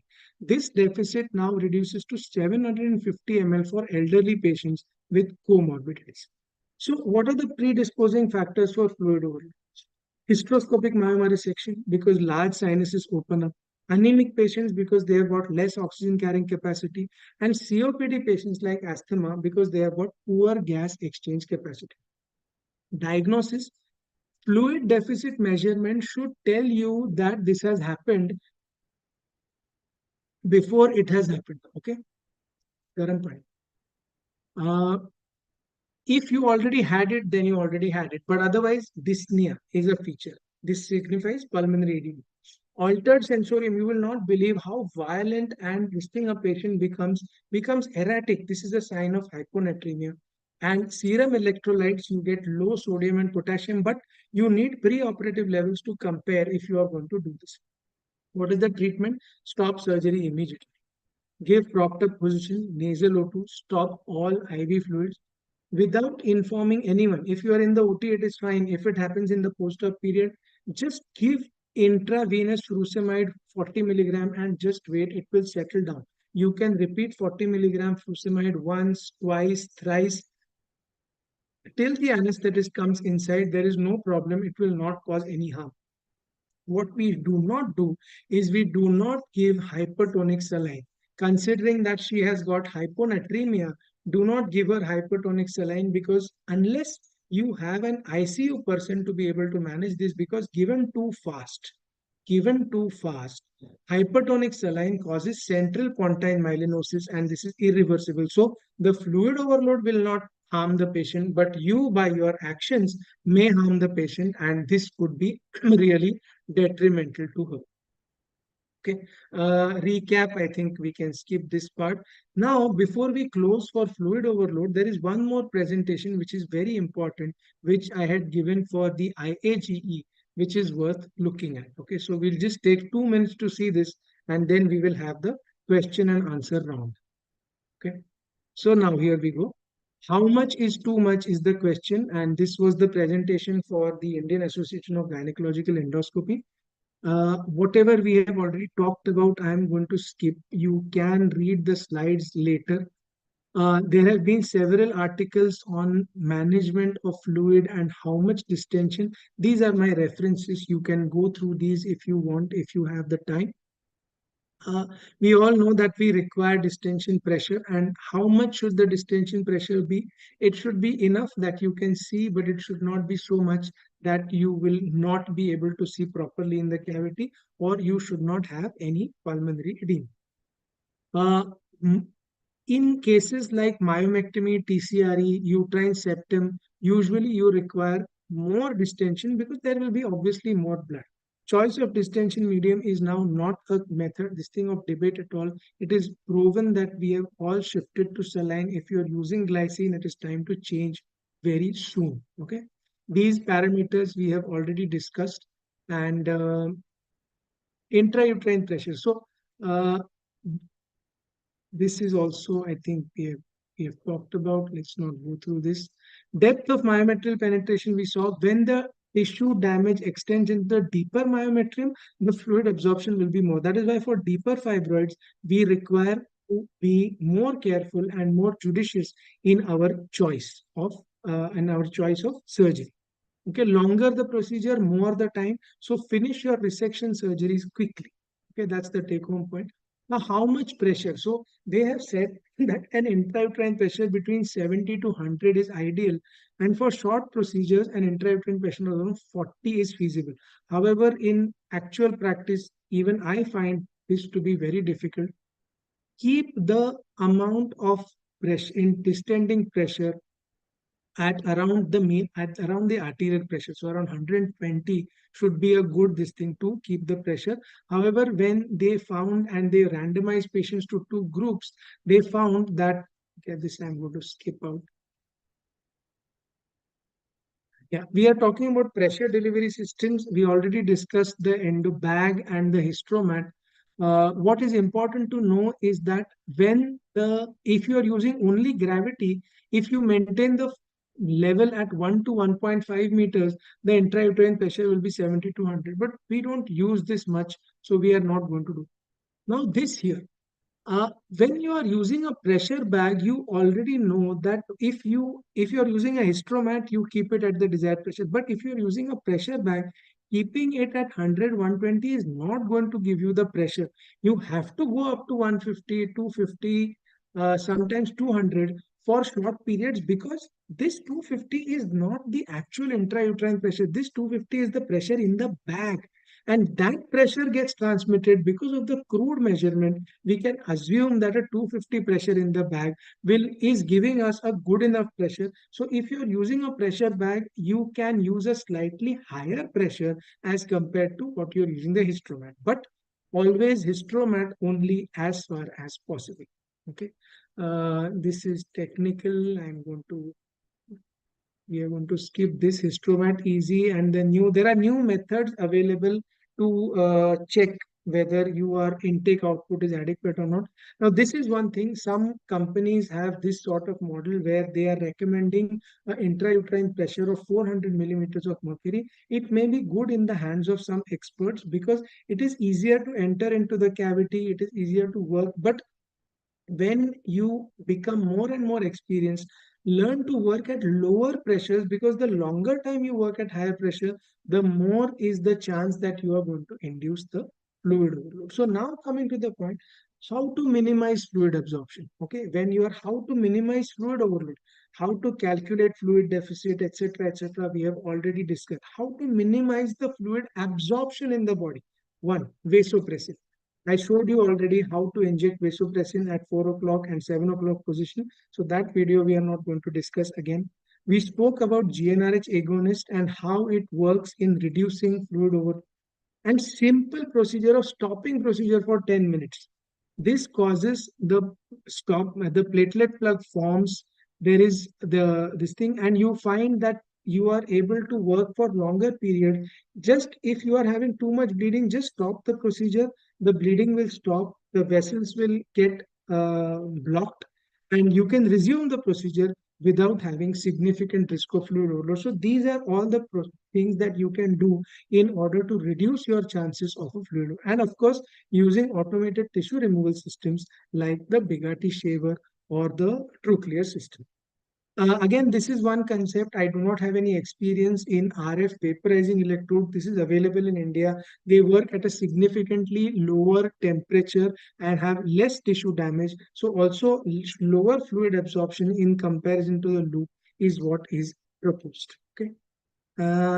Then this I'm not going to talk about. 40 and 70, I think this we can skip. In endometrial cancer, this is the last point. Transtubal fluid leakage is absent when intrauterine pressure is less than 40. This is what this paper says.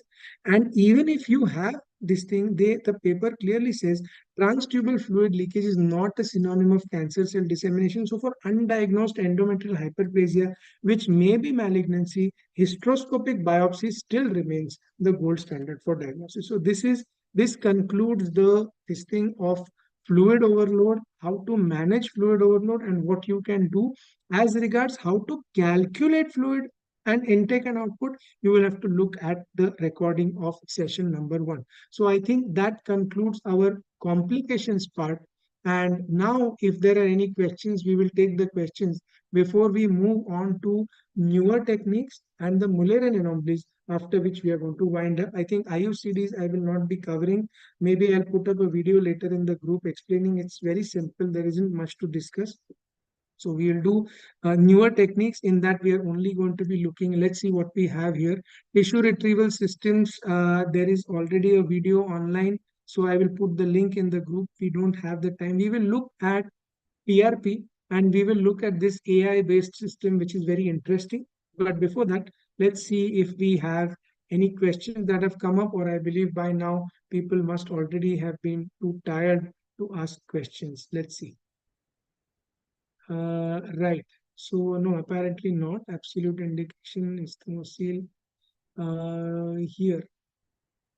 Targeted biopsy, I told you. Can you use Foley's balloon? I told you. Septal incision, I do in one setting unless the patient goes fluid. When can she undergo controlled ovarian stimulation? Who can? She can undergo controlled ovarian stimulation. Endometrium requires 3 months rest period. What is this, Krishko? Sir, we have which mimics songs term. Yeah, you can use anything similar to the composition, that how much the balloon is to be distended, 3 cc kept inside for 3 days, 4 days. Can we have a PDF version of today's slides? No. Hysteroscopy during bleeding PV causes endometriosis? No, not really. Although I would avoid doing hysteroscopy in a patient of bleeding PV. Okay.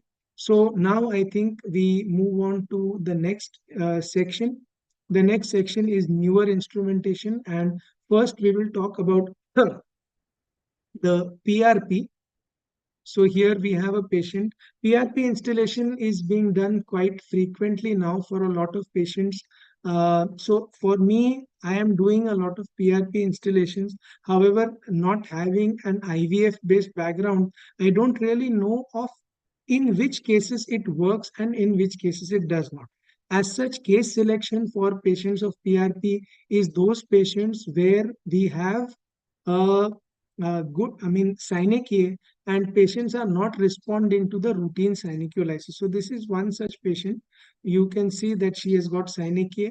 We are going to do synechiolysis, take off the intervening band, and once that is done, we are ready with the PRP. We are ready to install the PRP. Now, how exactly is the PRP installation done and what needle am I using? A PRP needle is available with some Indian vendors. You can also use an ovum pickup needle. Okay. The needle is first flushed with the PRP, which is prepared by the embryologist. Then the bevel of the needle is taken, and in hysteroscopy, we inject it subendometrially. So we are using this needle, inserting it for about half the distance of the grooves inside, and then we are going to inject. So once this is done, you inject the PRP. It is better if somebody else does the injection rather than you. And you can see that this thing raises a sort of subendometrial kind of wheel. At this time, when you are injecting, you tell the person to switch the inflow off so that the PRP does not get washed out. Once you have injected 1/4 of the quantity, wait for some time, let it remain inside, then remove the needle and distend the cavity again. As the cavity distends again, you will get vision again, and you take and insert the needle at one more side. Let's say this time the posterior wall. Okay, anterior wall injection already done. Similarly, in the posterior wall, you push the PRP needle inside all the way subendometrially, inject the second half of the PRP dose or the second aliquot, then again on the lateral wall, right lateral wall and the left lateral wall. So this is one way of doing it. Usually we get about 10 to 15 ml of PRP sample which the embryologist prepares. How to get more sample, I really have no idea, but this is the way of injecting it. There is one more way by which you make multiple punctures with the PRP needle and simply flush inside the PRP using an IUI cannula. I have no experience with that one. But for me, this one works quite well. And patients have had beneficial effects. Some IVF specialists say that one installation works for 2 months. Some say that it works for up to 6 months. Some say that repeat injections are required at 3 weeks and then at 3 months. I really do not know which is which. But suffice to say that it does work in some cases. But if you ask me for exact inclusion exclusion criteria, I am really not aware. But as far as the technical part of inserting it is concerned, this is how usually we go about the procedure. Okay. So I hope so. This is what was sent to me by the embryologist. You can see this later on if you want. This is how they prepare it and how the pellet, etc., is prepared. As far as I'm concerned, I do not bother myself with these details because I get the ready-made PRP prepared in the syringe and then I just inject it in the inside the uterine cavity by the technique that I showed you. So this is about PRP. This is one very newer instrumentation. No, I'm sorry, we do not have time for newer instrumentation. And this is something that you look at. This was shared by one of the senior professors in this thing, Surgery Track Precision Assistant by Professor Louis Alonso. I think this was discussed at some international meeting called HARTUS. And you can see what they are doing is that AI has used the structure of the uterus. So they have mapped out the structure of the uterus completely using 3D ultrasound. And now what is being done is when the surgeon is cutting with the Collins knife, AI is mapping the uterus and telling you in percentage terms how much of the septum has been cut. Okay, so you as you go on cutting, you don't even have to bother about thinking how close you are to the fundus and how much is remaining. As you go on cutting, you see the percentage increasing, and as it proceeds more and more, the system guides you. You are at 51%, 66%. When little bit close to the corners remain 80, 82%, you can see the arc changing as the person changes his this thing. A lot of technical and science fiction related stuff over here. 92% it says careful.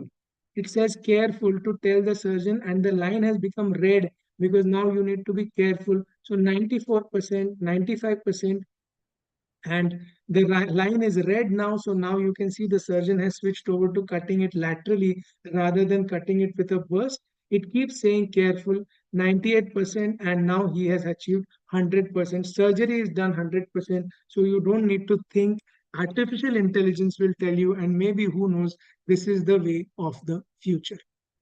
Okay, now we are left with our last lecture. This is rare Mullerian anomalies. However, I think we are running really short of time. So what I'm going to do is I'm going to probably put this video up as a narrative on YouTube. Let me check if we really have time for this. Right, or maybe we will just finish it off. Okay, so rare Mullerian anomalies, because I may not be able to have the same platform again. In rare Mullerian anomalies, when we talk of Robert's uterus, we talk of the Ovira syndrome, which is the HWW syndrome. We talk of accessory cavitated uterine mass, which is a synonym for juvenile cystic adenomyosis. We talk of unicornuate uterus and a functional non-communicating horn, transverse vaginal septum, and cervical and vaginal agenesis. Now, amongst these, point number 6 is a lab case, so we are not going to do this now. We are going to only look at points 1 to 5. And among this, the one that I find the most confusing is 4, where it is a functional uterus with a non-communicating horn. Either the horn is separate from the normal uterus or the horn is closely attached to the normal uterus. This makes the differentiating point between the management of these two conditions. So now let us see what is exactly Robert's uterus. You all know, we know that in the classical complete septate uterus, this septum keeps on going down. However, in Robert's uterus, this septum fuses on one side. Okay, this leads to a blind horn, and then blood keeps on accumulating inside that horn. So this causes asymmetrical enlargement of the horn. But is this horn non-functional? No, this horn is very much functional, and therefore the treatment in case of Robert's uterus is not to cut off that horn, it is to unify it. Where is the diagnostic dilemma then? The problem is differentiating this from a unicornuate uterus with a blind uterine horn. So when there is a blind uterine horn, so let's say this is one horn and this is the other horn which is non-communicating but functional. You will continue to have pent-up secretion in this horn. Now, obviously, because these two horns are separate, there is no way you can unify these two horns. However, what happens is, in case of a Robert's uterus, the differentiating factor between these two is this dimple is absent. It is one single fundus. And therefore, it may be possible to unify these horns and make it into one single triangular cavity. That's the video we are going to be actually looking at. The differentiating point again comes when, so this is what happens when if the functional horn is separate. But what if this functional horn, which has got this collection, is not separate from the uterus and is attached to the functional horn closely? Now, this presents a diagnostic dilemma, and this is also what we are going to look at in the remainder of this lecture. Okay, so let's see this now. This is what a Robert's uterus look like. This is a real view.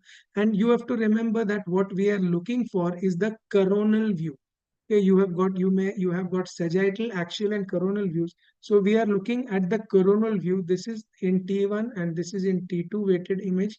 And you can see on the coronal view, which is a view like this, you can see that this is the normal cervix.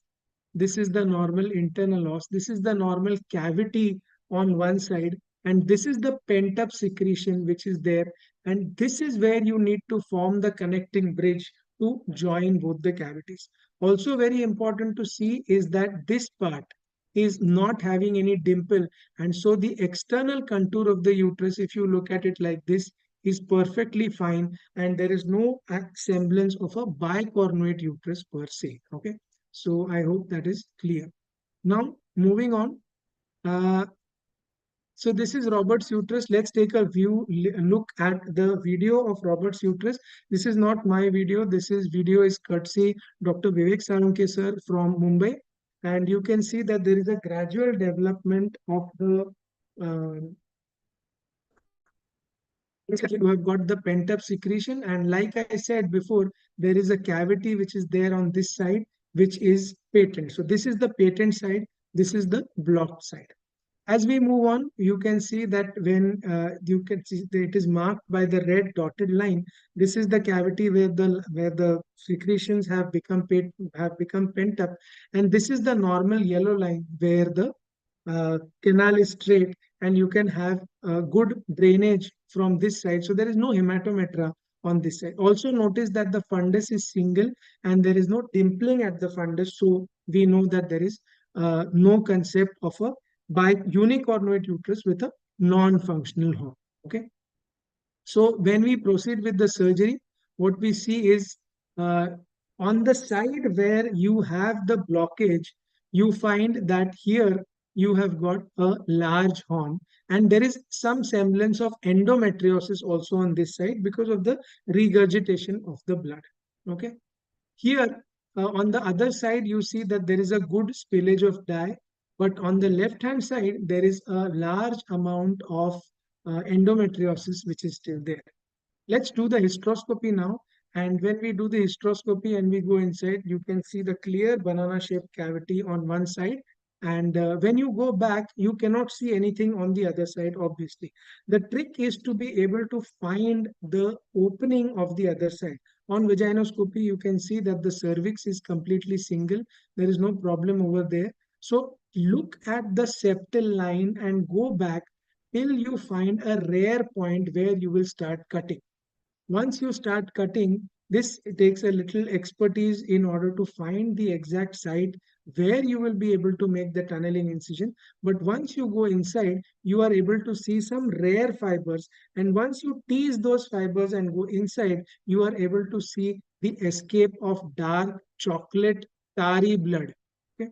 Once that chocolate colored blood has escaped, you know that you are in the correct place, and you can see this chocolate colored fluid or collected blood coming out from there. Enter inside that ostium. Now you have got two separate cavities. You can see the long-term suppression of the cavity which has happened because of the blood, and the endometrium has gotten suppressed. There is some this thing of chronic endometritis also on that side. And now the picture is clear. So the intervening septum, you can cut it off with the hysteroscopic scissor. As you proceed, it is possible that it may become more and more vascular. So we switched over to the resectoscope, and it is being cut with the resectoscope to level and make the two together. Also, since the septum is asymmetrical, slightly more cutting is required on one side as compared to the other side in order to join the two ostia. Okay, so you should be able to diagnose and treat this pathology based on an MRI. The second uncommon pathology is the HWW syndrome or the Ovira syndrome. Again, this case report I am going to be sending as this thing in the group. But this is how it is. Ovira stands for obstructed heavy vagina. So this vagina is obstructed, and there is ipsilateral renal agenesis. So what you find is that this is a triad. Ovira syndrome presents as a triad of obstructed hemivagina, ipsilateral renal agenesis, and uterus didelphys. Okay, these are the images. We don't have time to study these images in detail, but let's look quickly at the video of Ovira syndrome. And this is how it looks like inside. You can see that the patient has got a normal patent vagina. You can do a single one finger PV examination. A speculum can also go inside. This is the uterus didelphys. On the left hand side, you can see this one is the non-communicating part. And when you take the bowels away from the POD, you can see that you have got a distended vagina on the same side. Okay, so this is the left ovary, and when you examine it, you take the bowels away, you can see that this amount of distension of the vagina below the uterosacral ligaments is seen quite clearly. So what is to be done for this particular? Also on the right side, you can see the ureter clearly demarcated, but on the left side, there is no kidney, and hence there is no ureteric peristalsis, which is going to be observed. Okay. So what does the surgery entail? You go inside on the patient. On one side, you can see the cervix, and you can see the bulging vagina, which is seen right below the cervix on that side. First, a diagnostic hysteroscopy to look at the uterine cavity on the same side. That half hemi cavity seems to be normal. And then you go inside and make a rent in the bulging vagina, hemi vagina on one side. Once that rent is made, you get the escape of tarry chocolate colored fluid, which has been pent up. And once this escape of fluid is done, you are able to enter inside the other cavity and drain it off completely. Okay. So this is the picture. The cavity has got drained. The fluid and the chocolate colored fluid and the mucus secretion, since so much time, will slowly get drained. And now our job is to cut the septum so that it does not rejoin again. For that, with the resectoscope, I am cutting the septum, but you already saw that it is a bicornuate uterus, so I can only cut up till the external os. I cannot really cut and join the two cervices since it is a uterus didelphys. If it was a septate uterus, then the question was different, but I cannot really cut since this is a uterus didelphys. Okay, so once this is done, I have kind of made the two cervical openings come side by side. You can see very clearly over here that the two cervical openings are nearly, after being cut, they have nearly come to the same level. over here, and you keep on cutting till the external os or the two cervices are seen at the same level. Once that is done, we go one step further to shave off the excess vagina so that it does not stick back again immediately in the post-operative period. So once this is done, this surgery is now complete. The anterior and posterior parts of the vaginal tags, they are now being shaved off. And if you look now, you can see that the bulge which was there in the vagina on the left side is completely gone. You can also try to, the hysteroscope can go right up into the left cavity also now and visualize the ostium. Also, you can instill methylene blue dye in order to see that there is a patency of both. And this is the dilator you can see going in both the cavities now. So this has been established. No further correction is possible since this is a didelphic uterus and not a septate uterus. So that was the management of Ovira syndrome. And the last one is a functional non-communicating horn. So we have got four entities that we talk about: non-functional non-communicating horn, functional non-communicating horn, functional communicating horn, and non-functional communicating horn. Okay. Out of these, a non-functional horn which is communicating is technically not possible. Uh, how do we treat these horns? What we do is, so how does a non-functional, so when we look at these three terms, we use them quite interchangeably. Functional means a cavity where endometrium is seen. Okay. Rudimentary means a cavity where the horn is small in size. We are more concerned about functional or non-functional, because as per recommendations, what we find is whenever you have got, so suppose it is this one, non-functional, non-communicating horn, this requires no treatment. Functional non-communicating horn, of course, there will be hematometra and this will require excision. Okay, this is clear. What about functional communicating horn? That means it is draining, but it is rudimentary and small. As per guidelines, this horn also has to be removed because it may predispose to her having an ectopic pregnancy in later life, and hence this horn has to be removed. A non-functional communicating horn is technically not possible. Okay, so let's look at one last video of this one, how a non-functional horn looks like, in order to get some clarity. So this is the non-functional horn. You can see this is the ovary, this is the this is the proper functional horn, and this is a small rudimentary non-functional horn which can be seen on the left hand side. Okay.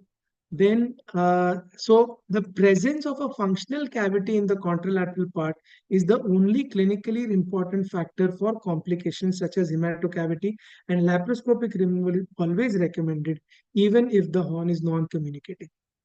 Now, what happens is if there is a non-functional non-communicating horn which is separate from the communicating horn, obviously you will excise it.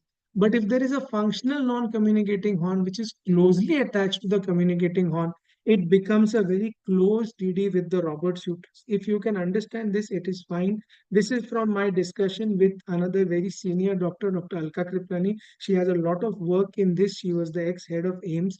And if you need to differentiate between these two entities, what we need to do is to have an MRI to find out the nature of the septum. Is it muscular or fibrous? If it is muscular, like the uterus, we are likely dealing with a non-communicating horn, and so the treatment for this one is excision.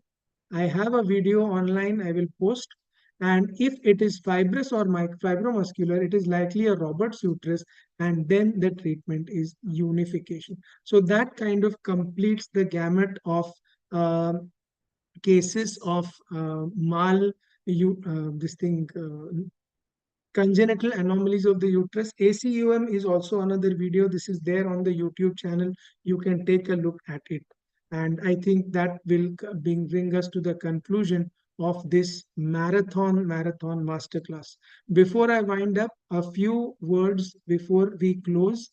To conclude, I think we have already done this last time, but this will just take 2 minutes. I like to wind up with a message to everyone. I told this last time also that devil in hysteroscopy is in the details.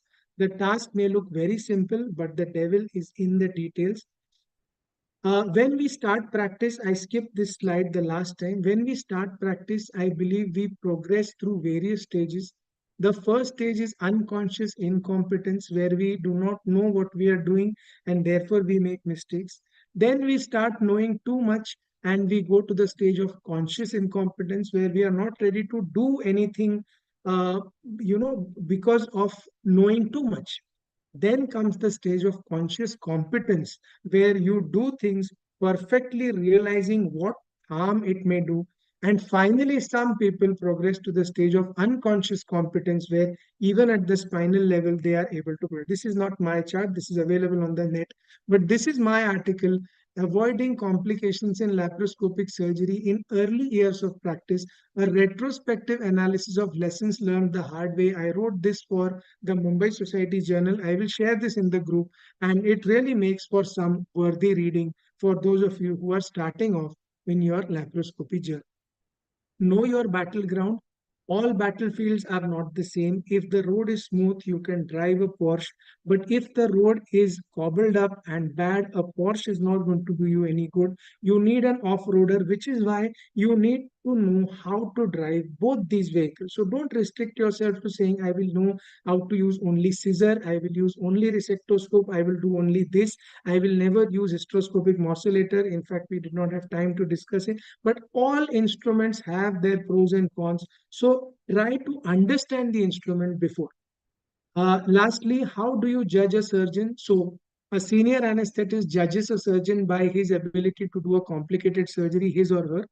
A hospital owner will judge you by a person who is having more cases, is better a surgeon.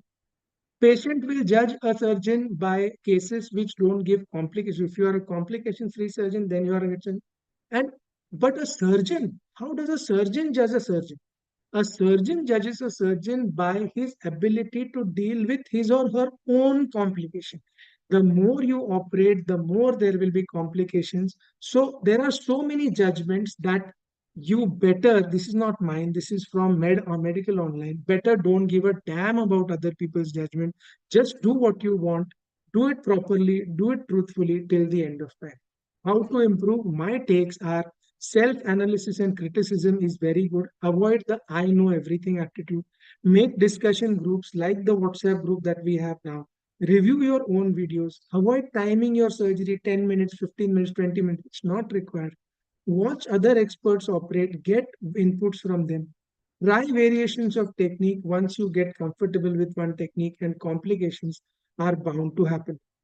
Lastly, I would like to invite you for our bisect laparoscopy course on 12th and 13th September. The last 3 seats are left now. We are going to deep dive into the essentials of laparoscopic surgery in a one-on-one 20 seats only kind of training environment. This is going to be physical. So the details are there on endogynetraining.com, my website, and you can take a look.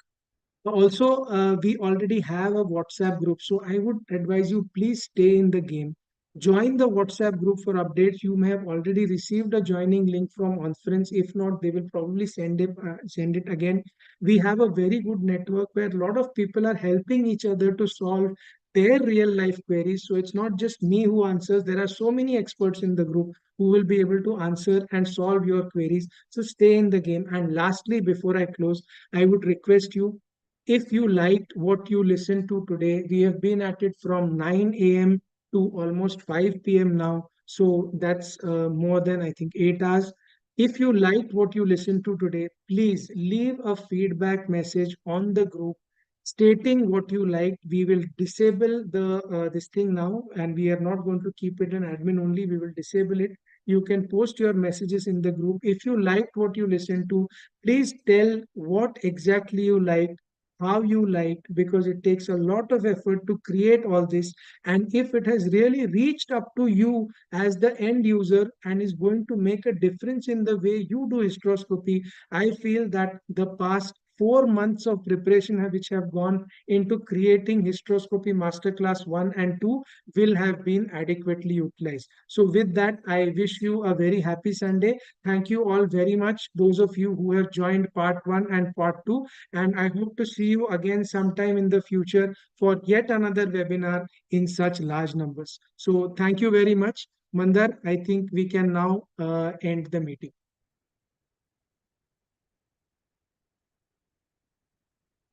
Conference team, please call the meeting to a close and we can stop the meeting now.